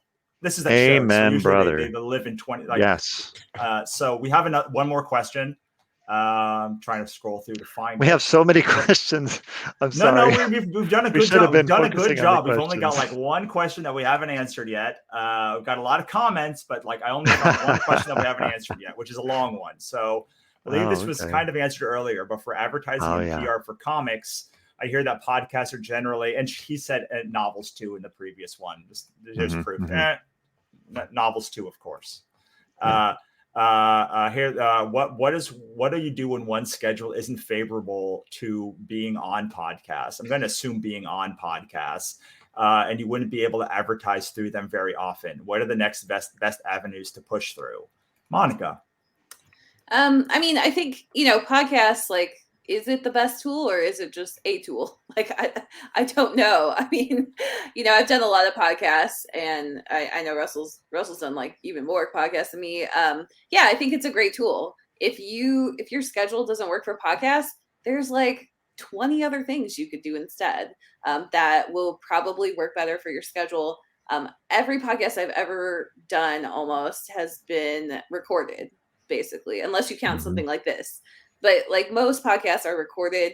You just need to find the time with the podcast recorder, the person who's doing it. And if they really want you on the thing, they're gonna, or if they like need somebody for that slot and like you're here, then they're going to work with your schedule. And I will say, like, a lot of podcast interviews that I've gotten, so you can wait for people to come to you, or you can be like me and I think Russell and like maybe Nick as well, where like you start to pitch people and say like, hey, like I'm talking about this. Can I be on your podcast? And like some of them will say yes. And a lot of podcasts I've been on have been me pitching them, including like Russell and I did an interview years ago, years and years and years ago for his podcast. And I pitched him and he said yes. And then we kind of hit it off on the podcast. And like there were a lot of things I admired about him on the podcast. So then we became friends after that. Or, you know, maybe we like kind of knew each other before that, but it was, I had like asked him to be on his podcast. So yeah, but I don't think, I can't say podcasts are particularly like, you know, like the golden, I think that's the problem is like, we're all looking for like the golden goose and it doesn't exist. Like you just, you need to do podcasts, do some other stuff too. and honestly, if, you know, I totally understand not having time to do a podcast, but if you're just going to be a guest on someone else's podcast, but I don't understand what you don't have time for. I mean, that's like one of the most time flexible things in the entire world of marketing. You know, just schedule it whenever it works for you and record it, you know, months in advance, or like, I mean, it's so easy to be a guest on a podcast. It's kind of like, it's harder to be a guest on radio. The only times I've been a guest on radio, this will betray like how unpopular I am on radio, has been I've had to get to this stupid radio station at like 4:30 in the morning. And, you know, exactly. Yeah. And fortunately they record those for later, but no one ever listened to them. You know, if you didn't catch me live on the radio, you didn't hear me.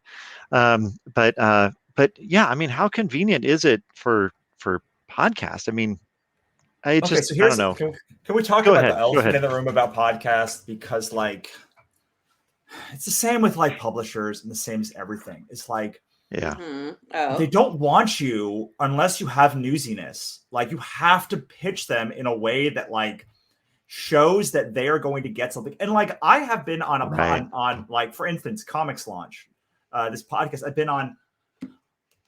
It feels like 100 times. It's not 100 times, but it's like 7 or 8 times. And my friends, same thing with my friends at Fanbase Press, Fanbase Weekly, that I've been on a bunch of times as well. Like I talked to Tyler a couple of months ago, and he said, "What's the pitch?" I was like, "Hey, I'm thinking about the show." Like, and he's like, "What are we going to talk about?" And I had a thing, and like we didn't talk about that thing, but like we talked about a different thing that was relevant to the thing we talked about. But like he wanted to know, if I'm bringing you on my show, like what are you going to talk about? And like it's got to be more than just your book, because like everyone's got a book. And like Brian, I'm not sure, I don't think you have many books out if you've got a comic yet out. And like, so like you can book any, like there's 150 Kickstarters going on, 200, 300 Kickstarters going on. Like if your only news in this is like, I have a Kickstarter, it's like, cool. So does Russell. So does Monica. Like, so do all of these people that have way more experience. Like it has to be. Yeah, it's good. It's going to be the thing that makes you unique and interesting. That's going to be interesting for the podcast, and so whatever the value proposition is for the book that you're writing. Yeah. So and if they don't value that, then they won't have you on, and that's fine. Go to the next person. Yeah. So my friend, one of my books is on the moon, or like on Mars, or one of the places. Like there was a thing that was like, put your book on the moon. Like Monica, Nick, you guys probably like have at least heard of this. And I was like, that's so stupid. Like I have to do it. So like I applied and like I paid like whatever the $10-$20. So like my book's on the moon now, like to get my like 10 megabytes of file. And I was like, that's stupid. And I moved on. It's fun. Like, it's like not stupid, but it's like fun. It's like a fun thing that I can be like, hey, like I'm on the moon. Like it's like a thing, a starter of conversation, and like it's a good marketing thing, and like I thought it was funny and fun, so I did it. But like my friend Tina, I think it was Tina, she like got a whole spread in her local paper, like about author. It was like author on the moon.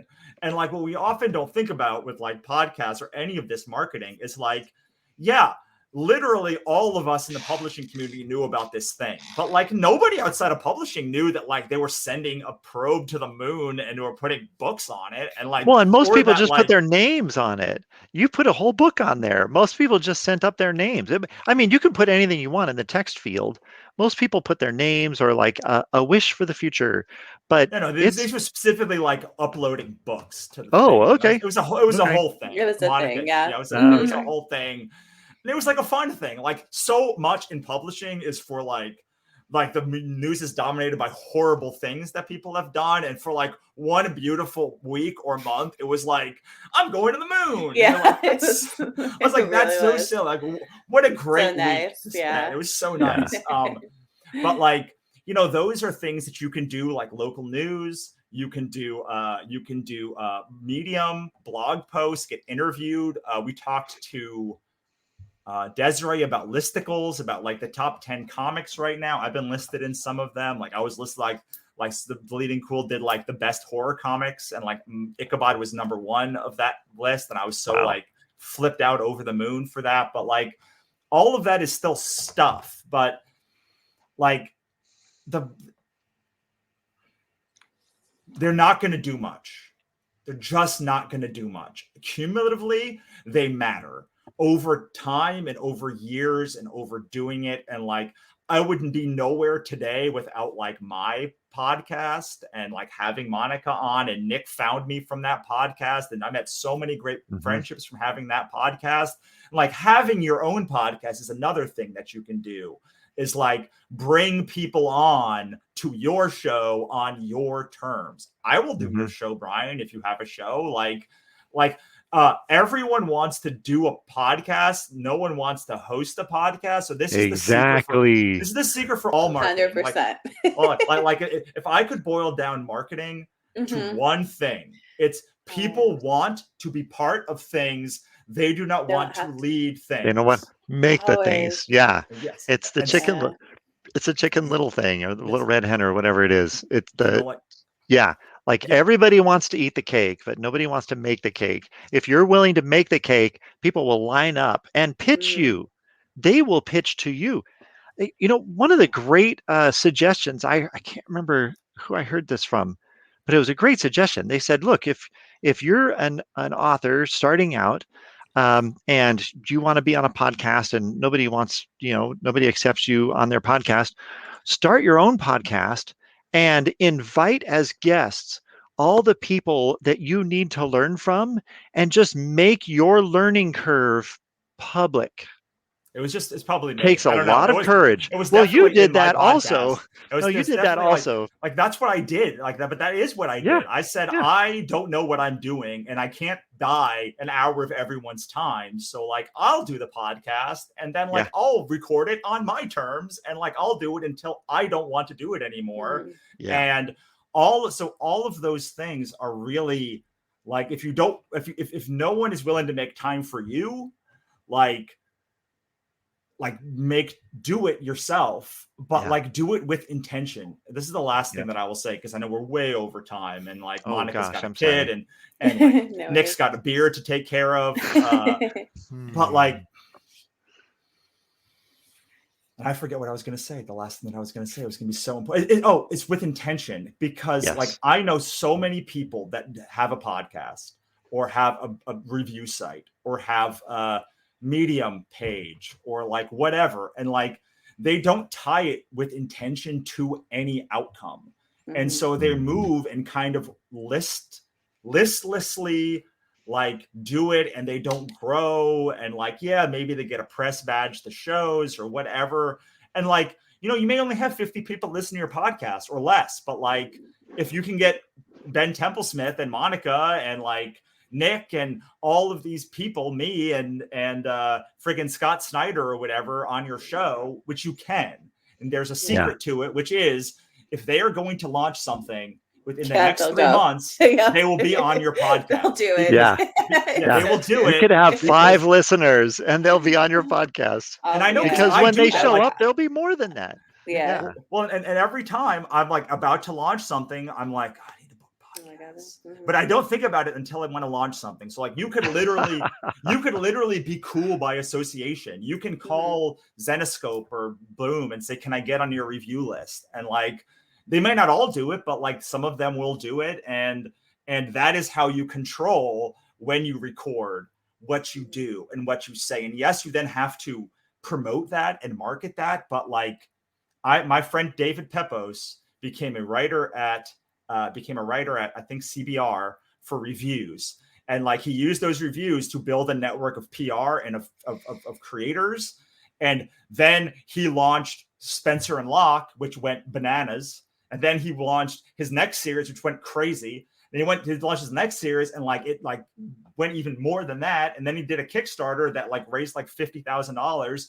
But it started with like he wanted to write for Marvel and like DC, and he's like, maybe if I review those books, I can then make books, and I will have a network. And so, if you're doing any of this stuff, no matter whatever the marketing is, like it has to be with intention. Intention to meet people, intention to grow an audience, intention to just like have more backlinks, whatever it is, there must be intention behind it. An intention to create value and to add value, not to constantly take from other people, because they can tell. People can tell when you're a vampire, and when you're trying to help out. And people are very open to helping out. I'll be on your podcast. Yeah, just pitch me. If it's relevant, I'll do it. Because all of us would like to help out people who are coming up. It's just that we don't want to waste our time, honestly, with people who are just going to try to take advantage of us. We want to help you out. We don't want you to take advantage of us. I'm just being vulnerable right here. Sorry. No, I get it. Yeah. Yeah. Yeah. I would say most podcasts are, just to answer this thing, most podcasts are recorded way ahead of time, months ahead or days Most ahead. of them are. We have some recorded from months ago that we're going to drop in the next That's couple of dropping weeks. now. Yeah. Sorry, Monica.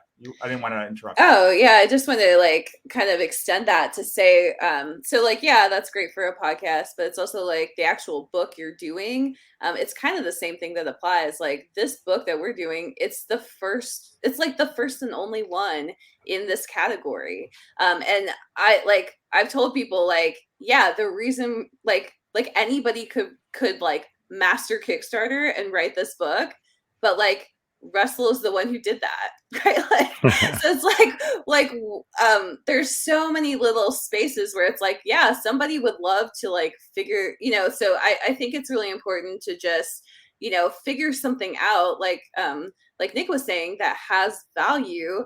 And then like people are going to come to you. So if you're doing, it's just like doing the work.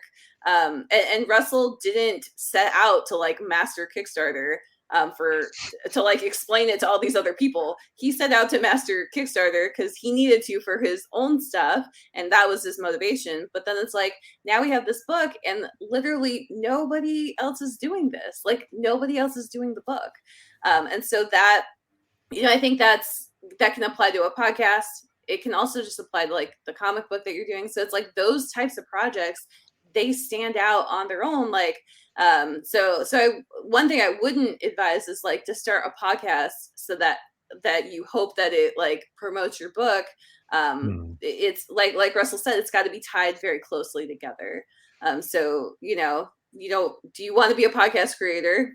Or do you want to like make a comic or a novel or whatever? And it's like, you can do the same thing with just like writing the novel. It's like, you can make it like a big thing too. Oh my God, that is the best marketing. It is. The best marketing is absolutely the next book. Yeah. Yep. There's an old saying in the publishing industry: the best way to sell your current book is to write another book. It's absolutely true. Yeah. I mean, with Kickstarter, for instance, like I would go, like people like, how did you get into all these conventions and conferences and stuff? And I was like, well, like everyone was talking about craft. I'm like, I can't talk about craft, but nobody was talking about the business part of it. So I figured if I just pitched these conferences that like I knew Kickstarter, I could come in and talk about X, Y, and Z. I'd raise, like, I could do the hard cost of breaking out a graphic novel or crushing it on Kickstarter or whatever that nobody wanted to talk about, because like everyone wants to master Kickstarter. No one wants to train other people to do Kickstarter. If I did that, then I could get invited to conferences and be on panels, and like that would boost my like esteem around all of that stuff. But again, it's intentionality. So I think we are way over time. Intentionality is a good place to stop. It is, because we're intentionally stopping. This conference was done with intentionality. Yes. To promote our book. Yay, and Nick, book. thank you so much, Nick, for coming pleasure. on and helping us out. But hey, can I drop a couple links into the chat? Yeah, please. Okay. I just wanted to, I'm just going to copy and paste this into the chat here. Oh, except my cursor is going to disappear. Yep, that always happens. So Monica, how about, I talked about it at the open. Go ahead. How about you talk about this book, Monica, a little bit, just as we go out of here.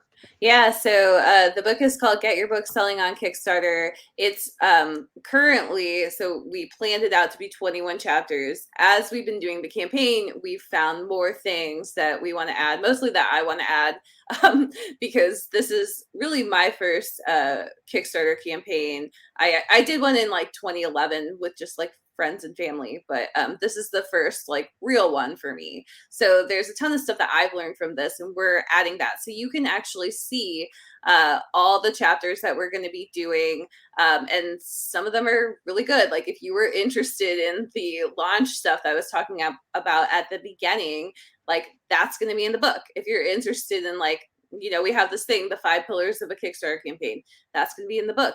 We're going to talk about the buyer psychology and the psychological triggers thing that we were talking about at the beginning. Why is Russell's system so great? And why was I able to recognize it so easily? Well, it's because it's founded in buyer psychology.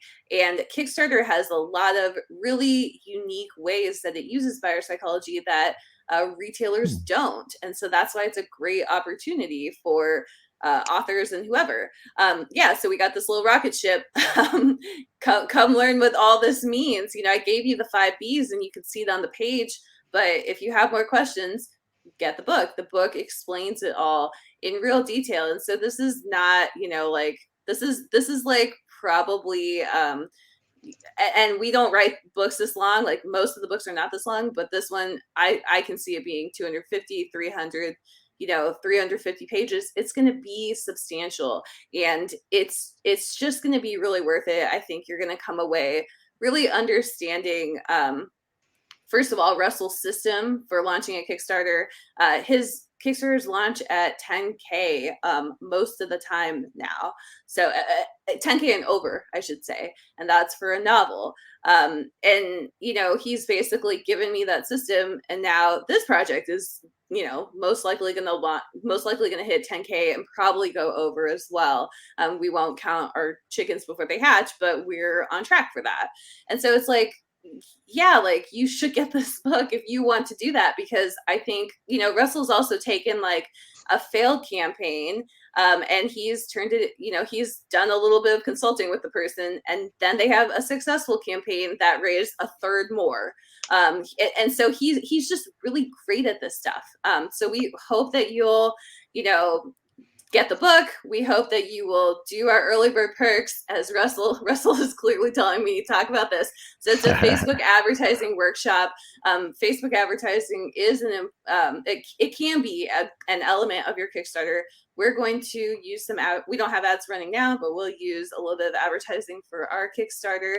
And so we're going to tell you like how are we doing that for this campaign. And I will be the person telling you all this, but Russell's, you know, moving the lever behind the scenes.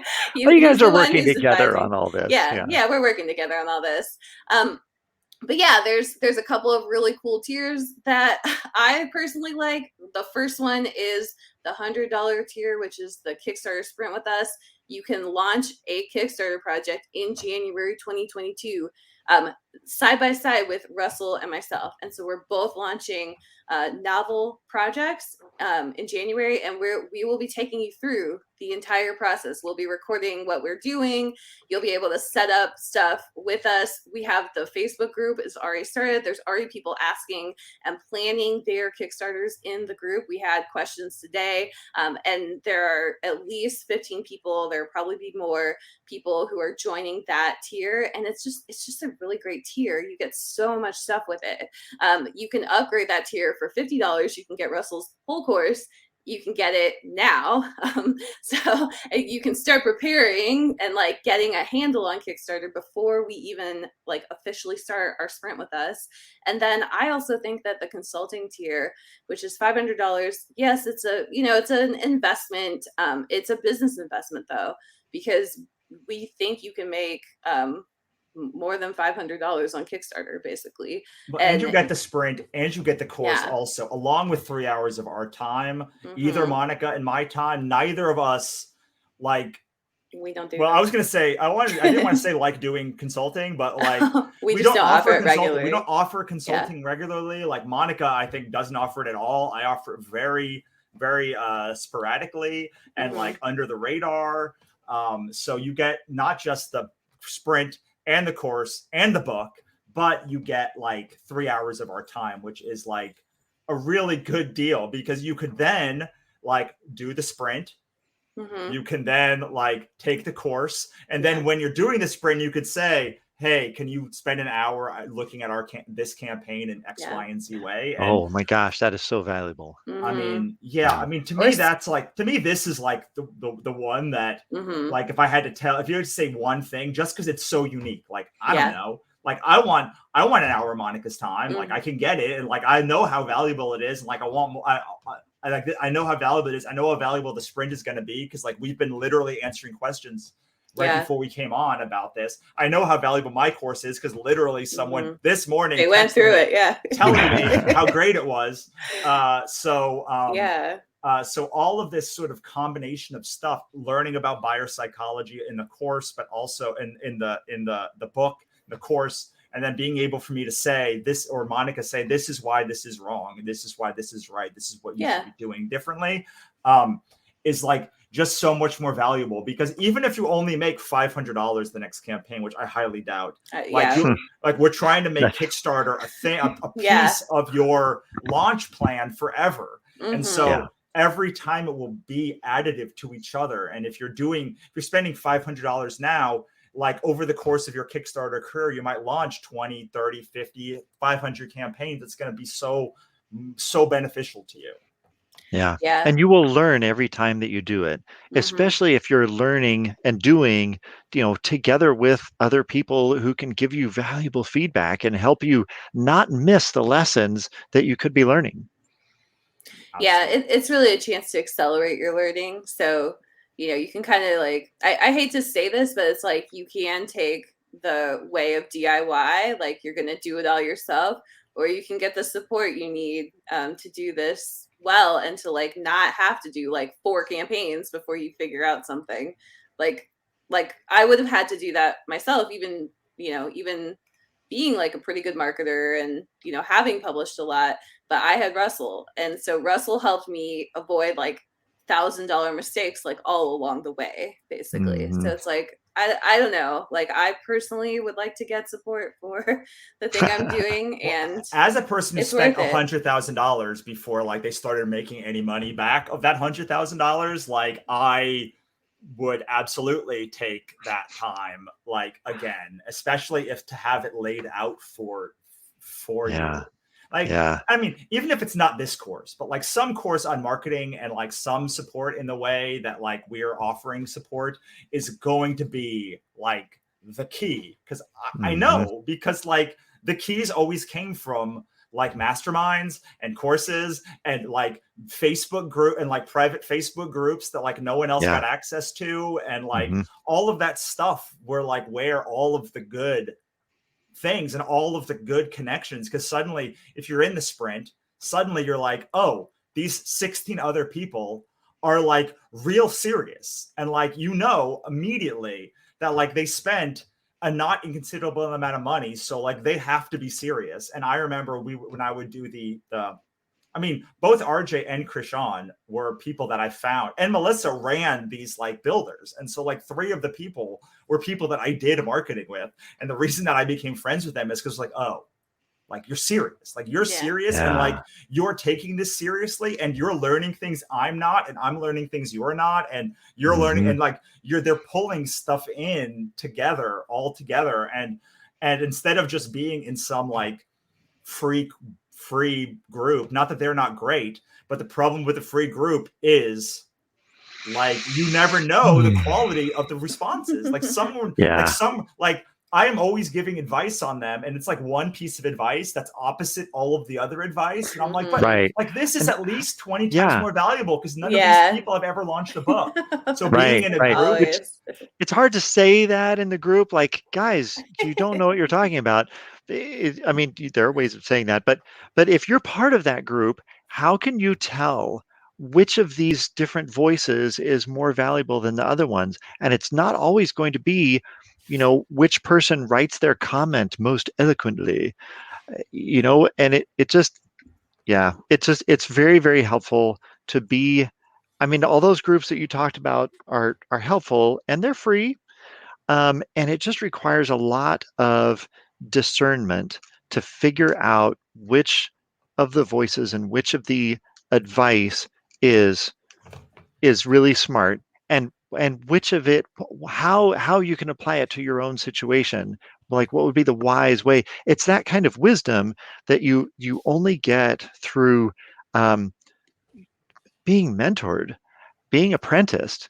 And you know what this whole Kickstarter Your Novel campaign is offering is an opportunity to be mentored and to be apprenticed and to work together with Monica and Russell and benefit from their impact, from their their insight and their input into your own process personally.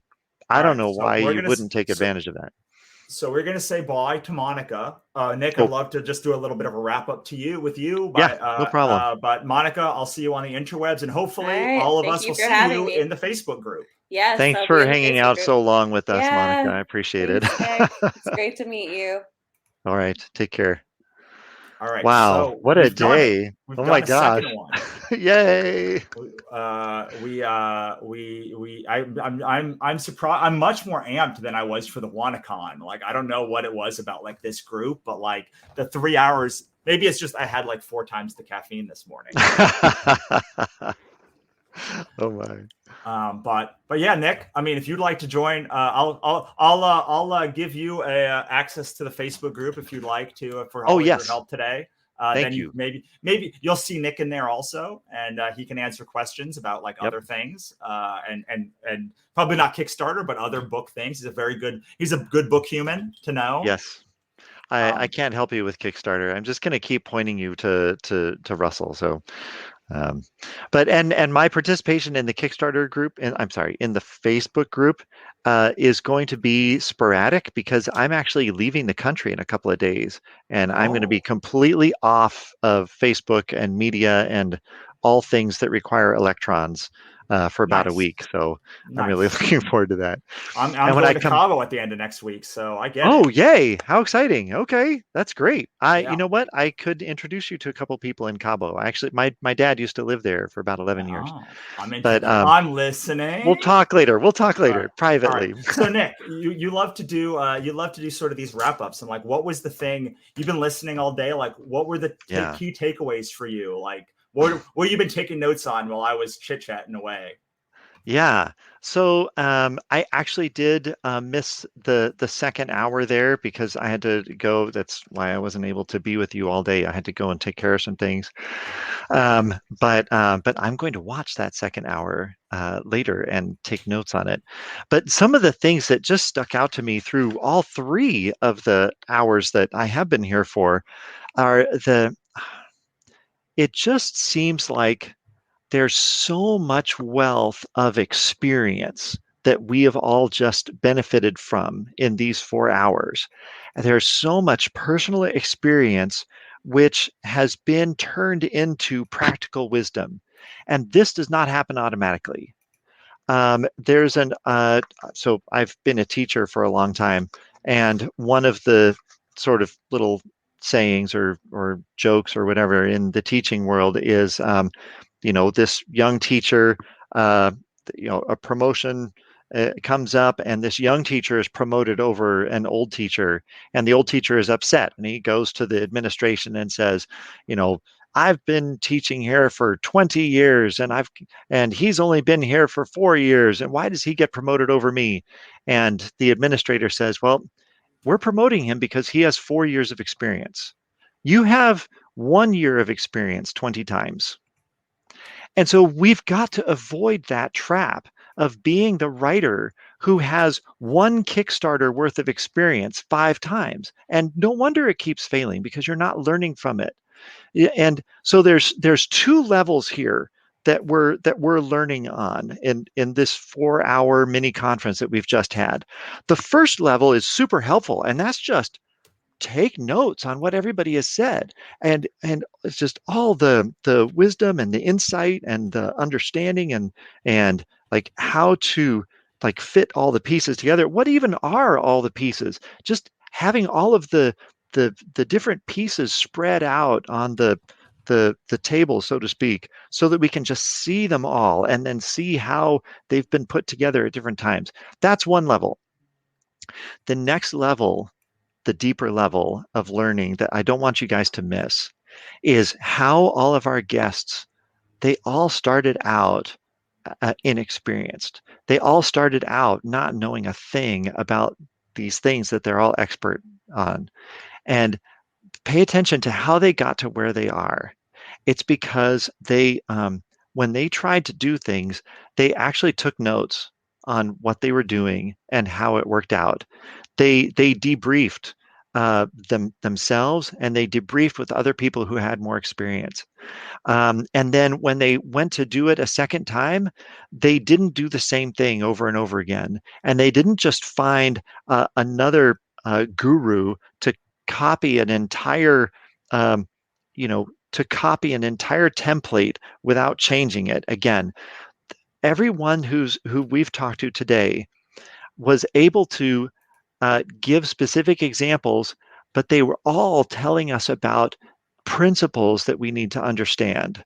And in order for you to move from seeing like all this data, having the experience that you've had already and trying to market your book, the way to learn from that is to not just charge blindly on to the next thing, but take some time and think through what it is that has worked well and what hasn't worked.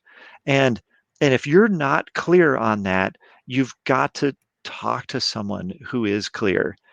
You've got to take advantage of the mentoring and the apprenticeship that Russell and Monica are offering you, almost as like an ancillary benefit of this. Oh, for goodness sake, buy the book, but take advantage of the time that they're offering you to go through this sprint with them, with their feedback, their input, and to take advantage of the coaching opportunities they're offering you, because I coach all the time, but I can't help you with this.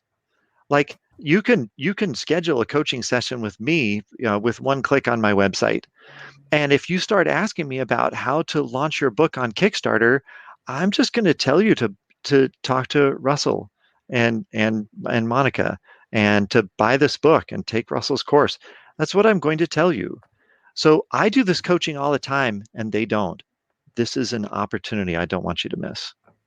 So let me ask you a question, and thank you for that. Let me ask you a question, Nick. You're not a marketing guy. You're a I'm book not. guy. Yes. Does it seem like after listening to 3 of the 4 hours, does this all seem doable? Like, does this seem like a thing that like is less scary to you than it did 4 hours ago? So I'm going to tell you something that I have not talked about publicly on my blog or anything like that. So when I was, feels like another life before so many other things happened, I wanted to be a novelist. And that dream has gotten lost over the past, oh my goodness, 33 years. And I've done many other worthwhile things in my life, and I have not published a novel. And I'm not going to tell the story right now, but there is a story to be told here about how I sat down and started actually writing my novel, and you feature in that story, Russell. But so I've had this in the back of my mind um, as we were planning this. I was thinking about my clients, but I was also thinking about myself, and so just hearing all these things and all these notes that I've taken for myself. Um, yeah, sure. There are notes for my clients and just for my own sake, but some of these things I'm laying out my own ideas for my own book launch, and it's going to be on Kickstarter. And I had not made that decision until this 4 hour time. So that's this has wonderful. actually been very personally encouraging for me. So I personally am sold on launching my book on Kickstarter. Now, I need to finish writing the book first, which is kind of funny. I feel like the the cobbler who's going shoeless, to another cobbler, and saying, "Yeah, I'm a book coach. I'm a writing coach. Let's talk. I need another coach to coach me." But Absolutely. but yeah, so that's what's happening. So I couldn't be more excited about all the stuff that you guys have shared, Well, I know personally as well as professionally. Katrina Mhm. believes in you, and I believe in you too, Nick. Yay! I Thank can't you, wait to see. Katrina. I can't wait to see how the campaign goes and what your book is like. And I think on that note, that's a wonderful note to end on. And just say, I hope you check out kickstartyournovel.com. Find me on the interwebs. Go to kickstartyournovel.com/YouTube and find all of the other material that we've done and everything we're going to launch for this campaign. But I do hope to see you behind the backer wall. And Nick, Yay! want to say Take care, man. It's been an honor being here with you. it's been Thanks lovely to for see you. everything. Thanks, Have a great day. everybody. Thanks for tuning in, everyone.